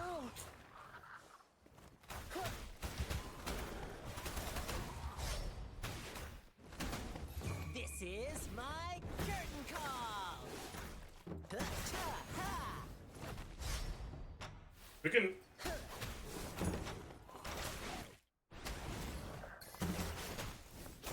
Leave it to me.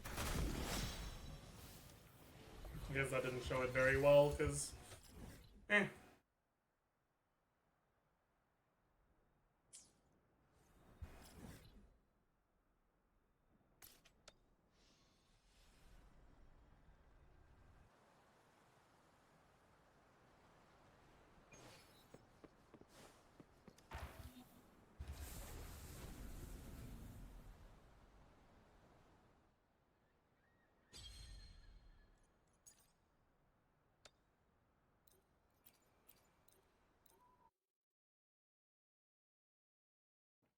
Huh? Did I? Lotus pervade.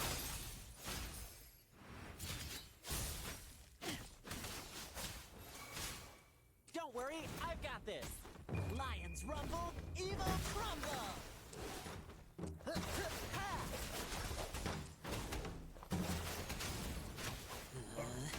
Playtime's over.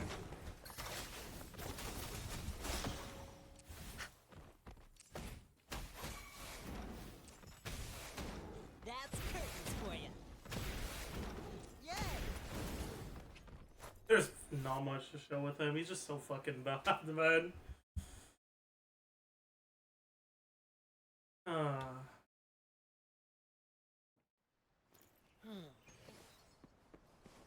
Okay, I think that's it for the background footage. Okay-ish business. Thank you, editors. We can take a look at this.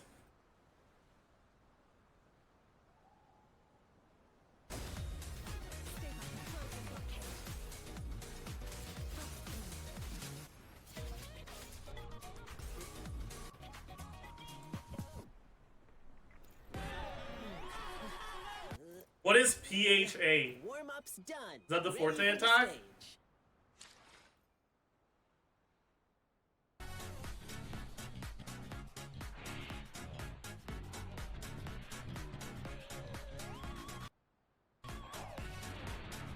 I'm guessing so. Okay, then you use it, and then you use your skill to cancel out of it, and then you jump, cancel out of your skill. I see.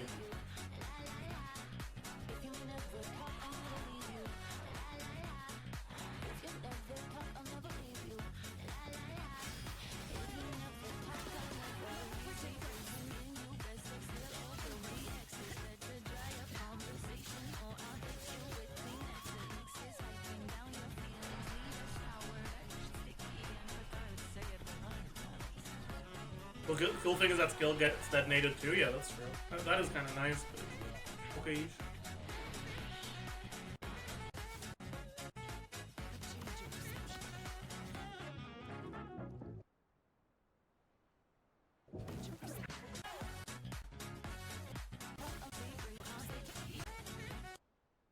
Instant skill ult after.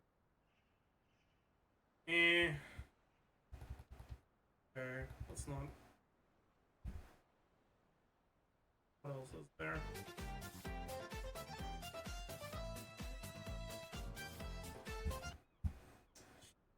Can you use any of these to like make her controller generation faster? We can take a look.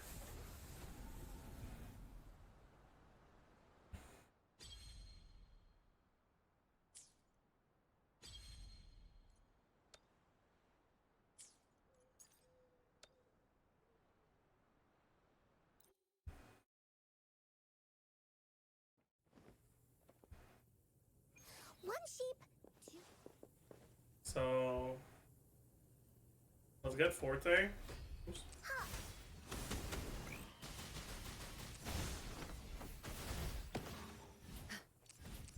Can you guys stop being cringe, please? She lasts evermore. Thank you.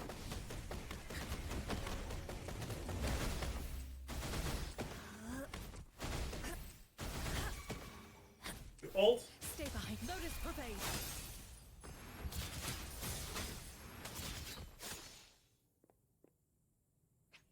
Did we lose controller generation for this? Uh-oh.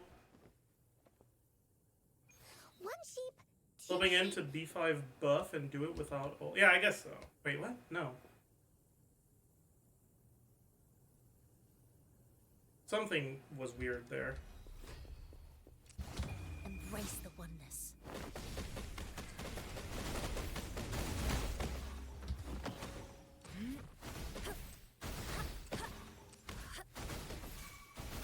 Stay behind me. Frozen blockade. And brave. Yeah, that's not faster than just doing the normals, is it? Onkar spent a long.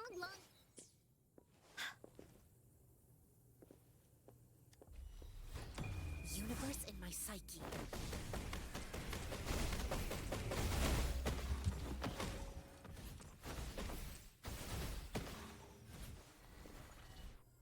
What was the combo they were doing? So it's just do Forte, skill, then dive.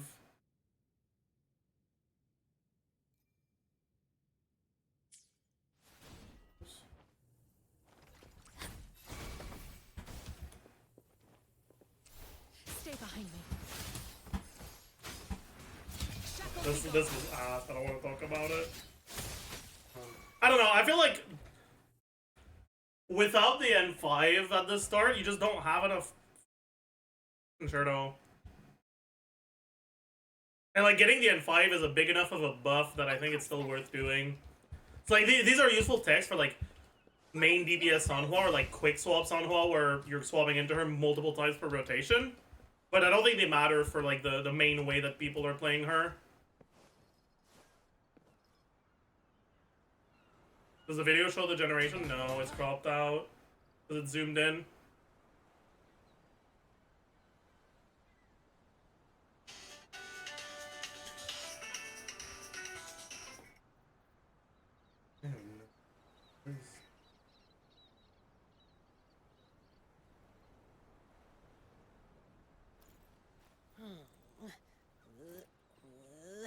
Warm-up's done. Ready for the stage.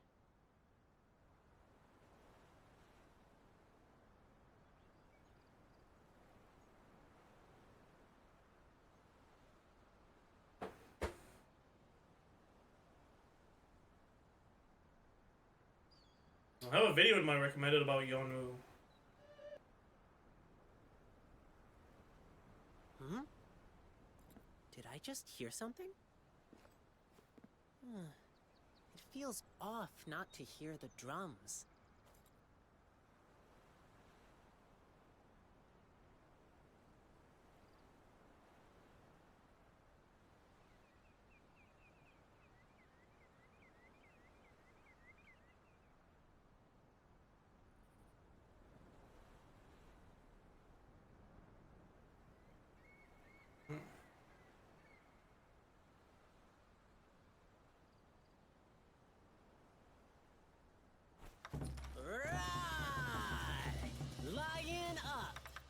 Fuck off, Victory again. is mine at this year's Alright, I think that's gonna be it for the day. I hope you guys enjoyed your stay.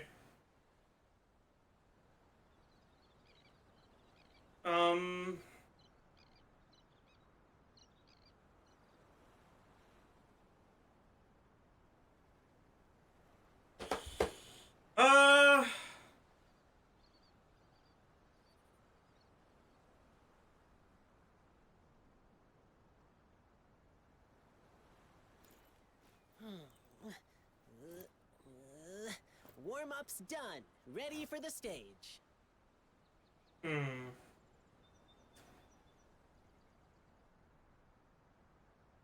I don't...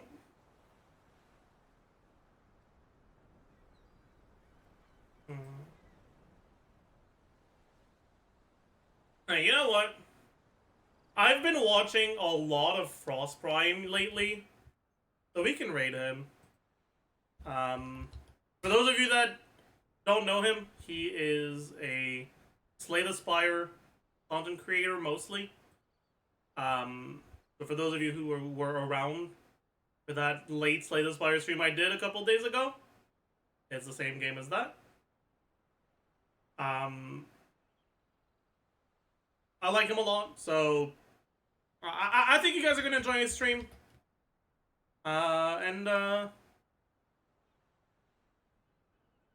Yeah, he's I think he's currently doing some stalling before the Slay the Spire. So anyways, I hope you guys have a nice time over there. Go say nice. Go say nice. Go say hi. Be nice. And I'll see you guys around. Bye-bye.